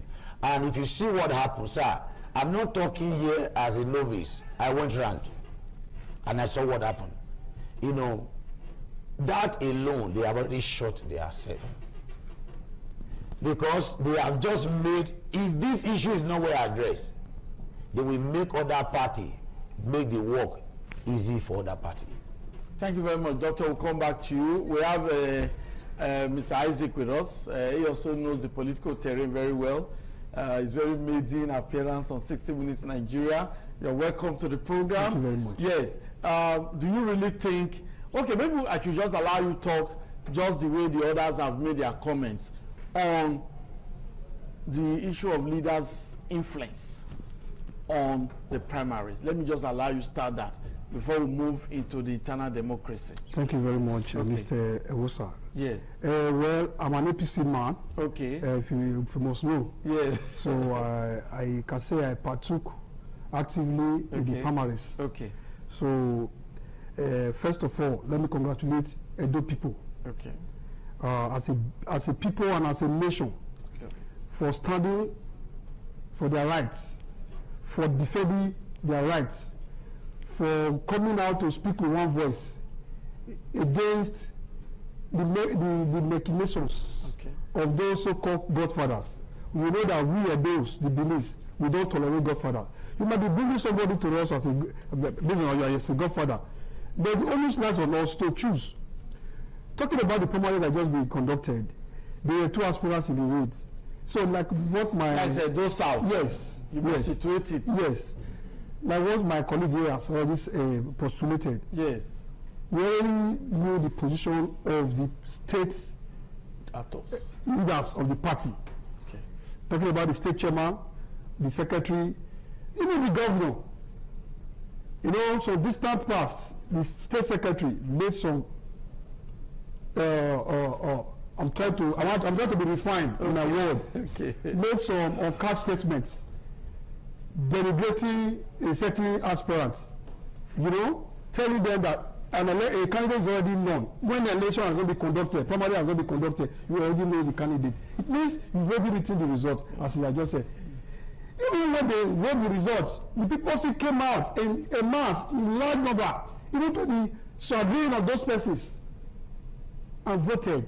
I saw your media crew everywhere. Yes. You know, from my ward where I voted and across different wards and local governments. You capture it. If maybe the matter goes to court, your media can be consulted to show those evidence.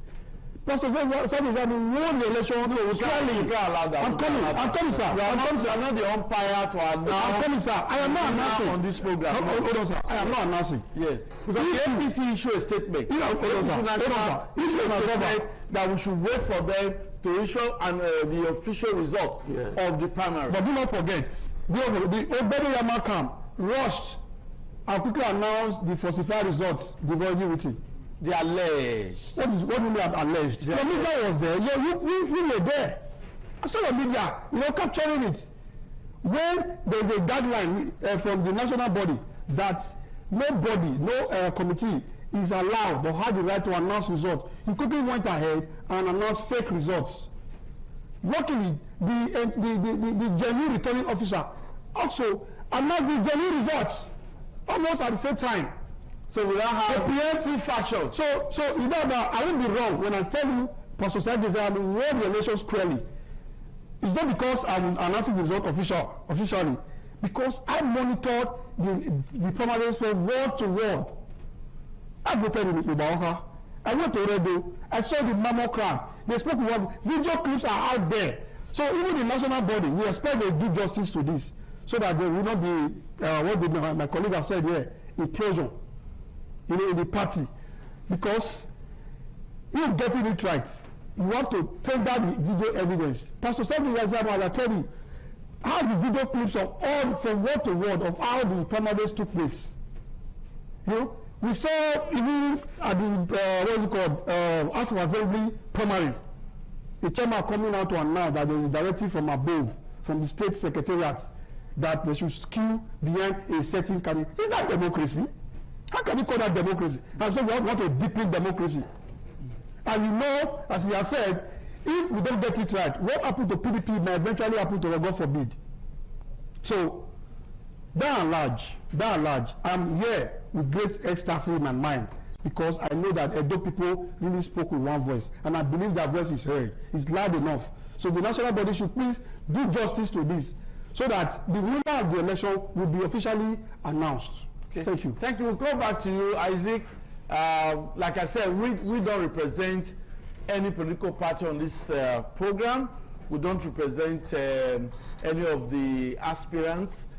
This is a program where we allow people to just ventilate ideas that can help make Edo State, Nigeria, a better nation. We'll come back to Bishop Bright Olumesi. Now, in Nigeria generally, do you see political parties actually entrenching eternal democracy? Because democracy is what we practice in Nigeria. These political parties, these actors, do they actually entrench eternal democracy? Okay. As we speak now, eternal democracy in any of the political party is dead. How do you mean? Yes, because in not just only APC, every other political party, what is consensus candidate in the place of democracy? Allow these people to go to the field. let the people, you know, these people, they seem creating problem for themselves. You want to win a general election. Internally, you are creating a division within yourself. How does that make sense? You know, sometimes you wonder if these people believe that there is an independent electoral commission. It's like these guys, you know, this is the permutation right now. If you win primaries in APC, you're already there. Yeah. Do you get that right? That's the way they're doing it. Go to Lagos, people were stabbed. Commissioner, it was we saw them live. People were killing themselves. Like I was wondering, this primary. Nollywood actor Desmond and said he has rejected the outcome of the primary. If you watch what happened in Lagos, yes, if you watch what happened there, go to other places. It cut across political party. Now you will now imagine, what are these guys doing? Is this autocracy? Is it dictatorship? Is it no longer democracy? Where you allow the majority carries the day, where you feed your best, and people, you just like what they said. We watch what happened in the field. One candidate had a lot of people were chanting. Why not give that person and let the person win for you? It's not you want to win, but no, so I can't really get it. But this is going forward. The people, when the way out is the same people, because when you allow certain godfather somewhere to impose people, just know that any resources coming will also be shared. That's what it is. Any appointment coming, the godfather will also share it. Yeah. The godfather has many sons. He's grooming yes, he's grooming people for the next generation before he died. So he now left the people who own the constituency with nothing. So now the only way out is that the people now hold the cutlass and the yam. So to decide, if we didn't bring you out in the primaries, there's no working for you. And all of that. That's the if we don't solve this issue of godfatherism, we're going nowhere in development. Thank you very much. Come back to you, Dr. Elvis. You are somebody that has always participated in voting in different elections, which is a good one. Citizens are advised to have their PVC and always vote. But this is primaries, political parties. I know you don't belong to any of the political parties, but you see what is going on. You see these political parties encouraging internal democracy, or we see some elite group or some money bags or some very influential politicians determining the outcomes of primaries? Thank you very much for that question. The truth of the matter is that the leaders of different political parties, they don't want democracy. How do you mean? When we practice in democracy, the reason why they have been doing all these things and they get away with it, because the people, like I told my congregation, I say every one of you go and belong to a political party, so you have a say there. Just like what happened in those SAT now. Even when they find out that a result has been written, the people want to feed. Yeah. Now that's why it's now frustrating now. To announce the results now from the national now is a problem. Very correct. Because the video everywhere is visible that this person won. The person that they are trying to smuggle, he does not have the numbers. Sorry to say. Very correct. Now, because the people went, I told my people, I said, I might not be a member of a political party. Yes. But every one of you go and belong. Yes. So that you have a say there. So anything that is happening, because politics is a game of numbers. Yeah. I told my congregation, I said, my dear, I believe in prayer, you work, but there's a need. But that will say faith without work is dead. It's dead, absolutely. You go and belong to different parties. I'm not telling you want to join, but you go and join so that you will have a say there. Otherwise, the wrong people you feel that are there, they will continue to run things for you, and there will be error. But when you are there, you that know the right thing to do, join. Now, because a lot of us, a lot of persons stay clear, therefore the Godfather now are not trying to smuggle everything. But look at what happened in Edosat. There's problem now. Because the people spoke. The people came out. Yeah. The line was visible. The videos are visible. Now, the reason why for a long time, most of these political parties don't practice democracy, because they know that a lot of persons are not involved. But now it's now frustrating now because many are now involved. The eyes of many Nigerians are now opening now. That's why there's a political party within 24 hours, millions of people begin to register. Say, you know, therefore even that party now they are going to have problem because those people who came to join, they now know that they have a say. Yeah. Therefore, to just write list in your room is going to be tough now. Very well. You know, for me, if these people are not ready, the political leaders, which we already seen before now, that what they do is to unpink. And that era is fading out. That is the problem now. Because that's why the godfather, many of them are fighting now. Finding difficult. They are finding it difficult to do what they used to do because the people are now getting involved.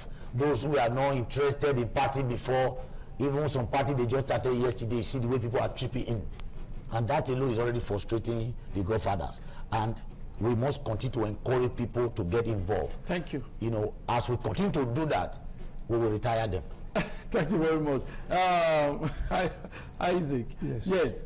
Do you really think, I don't want to just concentrate on your party now, but do you think political parties in Nigeria encourage internal democracy? The fact remains that there's no new political party.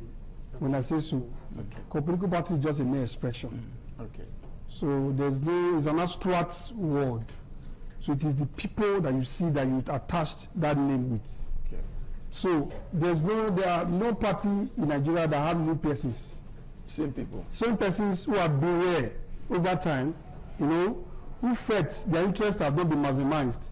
They now jump ship and they are not here today. Okay. So you don't expect otherwise. You don't expect new thing. So they are carrying that same mindset. Yes. That's my job to wherever they are going. You saw Labour Party. Yes. Even with all the obedience movement everywhere, some persons from different parties still infiltrated. And Obi himself became tired. He had to leave the party to another party, which is the ADC. Who are those people that made up the leadership of the ADC?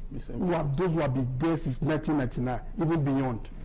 So, what do you expect? And Peter Obi has moved again to NDC. You know the #1 leader of NDC. Yes. Your best is as good as mine. Saraki Dixon. Yeah. You know. So where was he before? PDP. He started his political career in PDP. So today, he's the brain charge of that party. Don't you think he may have changed his jacket and changed his philosophy? Sir, we remain Nigeria. Nigeria has not changed. The situation we are facing in Nigeria has not changed. Okay, as you come back, so we don't expect anything. So, but I want to quickly say this before you go to my next. No, we are going to take a break. Okay. I'm entirely disappointed at some persons who call themselves leaders in the Edo South. Why am I disappointed? You know, at the eve of the election, about 2-3 days to the election, they went to the house of Pastor Sagi Zeyamu, trying to pressure this man to step down for his younger brother. Who does that? Who is his younger brother? Better Yama, of course, you know. Okay. They are all the same brothers. Okay. They are Benin. They are from the same local government. Yes, they are same local government. Yes, yeah. So, how will you do that? I'm very happy at the way he disgraced them all. He told them, call the governor. You guys you are maligning my name, say all sorts of things to spoil my image, to step down. If I step down, you not say again that you have given money, Pastor Sagi Zeyamu collected money to step down. I have the people. He told Loki Moswen. Okay. He said no, we will not allow you mention it. They don't have their representatives here to defend them. But we'll come back. We'll come back to you, but that will be after this break.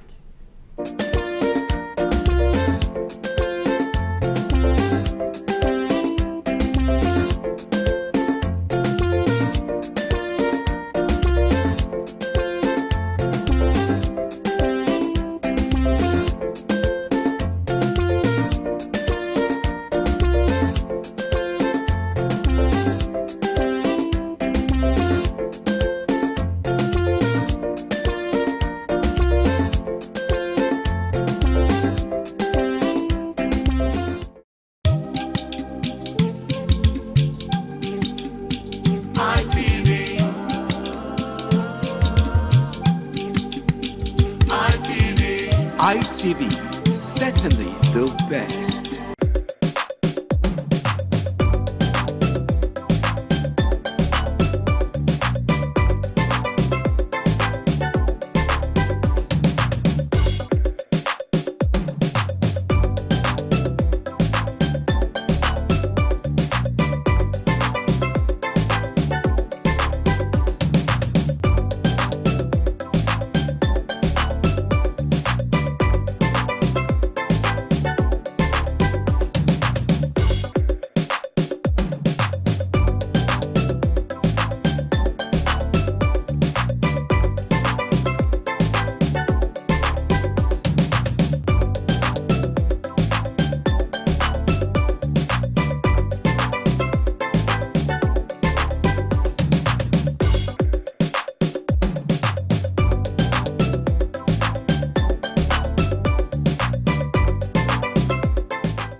Okay, it's always a delight to have you back on the program. 60 Minutes Nigeria.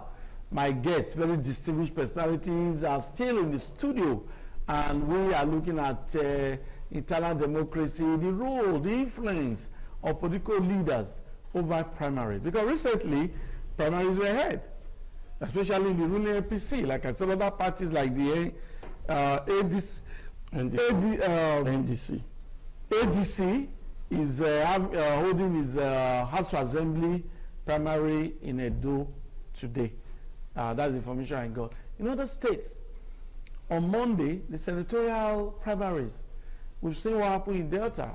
Some incumbent senators losing out. So in Lagos, a very popular Nollywood actor, Desmond is he has said he's going to challenge the actor. You know, that's what is happening. Sometimes leaders handpick. Sometimes it backfires, but my guest will do the talking, not me. Bishop Bright Olumese, yes, what's the way forward? Because we can't continue this way. Yeah, the way forward is that party leaders should ensure internal democracy. Okay. That's the way forward. Now, the reason is because the view from the populace becoming very aware. The awareness is going higher. Time is coming, populace will begin to reject your imposed candidates. Time is coming, and it is here. Just see the swing the surprises. You know, there were surprises in the day last election. Yes. When the Bidemo movement came, all the Godfather choice, they were all crying behind the bar. They won the election because of Peter Obi. Yes, that's what I'm saying. The leaders of the movement, things like that can happen. Why? No, they didn't win everywhere. There are certain places they didn't win. Yes, there are certain places, yes. Yes, they didn't win. Yes, that's true. That tells you there was a internal democracy. The ruling parties had the people behind them. Because this is an advice to party leaders. I know your major aim is not just to do primaries. Your major aim is to win the general election. Nigeria 1999 is no longer Nigeria 2026, 2027. The level of awareness is high. So your people are watching you. You know our people, the swing is very high. They can give sympathy votes. They can give protest votes. Like when they discover that, oh, let the ruling party or whoever impose candidates and bring candidates and come and say candidate 2027, and you see how difficult it's going to be. So we want to see that internal democracies are encouraged. The reason why many intellectuals don't participate, they don't have godfathers.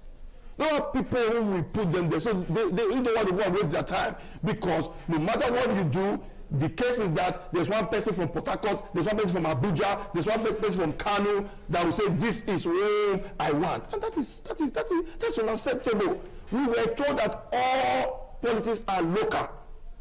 If it is local, as we said, then allow the people throw one Egosa Agbonlahor that is not known in Abuja, and let him go to Abuja. And did you see the youngest guy who collected from and won primaries? Do you get that right? He has won primaries. It was announced he has won primaries. Because the people, everybody is just like... He said his people sent him. Yes, now. That's what he said. The people have queued behind his... Yes. You know, to me, very funny. But as far as it is, he has won primaries. It's showing something. Do you get that right? So now, the point I want to make is that political leaders, like look at the Saraka DC or whatever, we're told one person has been screened, former president, as a sole candidate. But the point I'm making, why is that at the president level, they don't allow any person like this presidential fund to other candidates? But someone from Edo bought presidential, okay. So now you will see, you know what they will do to that one. AFC will soon visit him, because the point I want to make is that, please, we are begging this political gladiator. We may not be a member of a political party. We are Nigerians. We want to see that internal democracy is being ensured. Maybe people, some of us will be interested to see that, because you see, even what my brother said just now, all these so-called politicians, they were given birth to by PDP. There is no politician anywhere apart from Asiwaju Bola Tinubu that have never been PDP before. Every other one, whether is it David Mark, is it Atiku, who will be, or Amechi, name them. We will tell you where they were before PDP made them who they are, or Akpabi or whatever. The PDP blood is still in their vein. They are carrying that share the money attitude everywhere. I mean, Lord deliver them. So, but with the Nigerians, we have the final say. The reason is because we are begging. That's why we are begging INEC. INEC give us a free and fair election. Most of all this go for that reason. Philip Botto candidates, you don't see the light of the day. All these candidates that are not bold enough to come to the field to test their popularity will see the light of the day because elections are done in the field. Yeah. And lots of people will queue at that day to come and vote. Now, since you are a Oria, sorry, you know, then I explain that you are a bride. Okay. Oria, you are a bride. You are inside the room. You don't have to come outside. But elections are not inside the room. So, to be honest, yes, elections are done by popular people. The reason is because when you win, if people didn't vote for you, the government will be so terrible. It will be difficult to manage people. I'm telling you, first of all, let a general perceived view person win the presidency. You see, to your favor stabilize the economy. There's a candidate that will win. There are certain big people that can make your economy suffer. They will move their money away, move their investment away. Before, you think Mecheli that left, he left because there's no like, no. It's interest. People felt that, no, since they are doing like that, they will suffer. Nigeria didn't revolt. There are certain big guys here who can cripple the economy. I'm telling you. I remember there was one.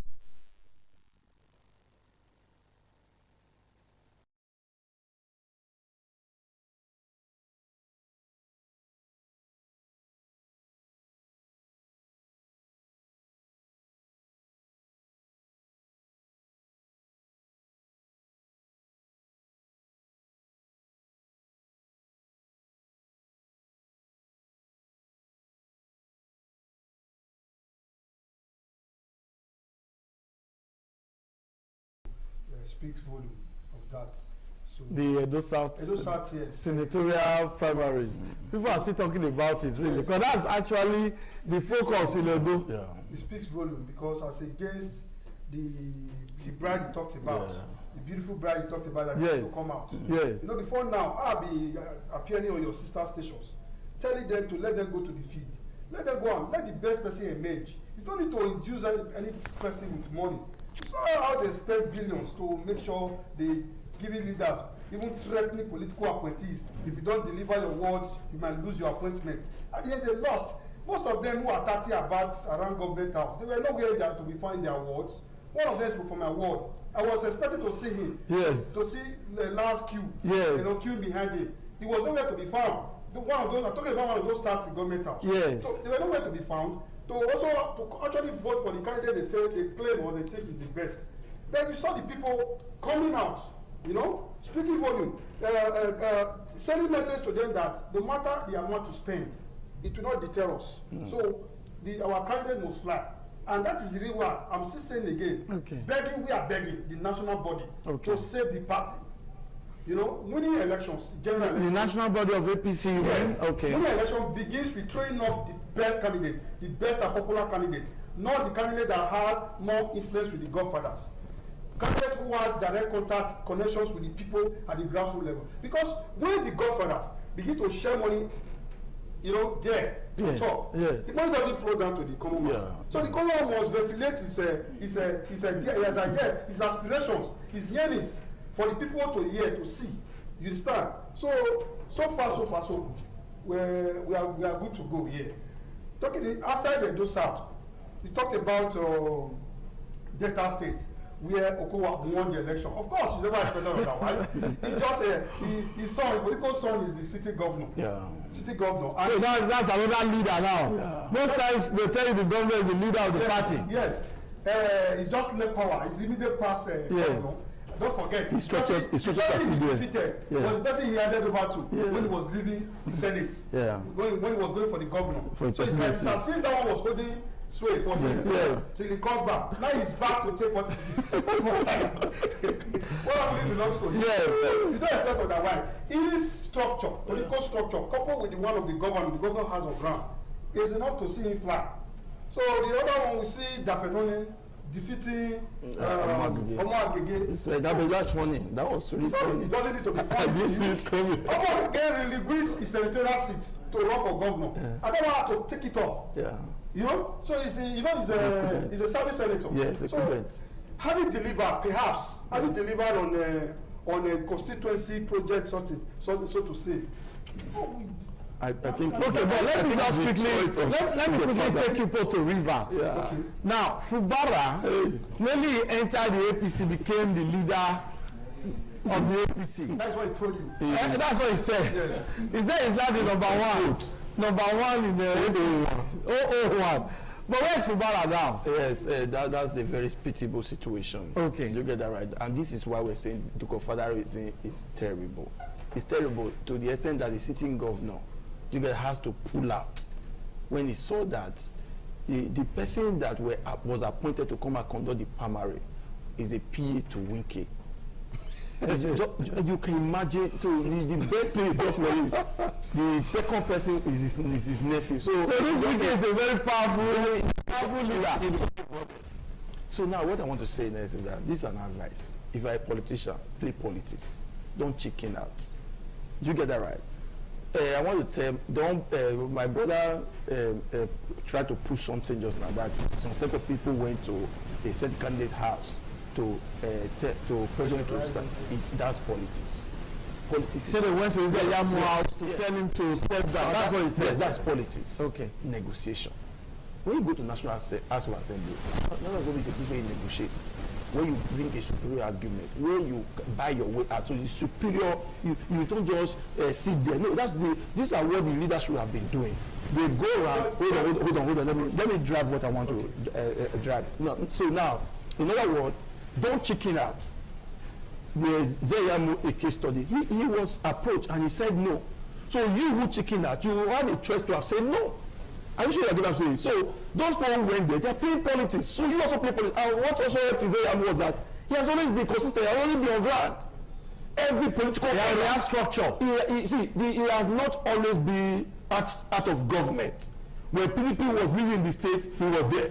When APC, in APC, he just the same thing Wike is doing. But Wike's owner, because he was in power when those shifts took place, he was able to negotiate himself, becoming one of Abuja that gives him he's the landlord of everybody. Yeah. So there's no politician that don't have us in Abuja. If you mess with him, he'll jet you from your house and destroy your house. So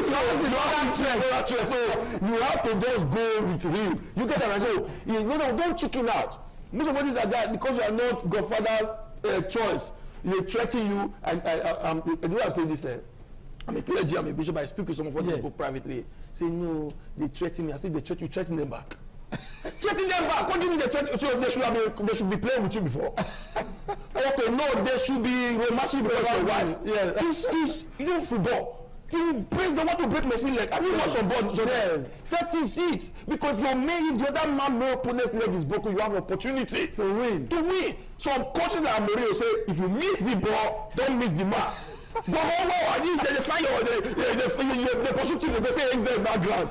On that, and the head they look for to destroy. So the point is that don't chicken out. Yes. That is our brother that says in politics, fine. We want to see 10 years that we see him contest for senator. Exactly. But if you chicken out and come from one, like some people, no, he's not happy with all this going on. That can't leave. No, don't chicken out. Yes. If they threaten them back. If they suffer, you suffer them back. Thank you very much.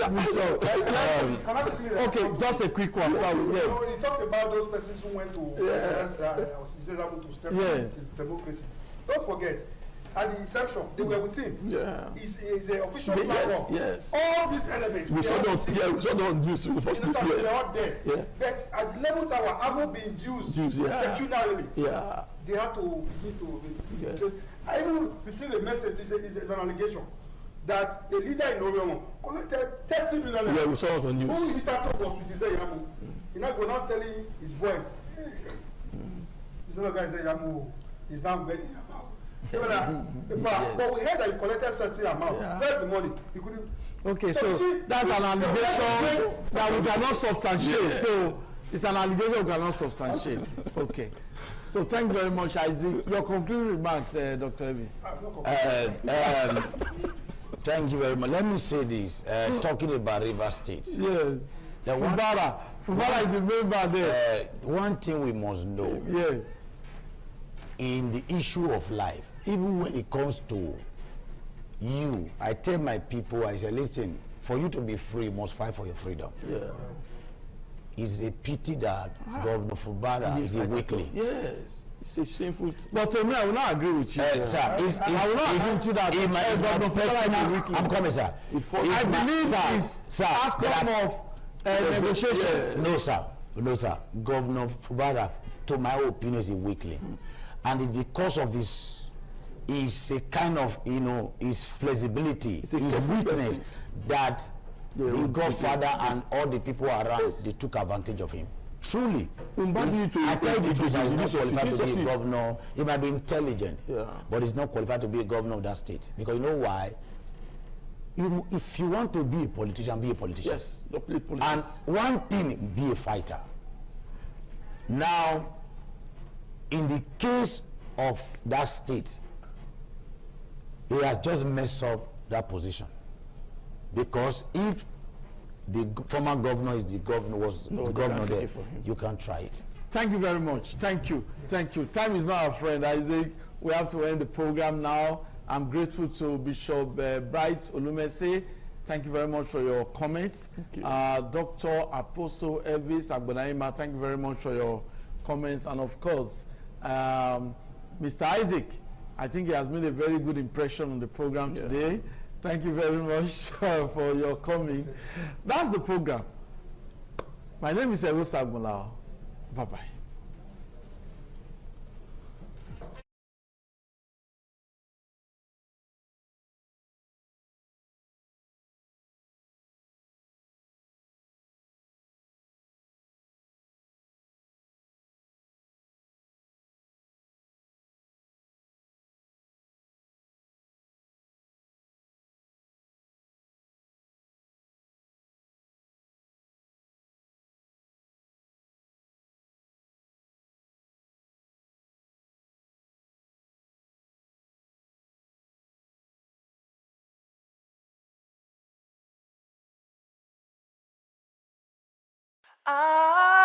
ITV, certainly the best.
Abana tá pra ele!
Oṣòdì aṣáájú ọbẹ̀ ọ̀dọ́pẹ́.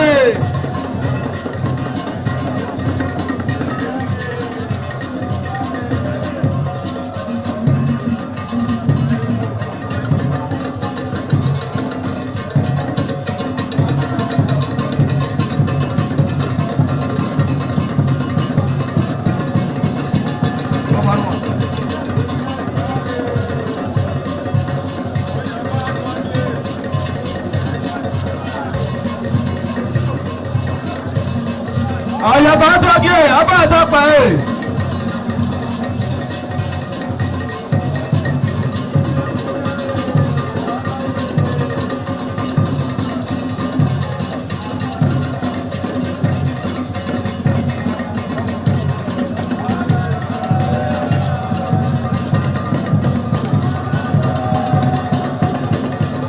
Àlàyé àtọ́jú ọbẹ̀ ọ̀dọ́pẹ́.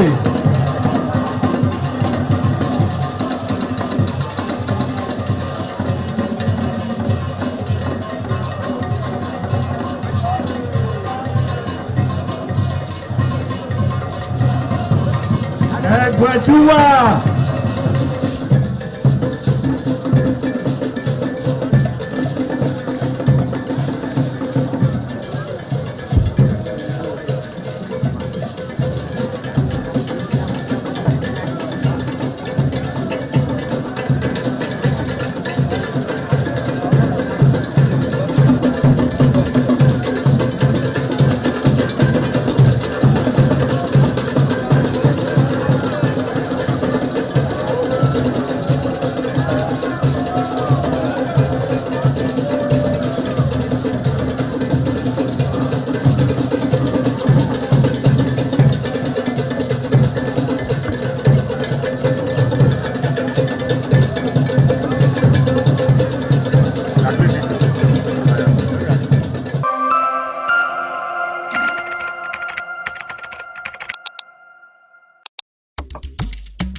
welcome to WIC Women in Conversation, where we discuss things pertaining Nigeria, pertaining women, pertaining men, and pertaining the children.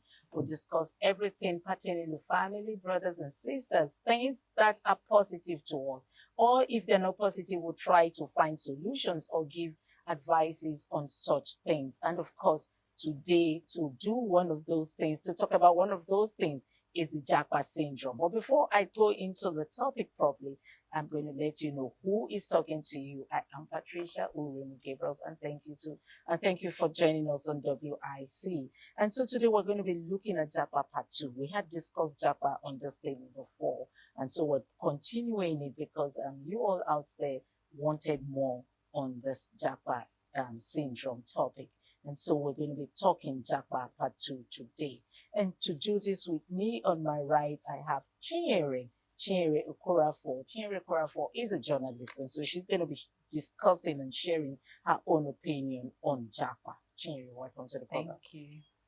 And then also I have Gift sitting very prettily. I have Gift Furera. Yes. Gift Furera is a professional chef, and Gift Furera, her name, of course, is an Arabic name. So I have always wanted to know the meaning, and she has always shared the meaning with me. She says, is a beautiful flower. And she's sitting very pretty. You're welcome to the program. Thank you. Okay, so of course I have Esther. The food lady. Esther is laughing. I have Esther Unen. Yes. Esther Unen is an educationist and a proprietress, and also a food advocate. For men. For men. She advises that we give our husbands, our men, very good food. And she is from that part of the country that does just that. Justice to it. Esther, you're welcome to the program. Thank you. Thank you. Okay, so today, like I said earlier, we're going to be looking at Japa Part 2 because we've discussed Japa on this table before, and Nigerians wanted us to, share more light on Japa.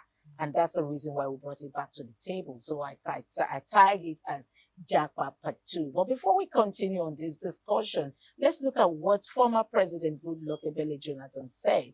He says the Japa syndrome in Nigeria has to stop. Anyway, before we go answering him if it will stop or it will continue, let me ask what Japa is. It's a Yoruba language, so what exactly is Japa? Chinyere? Chinyere is an Igbo lady, from her name, but who has lived so much in Lagos, so she knows the meaning of Japa. What's Japa? Okay, thank you. Thank you, Madam Pat. I live in Lagos, so you hear Japa all the time. So I asked question, and they said it means to flee. To run, to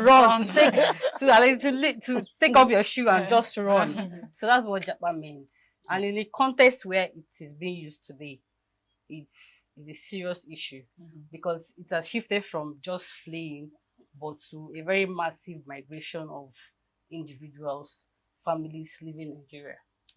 Okay, let's take it from the former president, Goodluck Ebele Jonathan, who said the Japa syndrome in Nigeria has to stop. Do you believe it will stop, or it has to stop? Do you believe it has to stop? Well, to me, I believe it has to stop. The reason is because there's an adage, and I believe it's true, that says there's no place like home. Okay, yes, there's no place like home. So it has to stop. But before we say let it stop, what are the basic amenities on ground for it to happen that they should stop? Because the truth is that our leaders, they have actually failed us. They have failed this nation since from inception. So they have not laid down anything reasonable for anybody to look at and say, I'm the slightest opportunity to Japa, I will not. There's nothing. There's nothing. Are we talking about economic hardship? There's nothing that somebody will finish school and there's no job. Even when you get a job, you are underpaid. So they prefer to go and take manual job down there because their pay there is even higher than a bank manager here in Nigeria. Yes. So so many factors, and then the insecurity problem, the insurgency, the killing, the kidnapping, is it police brutality? that we're talking about. So you know, this, especially the youth, they actually, in the slightest opportunity, they want to japa, because there's nothing that you are giving to them that will say, okay, we should stop the japa. You get to stop japa. You understand? Okay, let me come to you, Esther. You heard what Gift said. So do you want to agree with the former president who says the japa syndrome in Nigeria has to stop? Yes and no. Yes, if the government put the basic things on ground. Have they asked themselves, why are these youths and families, now it's no longer youth, so anybody that has the opportunity to japa, the person will just, with the family, not even minding what they're going through out there. So I'm of the opinion that it should stop, but based on the ground that the government are ready to put on the basic things, the schools, our hospitals, I mean, the roads, our electricity, all this has to be in place so that people who are jackbarring will stop. Because everybody wants good thing. You want a good life. Go to our hospitals today. It's either the doctors that are on strike, the nurses that are on strike. Go to our schools. You know, I can remember how long I spent in school. A course that was meant to be 4 years. I ended up spending 5 years plus. So is this the country that we are telling our children to stay back? So our government that will hear us today, please, if you want us to stop jackbarring, if that word is correct, please put the basic things in place. Let our country work. We have all that it takes for us to succeed in this country. Yes. And we are very hard work. Nigerians are very hardworking people. So if the basic things are in place, if our electricity is in place, Nigerians will not run away. Okay. Thank you. All right. So as a young lady, Chinyere, if you have the opportunity to japa today, will you japa? Thank God you asked me this question. Because on social media, when people, you know, talk down on Nigeria, maybe because I'm a journalist, I usually, you know, look at what they're actually criticizing and I make my position to say, okay, yeah, the government may not be doing right in this area, but there are these other areas too that they are doing okay. So let's do check and balance. So everything cannot be totally bad. If it's all totally bad, I mean, we won't even survive. It would be a revolution. So because nothing is not totally bad, that's why we're still here. So for me as a young person, me personally, I believe in Nigeria. Honestly, I do, because of my kind of the job I do. I am privy to so many information. So I have this idea that Nigeria can work. Yeah. It's just that our leaders do not have this political will, you know, to go make straight things, to my question. If to make you have the opportunity to japa if I have the today, opportunity to japa, to leave Nigeria, it to be on a good course, not to just leave and I don't want to come back. Maybe to further my education or to do something and, you know, improve on what I already have, and then I come back and impart in Nigeria. Okay. Yeah. That's your take on the japa situation. Yes. Let me come to you, Gift. As a mother, if there's an opportunity to send your child abroad for school, with the situation of Nigeria today, would you take that option? I will. 100% I will. I will not hesitate at all. I will not hesitate because I fear for the next generation. The way things are going. I actually fear for the next generation. What are the things that we have on ground that they will leverage on in their generation? Because it's really paining me, honestly. So I will not hesitate that any of my children, all of them, they them japa. You understand? Because yes, because look at it. Even infrastructure, nothing. I sometimes I just sit down and say, God, is it that some people will start, maybe will start living under the bridge because the government have not even made any accommodation, even a low cost that people will access. Landlords are increasing rent every day. I'm telling you, it's alarming. So let them japa. Okay, Esther. Yeah. I asked her if she has opportunity for her children to go to school abroad, if she will. Okay, you are a proprietress. Yes. Even though you don't want me to mention Okay. you are an administrator, an educationist. Okay.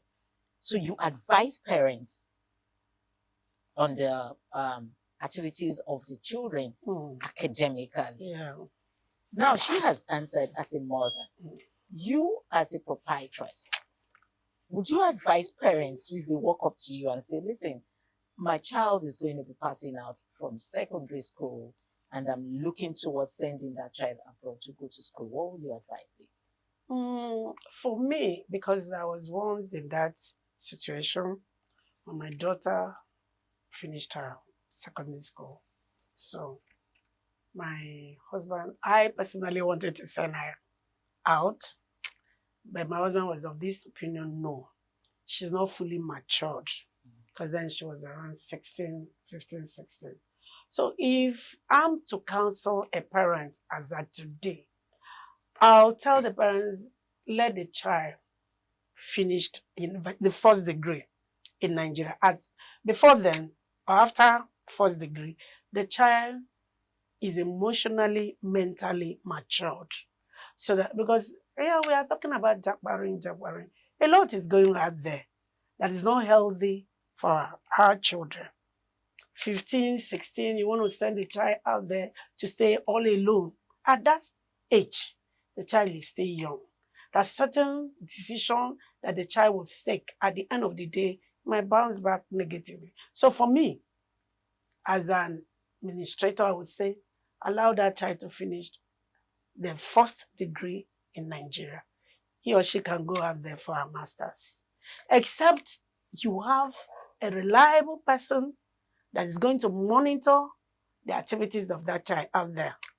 Okay, will you still give such an advice even with the situation of what is going on right now in Nigeria? Be honest to yourself. This is what of course, this was about 4, 5 years ago, which the situation has not really changed. Like it's worsening, exactly. I put a clause. If you have a family member, a trust friend that will monitor the activity of the child out there, you can release. But in a situation whereby you're just sending your child to Canada 15 years, 16 years, to UK, to America, all alone. A lot of family will not want to agree with you. I know. Because me sitting down here, I'm one of those family that will not want to agree. I agree, because absolutely. I know I took my son abroad when he was just 16, and he is doing so well right now. So it's a thing of, for me, well, I am not a guest. That's what I'm saying. Opinion differs, okay? So this is personal. I want my child to be emotionally, mentally matured, that can take decisions, certain decisions for himself or herself. So this is me as at today. I don't know what will happen tomorrow. So, but as at this time and point, this is what I would advise. And this is the decision I would take for myself. Okay, that's your decision, and that's what you'll be advising parents that comes to your school, or parents that wants to seek your advice, okay, on the Japa syndrome thing. But I don't think a lot of Nigerians will want to agree with that because of the situation of things going on right now, especially in our education sector. Anyway, we're going to be continuing this when we come back for our short break. Please sit.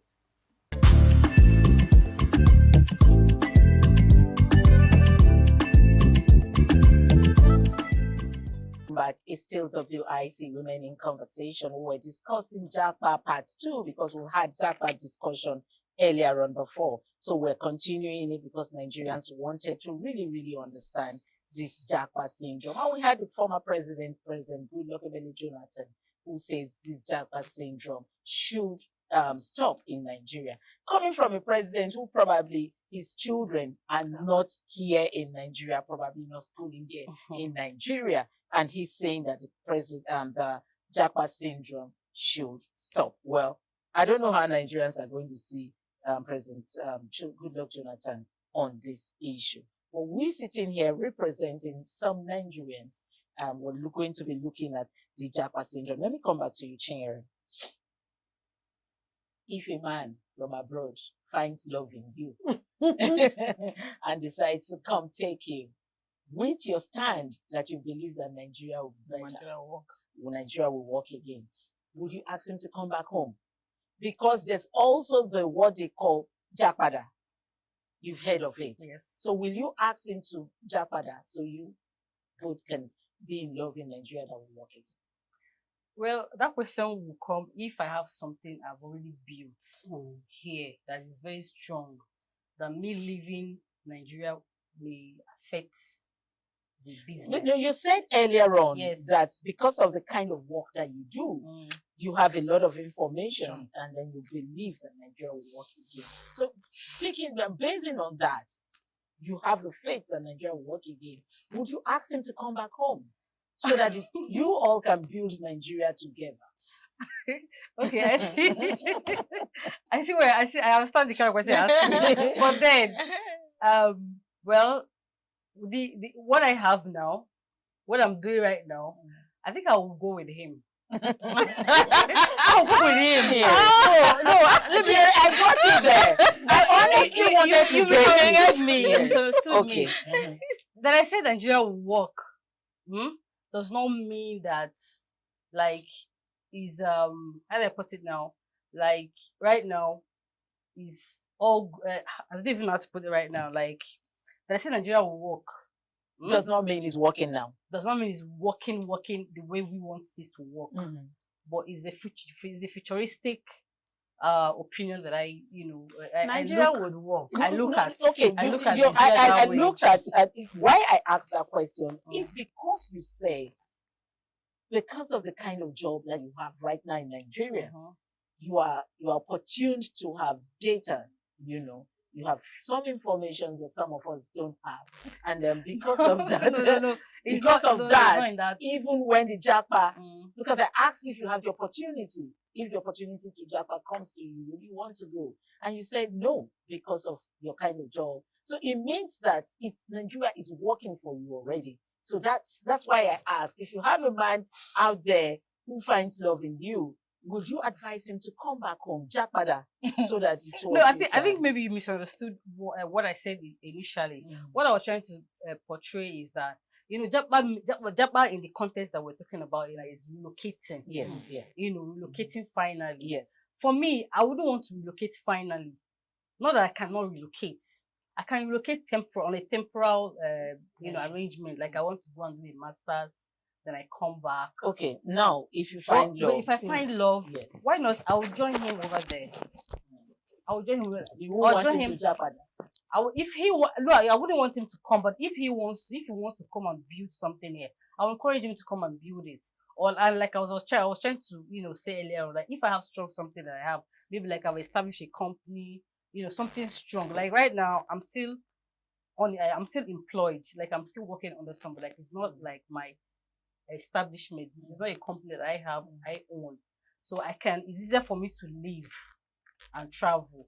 But if I have something strong here, very strong, that is giving me money, I can encourage him to come here, or we'll find a way to do it. I don't know, my opinion might be somehow, but that's your opinion. That's my opinion. Okay, so let's move on to Japada. There's also the Japada syndrome, which is not that much, but we have people who also have gone and tested, and it may work for them with Japada. What would be your advice of a Nigerian who had sold probably their property, their homes, because a lot of Nigerians do that now. They sell their property to go, and then they get there, it's not working out the way it's supposed to work out. Will you advise that person to come back and face it in Nigeria? Or you will ask the person, stay put there and dig it out like every other person? What will your advice be? Well, sometimes people who are already there, even though things are not working out well for them, they coming back to them is like shame. They don't want to come and face the shame, at all. But it's in two ways. If they can still persist, if they know they will still persist, Gift, you have the plan to japa. So President Goodluck Ebele Jonathan, former president of Nigeria, is referring to you. Okay. You have every plan to japa. Because you are saying if you can persist, yes, now sit down there. Sit down. Yes. Make you not come back. No, if you can persist, because you have already given up everything here. So what are you coming back to fall on? You understand? So it could be frustrating. Some of them, when they come, they might even want to suicide and thinking of something else to do to themselves that is bad. So they should be, since they are already familiar with the issue over there, they should persist. For me, they should persist and push further. Okay, to you, Esther, now there's this there was this thing happening, especially in the UK, abroad generally, but especially in the UK, where families leave Nigeria, sell the property like we have just said, and then maybe one of them is a dependent and going to school for masters, like she said, and then I carry my husband and children. And then we've heard and seen when they get there, most of these women start to misbehave because they already know the law. What they gain, the law favors them over there, and they begin to misbehave. Most times, sends their husbands out of the home. Let me know. Is it a good thing? Before I go to what the UK government has just passed now. Is it a good thing for the women to do that? Yes. Well, so someone said probably she has been bearing a whole lot of things in the marriage. And then when she got there, it's like, okay, this is I want to show you. Yes. Is it a good thing to do? The question is somehow it's not a good thing per se. And again, it depends on what the man also display out there. Nigerian men believe that women are second-class citizens in quote. Anyway, not all. So they believe that going over there, it could be the same character he was exhibiting here in Nigeria is the same thing he's displaying out there. So if that is the way for the woman to have some relief, she'll feel. But for me, it's wrong. She should not do that. Okay, so I think the white people now knows that it is very, very wrong, because some of these men, you just find them in their place of work dead. I'm sure it's the stress from the house. And then when they chase you out on the street in abroad, it's not a place where you want to run to. I have one uncle or one auntie somewhere, and they get frustrated. So, but sometimes when they go to work, you just find them there. I guess that's what brought about this law that was passed just last week or 2 weeks ago, where the British government have said that if you come in to our country as a partner, as a family, as a couple, you must remain a couple. If you divorce, we send everyone of you back home. Okay, so that's a very good one coming from the British government, because of the kind of things that our women are beginning to do out there. Okay, so let's go back to President Ebele Jonathan. Let's understand how do you feel this coming from a man that definitely his children are not in Nigeria? Do you think it's a good advice, or that the Japa syndrome in Nigeria should stop and stop now? Do you think it's a good and a strong advice coming from someone that we all know, of course, his children are not there?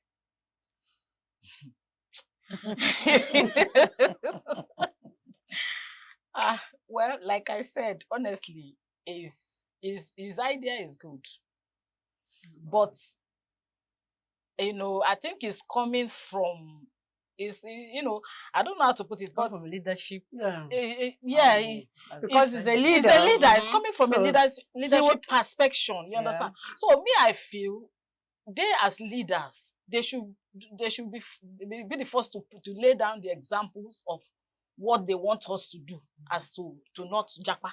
You understand? Okay, their children are over there. You understand? Their children are over there. Okay, their children are over there, and the masses, we are here. Their children are not even partaking from all that is happening. If any headache, they will take them overseas. They are not even assessing the medical facilities that they themselves are not concerned about. You understand? So I don't know how you want that to happen. And sincerely, I don't know. Okay. One word to the youths out there on Japa. Do what works for you, our youths. If for you to Japa is the best thing, do it. But then if you can survive in Nigeria of today, stay back.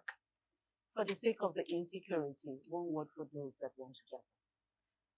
For if you want to Japa, if you're very convinced that you want to Japa, do it. I mean, you're very convinced that that place will work for you. It's good that you Japa and just go and be okay. Okay, Gift. For those that sells their property and want to Japa, what's your advice for them? If you have sold everything and there's nothing that you come back to fall back to, please persist. Don't push. Don't no, japada. Okay, japada Don't is coming japada. back. Push, persist, and let God help you. Push in a positive way. Yes. Don't listen to Gift to go and overpush. If you have sold property and Japan is not working, please come back home. Come back home so you don't drop dead while you're pushing. You understand how difficult it is out there too. But to our government, one word to our government. Please, just one word to our government. Government, wake up and fix Nigeria. Our government, I will say to government to make infrastructures, insecurity, and all of these things. They should resolve it so that Nigerians will feel safe in their home and not have any reason to Japa. I will say to our government, please be sensitive and listen to the heartbeats of the people, the cry of the people, and especially the youths. Bring them to the corridor of governance. Let them also have a say. Let them also have their own thing as youths. Let new things be introduced so that we know the difference. Thank you, Gift. I think you're also a politician.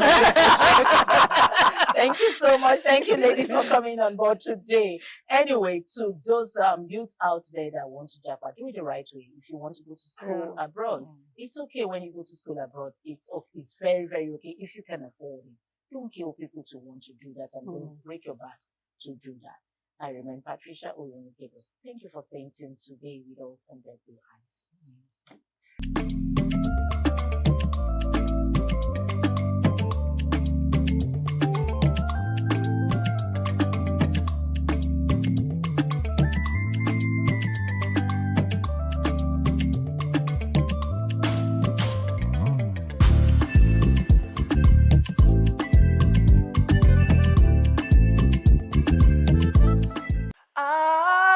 ITV, certainly the best.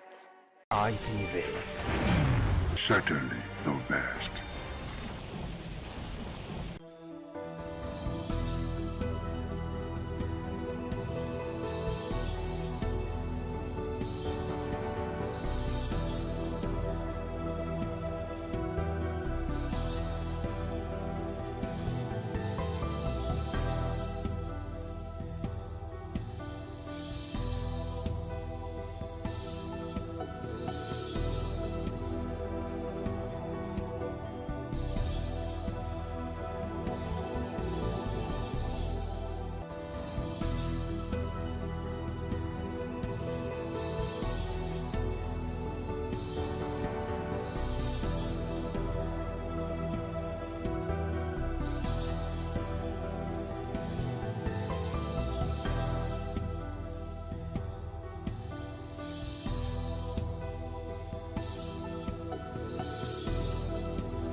And because I listen, I say when you check your time, you will time to take the break now with Water O'Clock. That is how it's time to our program to call with Water the heart of the matter.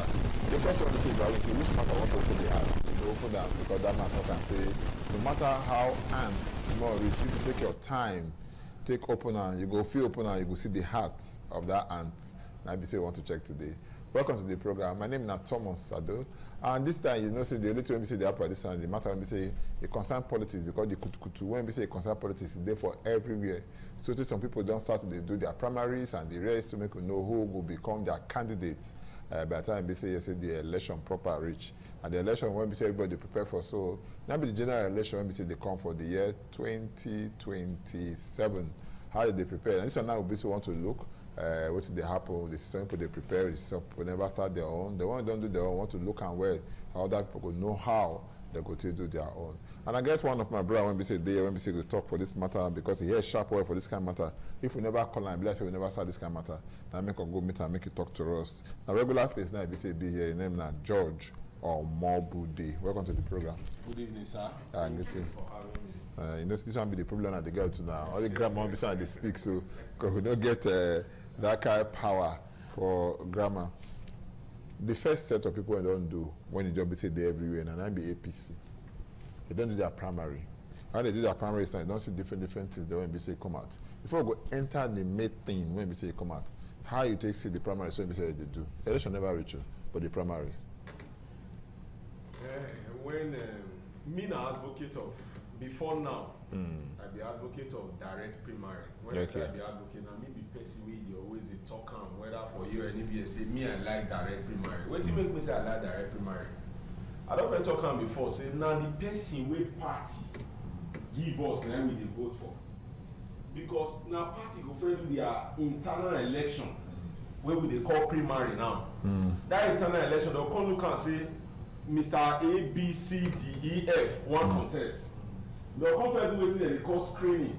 During that screening, they go first ask Mr. A how you want to perform for this office where you dey go. They'll come look at credentials. They'll come look everything. After they don screen and finish, if na 10 people be wan go for the position, they'll come say okay, we don screen 4 comot, e remain 6. These 6 of una so make the before now na indirect primary na party dey always dey follow. That indirect primary be say every ward get executive. They'll come say chairman, vice chairman, secretary, woman leader, youth leader. Make una go select. Una join other people wey get the same position for that area. Una go select who go represent our party. So that time now we come dey hear say these few people because they are few. Any candidate wey don pass screening because he get money, he go just do wetin he go dey call inducement. He go just give these people money. So most of the time. The candidate wey come out from inside political party, you come look and you come see party A, party B, party C, party D. You come look the people wey they bring come out. Sometimes when you come dey look yourself, you say me. How man can for me, we are saying my represent vice president. This person they come bring come out, make we vote for. Now me I come dey talk say wetin I think say go good na direct primary. Wetin be direct primary? Every card carrying member of a political party. As APC then now once you be card carrying member, say you don't register, you don't get card, you go fit go vote for. I can say because people plenty now, it not go easy for people to dey manipulate them. So those people wey plenty so go fit dey choose the best from their party, which is the primary. Now then before they come bring these people, make the entire country, state, local government as it pertains the election where they want to make them bring command. Now that kind of advocate now before. You not come with that one again now. I see now. The thing comes in short. If I tell you say I not tired, now that statement I over tired. I can't see because waiting me I dey see now. No be waiting me expect. Say I go dey see now. I can't see now. I can't see. I'm saying the way it be when it be. Even the indirect primary, this direct primary can't even dey worse off because now directive. Once they tell you say vote like this, the money where they use till they induce people. This time around they will just use the money now take carry talks, then give una small thing. So the wish of the people not still be waiting they stand. For example, you see the last one where they do now, the APCO, you go see sitting senator come out dey talk for national television say when he reach where he wan vote they tell am say the only queue wey dey here he now he na aspirant under APC he wan go for the same position of Edo South senatorial ticket. Now he say when he reach he get right to vote for himself. When he reach where he wan vote they tell am say this line wey you see so na for one the preferred candidate. So as far as say you wan form your own line or you wan vote for yourself, no space for you. You no fit go for that center. So you can see that the direct primary wey they advocate for, with what I'm seeing just now, we're in serious trouble. So which one will come they use now for this kind of thing now? You don't come. Anyway, if you see him, whether we like him or not, but in every contest, you know the way one they happen. If you say yes, maybe not waiting, they tell you what you gather from orange vine or being a grapevine and that kind of thing. In every contest, there must be winners and there must be losers. How come now, say for our whole country here, any person when we say he lose, you know they ever agree say he lose. Why it be like that? Well, me I no go totally agree. Because I don't see people who lose for primary. They agree say they lose. Plenty. By the time exercise no dey free and fair, you go expect people to come out to come complain say no dey free and fair. And whether I gather around for grave, me they tell you now say for national television, now for watch a city senator Neda Imasuen, where they represented those South. Okay, they complain. In they complain for one of our sister station. He dey complain when they interview and say he himself no even fit vote. He no even see line stay. So that one go tell you say e be like say wetin we dey see as the policies wey we dey bring dey come wey we dey advocate for. When we feel say e go make our political direction dey better or the political game dey better, e come be like say e dey slow us down. E come even be like say e even dey worse off. Because before now you go see say people go see go, some people go see get voice, minority go see get voice, even though at the end of the day say majority go get the say. But the one wey dey see so, for example, a sitting governor, from wetin we dey hear, from wetin we don see this morning, for a Governor Fubara of Delta State, wey we hear of Rivers State, wey we see say they say he withdraw, he no participate for primary wey they wan do today. He was even screened out. Now for a sitting governor, no, at a play before you say they screen out, but later the call come and say they screen out. This morning, when I read the list of the governors where they even say they screen, wey pass, he name every day. But he come and say he withdraw now. The statement different. The statement is the one he signed by himself. He say he withdraw. We see this afternoon. Then apart from that, you dey aware say even sitting senators, sitting House of Reps members, as we talk, was screened out. But the issue is if you go.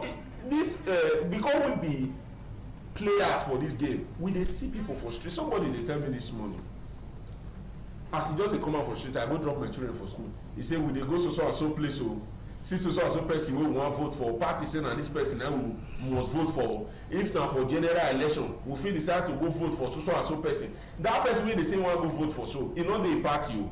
If they say for general election, he go vote for if another party bring so and so person. But right now, see the directive wey they give them to go vote for. So what did they say? What make you feel say the office still get directive for the general election?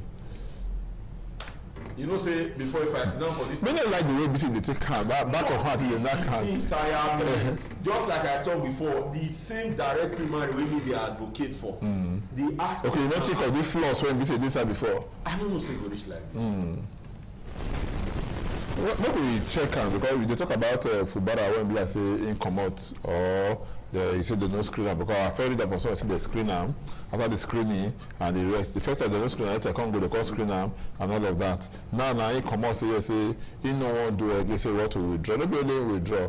Even Toye Cole he withdraw to for Rivers State. You don't understand. And some people talk and say yes say they no go even gree for the kind of results. One Ekiti aspirant when we say yes say dey for one of the political party where they also Ekiti aspirant. He said the way they take do, I say no like him. Say for that, he go take what they call him. He go carry the party go court. He won't go seek redress for court.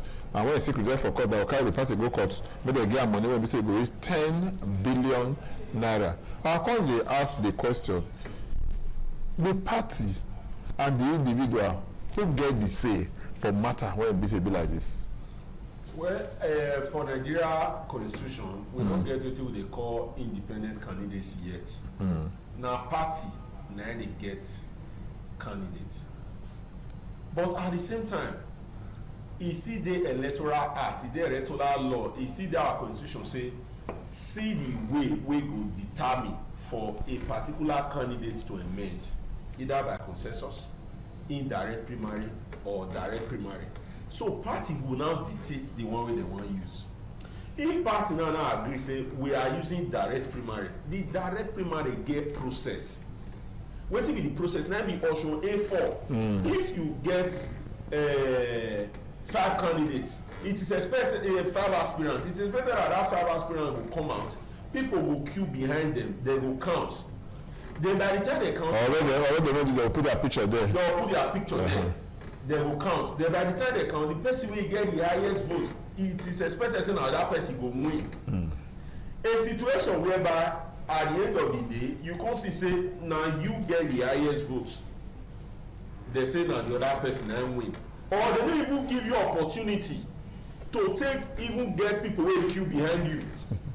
Maybe talk driving go out. So you get right under the Nigeria constitution and law to say make you go seek redress for court, even if na party gets that candidate. But it also have a laid down process. You cannot put something or nothing. So you must ensure, say, as a party, you give the level playing field to everybody. So if that man say want go court as a result of say waiting party, the way party take conduct the election, he no like him. He get right to go court.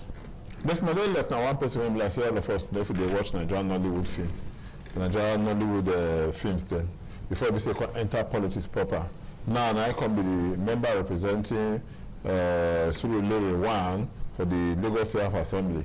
Now they do the way when we say no do it. Say you know they satisfied the way no do everything happen. Say he go come out, make you be say go follow this matter. Say one go seek redress and everything. Maybe go make the party this. But at the end of the day, we don't know what they're going to seek redress. When you be like say for court, when they be like say court, they only talk and say all this kind of matter na party affair. Because na party now they bring candidate come submit them to INEC. The INEC will say okay now this thing. After, especially when we say INEC go do for the conduct of the primary or that kind of thing. In this kind of case, people like Elliot and all of this, what is they pursue now? No, they get something they pursue. I'll be waiting and they explain just we don't see a situation whereby party go disenfranchise aspirants. No, let the aspirant let the aspirant contest, or even if they allow the aspirant contest, they will do a mango. If the aspirant get enough evidence to show say either they don't let me contest or I contest now me win, they go bring another person come out. We don't see a situation whereby the person where they bring come out, even if you win election. I think that was the case of Amechi now. Also, person will win election. If you feel proven for court, say now you be the rightful candidate, the party will still the court will still give you that your position, even though na party affair. Court said they follow party constitution. Court go get right to look at this party constitution as it affects primary, because this one have to do with an election, not be election say na party positions. Na two different things. Not be say na inside the party positions. This is somebody that is going to stand for a general election that is expected. But he never stand for that. Na stay with him. I never enroll my pikin for school. You don't understand. You know, because you're saying a member of that class. You don't understand. Until when we say we don't, what they call them? We don't already take my pikin now. I don't enroll for school before they put them for class. If not, you know, if you work like that, because the way things they work out, they go now. We're supposed to know say, or to one person be say they for class. Before if you say yes, okay, you person already there. You know what I'm saying? I never enter that place. So why do you want to do it? Any school where you want to put your pikin. The school will tell you say you go pay school fees. Yes. The school will tell you say you go buy uniform.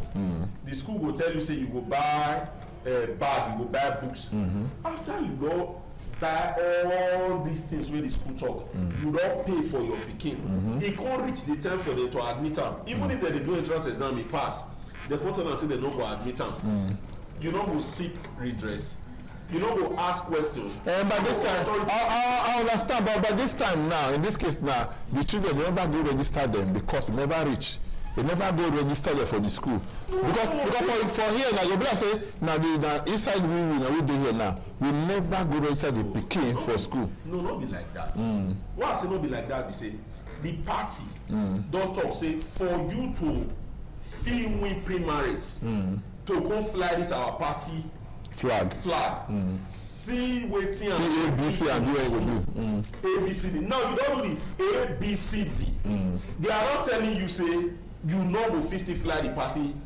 You get right to ask questions. Say the laws wey una say dey cover this thing for me to fit contest. Now I don meet up to am. Why e be like this? Somebody like Desmond Elliot. Me I dey surprised for am because why I say I dey surprised. Okay, you're surprised when they say you show when you dey for a surprise. You go show us after this. We take this small break or drink small water. We dey come back, no go anywhere. I wait for us. We dey look this matter. We go look and well. No take the very short break. Stay with us.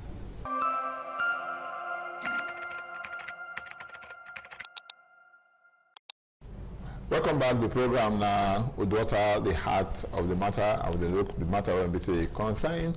What we say just do just now when we say concern primary, when they want to choose people, they when we say go represent different political parties. APC don't do their own, so they look all this kind of fallout when we say the inside. I would do a thing to my brother. I want to hold that one. Don't join. I don't get to brass now. Maybe the one brother I get again. I don't get to brass now. Solomon Ijobe. I say welcome to the program. Good evening. I hope for us. I do to man. Yeah. Now my brother is in Georgia. George, now I say continue with you before we come over. So it look matter when we say concern Desmond Elliot.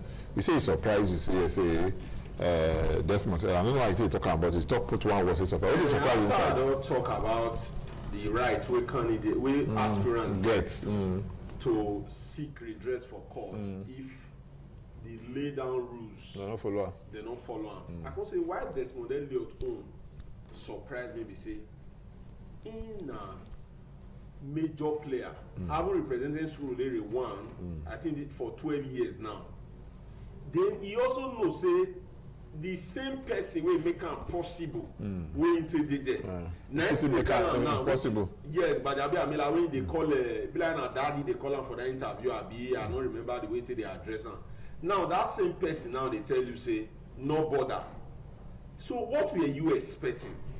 I'm not saying lawfully what has happened in Surulere was right according to wetin Desmond tell us now. Desmond Elliot tell us. Say they disenfranchise the people, they don't let them vote and all of that. But my own is that I dey look at like who they play to gallery, who is looking for sympathy. Because before you go this election, you know say now waiting you don't participate on. For instance, you say you know they are around, you come back, you say Obasa impeachment, you say you think say now president now give the nod, say make una impeach Obasa. So are you not saying that the same president wey in chief of staff, you know say once he talk like this, you dey pull hand. It's not saying no bother to contest. You can't say you want contest and at the end of the day you win. The answer is no. But in here from Mr. President say now I want to impeach Obasa. In say as in come. In here from the information where he gather. Say this thing they come from president. So he no bother to even check the reason. Now the same source where you say you hear from is not telling you say my brother your time is up. Okay, no wahala. Our time never up here. So my brother now be say we go start. Maybe we'll give us more time before our own time go day up here. But my people don't forget say you go join us. We'll go soon put the line so I go just talk for about that kind of 15 minutes. So you go join and make you be say you call us to tell us how you be say you feel. We will drop the number for there when you be say you go to join us 080 77 77 03 00 080 77 77 03 00. Solomon Ijobe, for your own now, I just make you summarize the whole thing when you say it happened for the last primary when you just do now. For the first political party when you don't do it on now. When be the APC, how you could take score them, how you could take look at. I don't look and say the people not get internal democracy. Rather than call that thing primary, for call on tertiary. You know, see for primary things they simple. Tertiary thing come they hard, come they choose choice. So for what call on tertiary election, not be primary again. Because the kind of will happen for inside. You feel so it's clear now. It's as many men take off as see, audible to the deaf, visible to the blind. Okay. Everybody say, you know, see some video where the rock country starting. The next thing 100, from 100, 800 to 1 million, 1 million to 2 million. How many people do for the player? I don't you talk your own now. How many people? No, now. How many registered people do for the state when we say you see the? No, but you see, man. State for 2 million. No, but you see, wait first. No, if they social media, see where they can't. Even them, when they ask themselves question, and later I find ourselves say they can't reach 2 million. Yes, now. Yeah, as he reach 1%, he just 2 million. Now, when they, as I will say, the candidate now 1%. So why all this is saying are fun? You don't play fun with figures. How many way Okowate beat Nedu we must say about 3 to 5 votes, Abi. So one number, one count matters in a contestation. So point why they make me say they only play with figures when it comes to election, because one vote matter for election. Because if I beat you with 1 vote, I don't beat you. So if you carry first, I carry second, now you carry first, now second, now I carry. Point why they make me say they're not supposed, because they say na fun, not be fun. And you see this era where we did so. People don't get more politically oriented than people did before. People's political awareness, they more. Especially with this country, hunger where people do. People don't get more consciousness for election. How it happen, where it happen. People don't interested in who represents them. Why you go represent them? How you want to represent them? Now the issues where they. So the whole primary, where lead to secondary and tertiary where they do. Whether not for the House of Reps or not for the senatorial seats where we see, the whole thing not too sweet me. Maybe because I'm the civil rights actor, I dey like things make them dey the way they're supposed to be. It not too sweet many of us, because we dey feel say,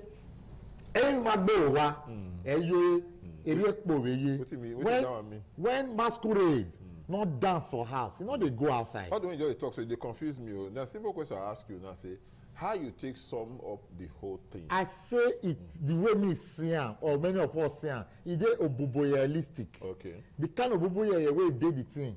If too much will be say blind man dey see am say dirty dey this soup not be crayfish. Okay, make we check the one wey be say yes, because I don't ask am before. I want make you be say you check. I mean, sum all of together. Footballer they don't first go for screening. They come back finish. First time first go, they say they no screen, and second time he go, they say they don't screen and finish. Now at the end of the day, he only can come out again say he know they contest the election. You don't understand? Desmond Elliott do his own too. Toye Cole he do his own too. You don't understand? And so many other people they won't be say they say they know they. If you can't look and say, out of all of them, over 75 National Assembly members, when they be say the day before, they don't come back. When we say they no scale this election, what can they call this one now? Is it a situation or be, because you go answer this question too, but may you listen, but I want me to start. Is it the situation like say because they hear says there was some political party or the political party where they now say make the governor go choose and say any person be say won't do, now the hand of the governor. Now be say yes, say he did. Is it a situation like say I like this person, I don't like this person, now they follow, now they happen so. He join you know, that one join where.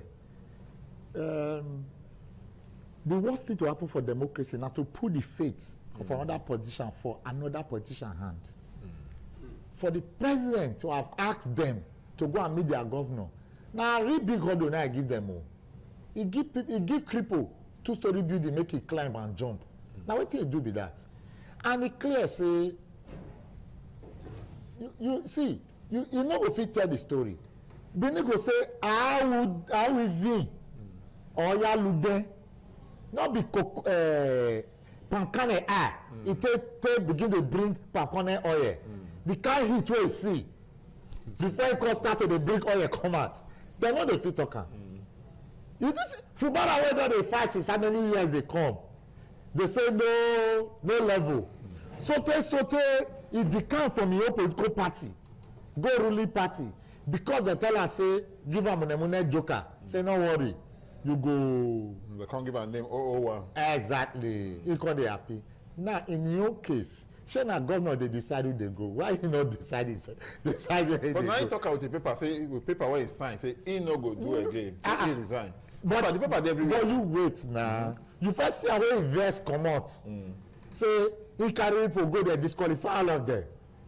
He do this. So they're not clear. Some parties don't clear, like former President Goodluck Jonathan. PDP don't clear am. So now every bother, we don't give you. You don't understand? Which of the PDP now? Well, they say Turaki, Abi Taraki, Abi Araki. But you know, say it don't take for some years. I don't hear legacy and non legacy. So I want a quick anchor because I know be our friend again. I dey come on this issue of Fubara and Desmond Elliott, Toyeko, and all of that. You see, like my brother said, Desmond Elliott suppose don't see that handwriting since. Where Gbajabiamila talk say he almost losing job because of her. Because of her. You already know the message they sent to you. He told me to lose my job, you go lose your own. Exactly. I don't feel please you, displease myself. Politics, na game of interest. Politics, now they say no permanent friend. No permanent enemy. Only permanent interest. So the interest is permanent. So Gbajabiamila interest is permanent, which is his job, not your own. So, you know if you use your job, help the kind of people with Gbajabiamila feel use your own to help. That one join. Now the issue of Fubara handwriting of removal, don't tell where they grant. Wicked of talk and say he cannot come back. Wicked of refer to that ungrateful boy. So the fact now say he don't see, because in the end, as a not be governor, president say me they go meet. Anybody will want come, go meet governor. Now the governor now not coffee deliver himself. You know they clear say the governor still get who he go meet. Okay, no, I mean the same question I ask and I say I go ask you. I want to make it busy, you put my for that day. But after this very short break, what is the short break? They come back. No. But just a short break. No go anywhere. Stay with us.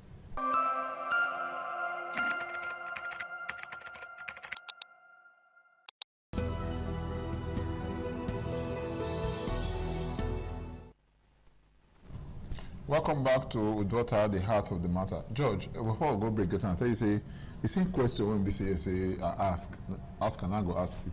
Waiting on the cause am now.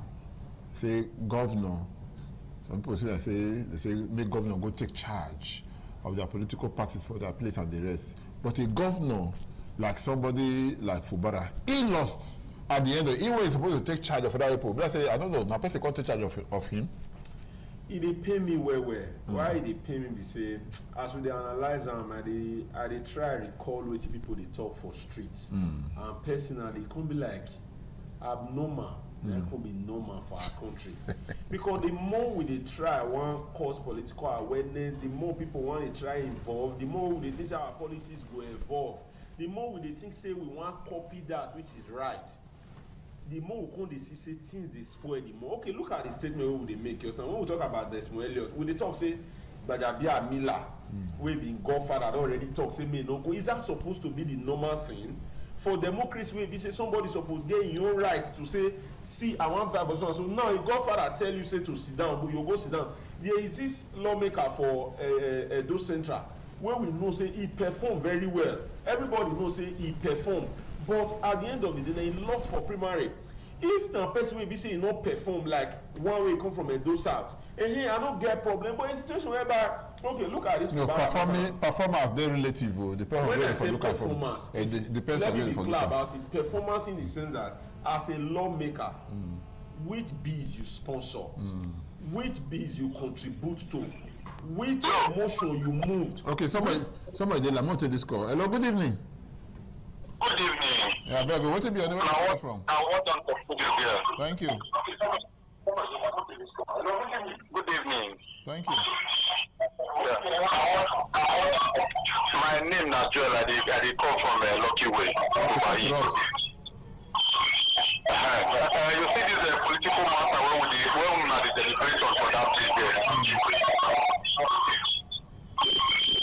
Hello. Television, don't work out. Off your TV. They on already. My TV is off. It's out of volume. Carry on. Can you hear me now? Loud and clear. Very clear now. Okay. please, for this, you see, Nigeria politics is somehow we can't really say we want to be deliberating on. Because the situation whereby bring the grammar come down, beg. Bring the grammar come down. Okay, for that's why you go see say people when we supposed to be call our father. I don't bring the grammar come down. The people who we supposed to call our father, they will call the arts. The way where you know go understand you have to king they do somehow. May we start from our own model home here, Benin. The primary where they do now everybody they push round, they do round. Everybody they cry, nobody know the party don't tear into pieces. So a situation whereby you go see some people they will talk for radio, say they will talk for social media, say if this particular candidate come out, we will beat him. If this one come out, we no go vote for her. This one we no go do this one. And one of the moderators there just now talk say the person need to seek redress. That's why they don't agree make it participate for primary. But for this one we get now, we don't know whether na primary they do, or be that they choose them, or be that they. In fact, we come up from Benin, go Lagos, the same problem. This particular party when we deal under, when they take us the waka they go now. Okay, it will reach everybody. This one will be only party. Okay. It is somehow, very somehow. All right, thank you so much. You say you go reach everybody. Now, say what is reach everybody hand now? I don't even know. If not good today, they share. I may reach my hand. If not bad thing, I don't want to make it reach where I did. So I want to make it be say you anchor for that point before you say we go move forward. So, for what you asked me concerning Fubara, they say make governors go take charge. Today, Fubara no they contest as a result of say he's saying no will contest. The answer is no. Before now, we see say it already they drum support, don't they talk say in second term. We also they are aware how they take removal from power, they bring when you put state of emergency, state they of bring emergency and all of that. So man, this situation where we say democracy which we supposed to see and say now the people's will now they prevail.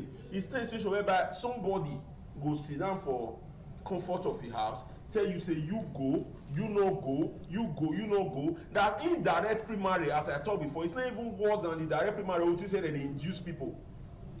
So Nigeria, we are sitting on a keg of gunpowder. Now, those days, if you get this kind of issue, you want go court, you see say your opponent go they beg you say no go court, no go court. But these days now your opponent now they even fair tell you say go to court, I will meet you there. Before you reach there, don't really reach there. Hello, good evening. Okay, we missed that call. This is say the party they take out, they go where BC not supposed to go, like you they talk now. Don't you know things say yes, Doris time when BC yes, we will get when BC they call how they call her? Let me say independent candidacy. Try never reach. And secondly, too, if you want to call the number, they may you call us. We respect your call 080-7777-0300. Call us 080-7777-0300. It good make you be so we get your own view for this matter. You know, just the time for independent candidacy. Don't tell what they talk down. Okay. But you know,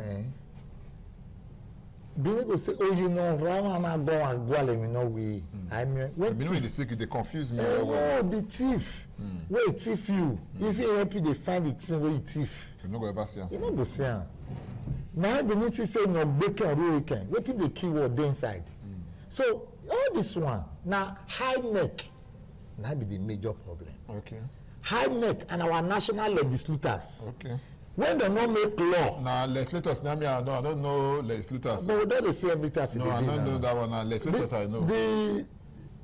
The issue now, they don't make law to allow me and you because the money where they spend for party politics. Just imagine, you want to do party politics now. They say you go buy from for 30 million, 20 million, 100 million. Hello, good evening. Hello. Brazil, they get some issues. No worry, carry on, my brother. That money, no reach you to do the election. And then you say you want cop corruption. So person will carry 30 million, 100 million, take a bad form. You not do poster, you not do jingle, not do anything. Then you go say make it not thief. You will commit thievery now when they come.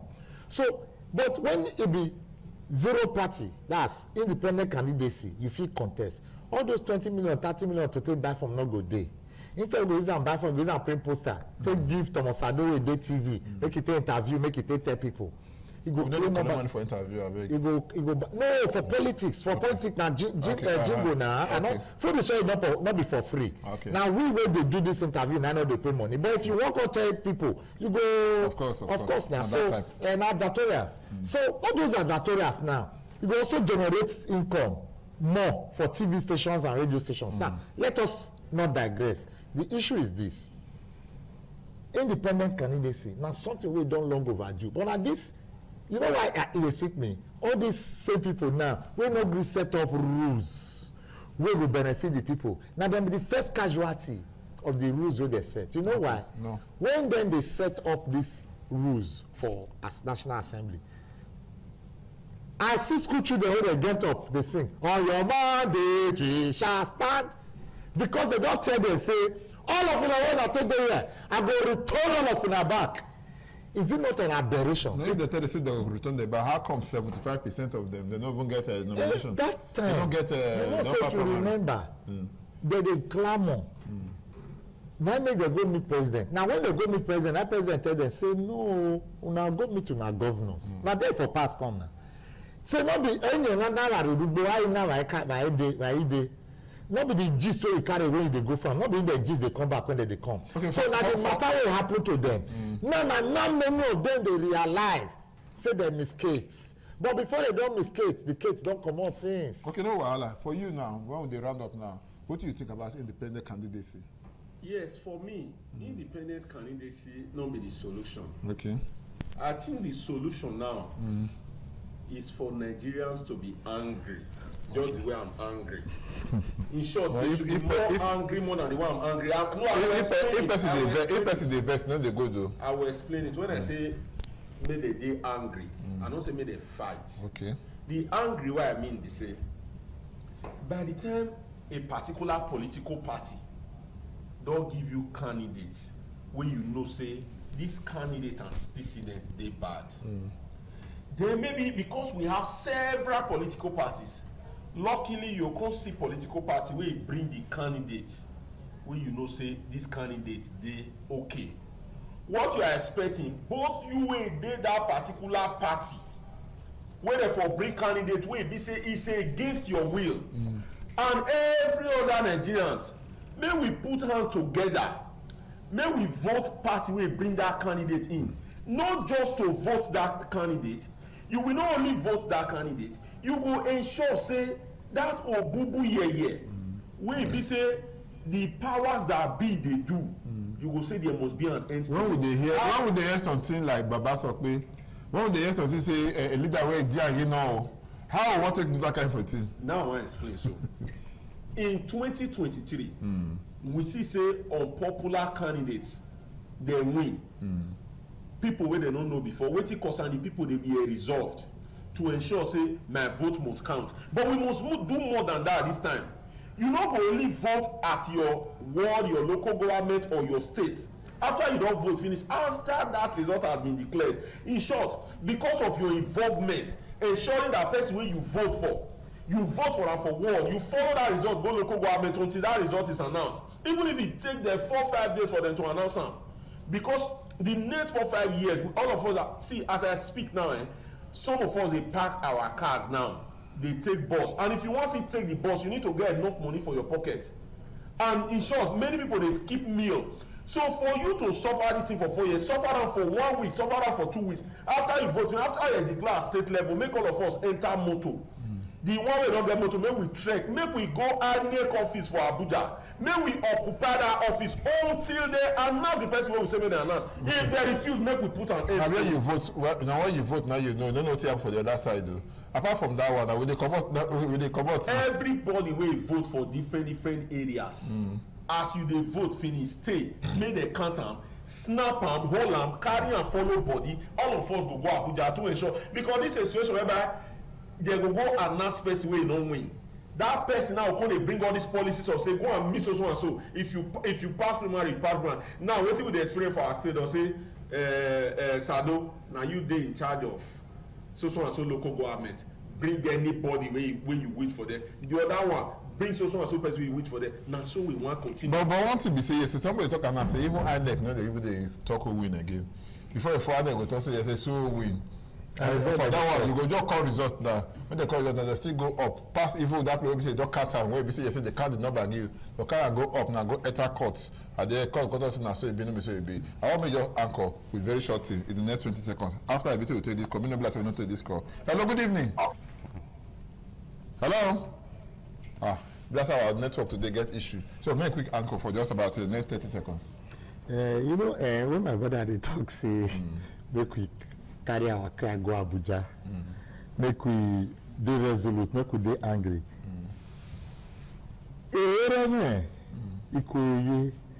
Game not be quarrel. Oh, who do Messi? Quarrel, verse, not the bomb better picking. The picking where they burn is catastrophic. Now, when they talk and they laugh, you know why? Now, that one will because they carry a camera through the eye of a needle, now they talk. Okay, thank you. Make we anchor for them because I'm not afraid. No, make I talk say, it's not possible. Last election, 2023 election, before when they make reference to, it's different for 2027. Because 2023, even the Wayo, when they remove for 2020, before 2023, when make us see clear road for inside 2023 election, they don't add them back now. So 2027 not clear. So that one when they talk, say they go court. Now if you are not chairman, I tell you say you go court, and you see I take the. This one before they do the election, they don't tell you you go court. Thank you so much. Ada, thank you. Thank you. Ada, thank you. Thank you, Joel. When we say they for lucky way, when we say you call in, other people I don't know. Only you make your call, you block other people when we say they don't join us.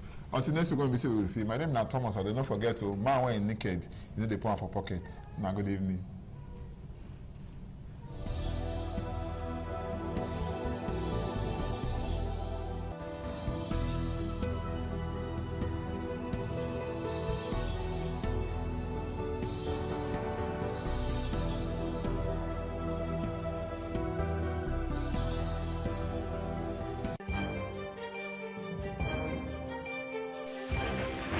This is ITV.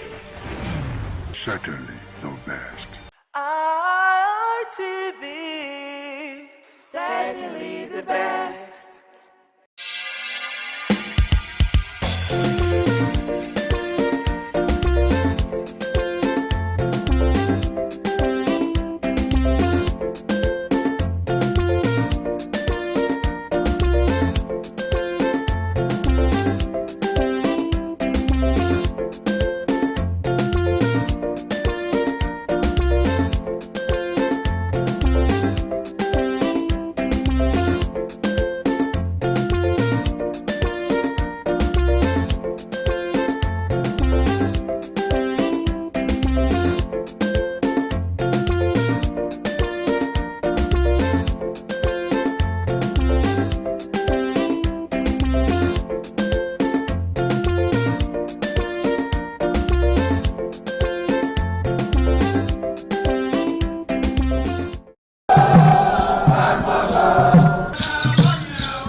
In the evening of the initiation day, all the newly initiated Edion danced to the residents of the Odion Way and also visited some homes of the various senior elders, where Chief Elder Ogbede Onwonse was very conspicuous, especially at the country home of Sir Chief Dr. Gabriel Osawo Igbenedion with his family on the night of the initiation.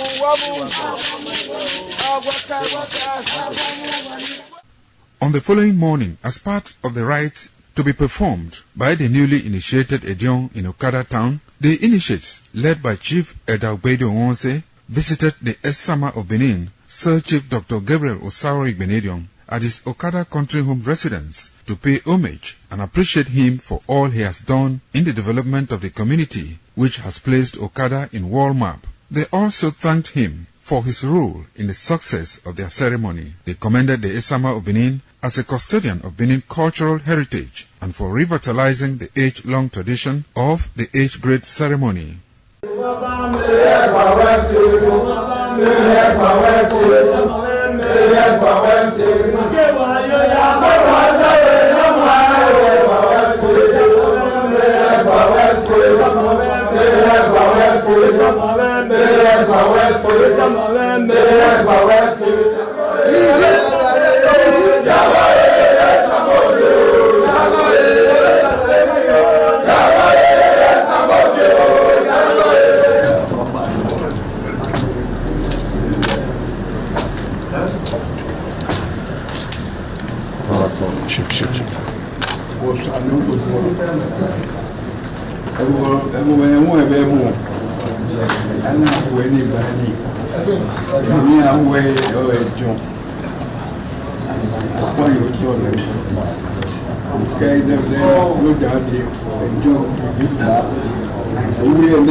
ITV, certainly the best.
Omonumba Nedo Ukwakwalokpolo Ewai II, Oba of Benin, performing during the 2025 Ododua Festival.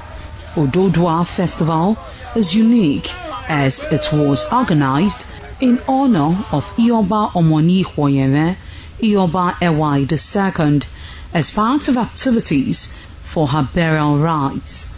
The rich traditions and cultural heritage of the Benin Kingdom were showcased when His Royal Majesty Ewai II engaged the floor to perform during Uge Ododua in the palace ground in Benin City. In the dance performance, the Ogbelaka Royal Drummers supplied the needed impetus and rhythm for the dance.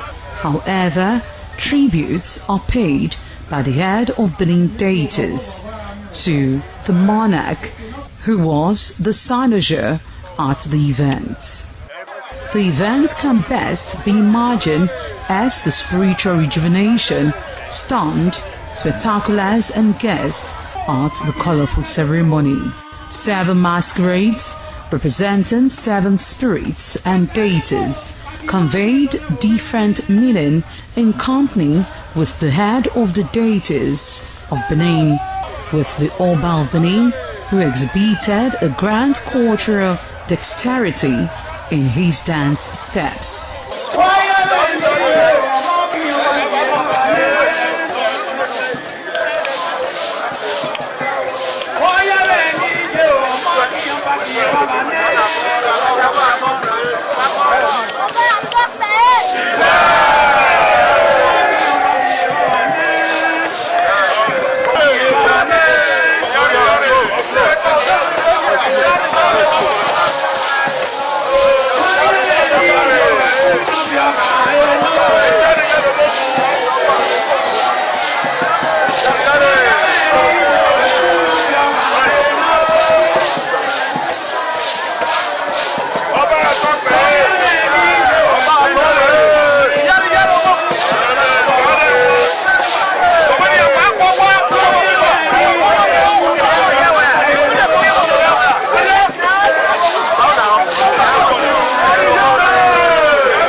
ITV, certainly the best.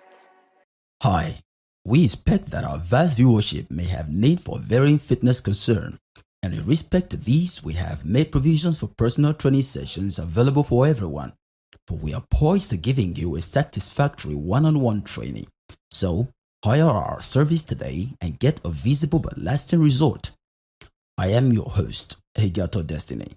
You can call me the Man of Steel.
Certainly the best.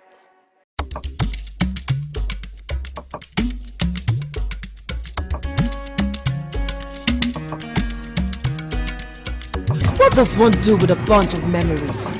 Laugh about them, cry over them, or capture them? I know what I'll do with such memories. I'll showcase those memories. Yes, I will show them to the world. I will flaunt those memories. Showcase that marriage ceremony of yours. Burial ceremony? Yes, let the people know that you buried your person in a grand style. Thanksgiving, ordination, baby dedication, housewarming party, and lots more on your entertainment program. Memories on Independent Television every Sunday. Remember, for your events to be considered thick and classic, then it has to be on Memories. Memories.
the other side, we have the Gymnastic boys. Gymnastic boys, we don't know what we want to do now. We are bringing upstairs. We are at the first floor. We don't know what we are going to do in the second floor.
ITV, certainly the best.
This is Aqua Game, a popular game in Africa played by our ancestors to entertain themselves after each day of farming.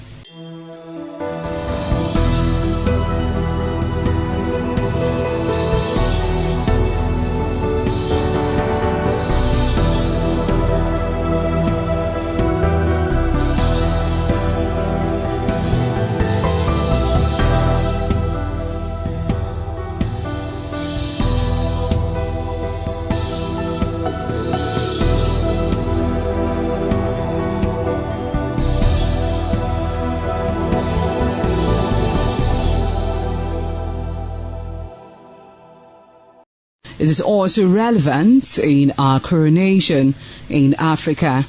It is a sport and indeed very interesting, as every seed had a role in the game.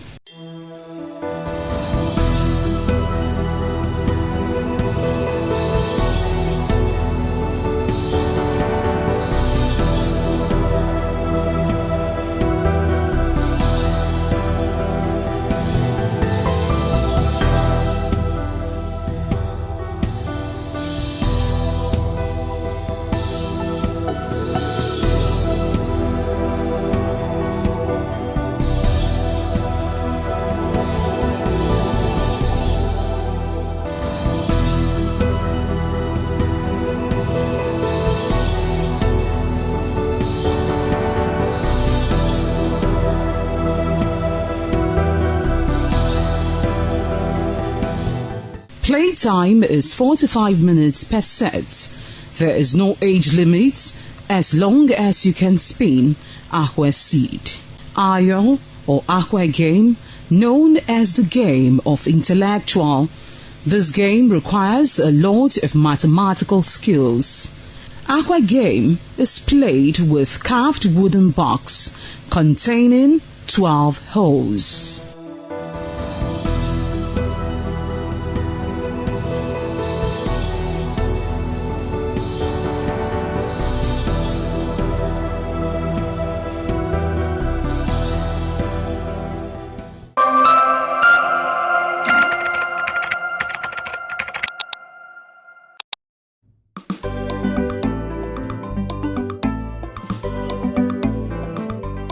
Thank you very much for joining us on the program Healthy Living. What is the kidney? The kidney is an excretory organ in the body which is for metabolism. Tuberculosis affects many organs in the body, but the common ones it usually affects is the lungs. Epilepsy is a neurological problem. Okay. It is an injury in the brain which causes someone to begin to convulse, to go into fits. It is curable, but the cure is a long-term thing. If you eat well and avoid those risk factors that will make your immunity to be down, then the risk of contracting tuberculosis will be reduced. If you're healthy, then you're wealthy.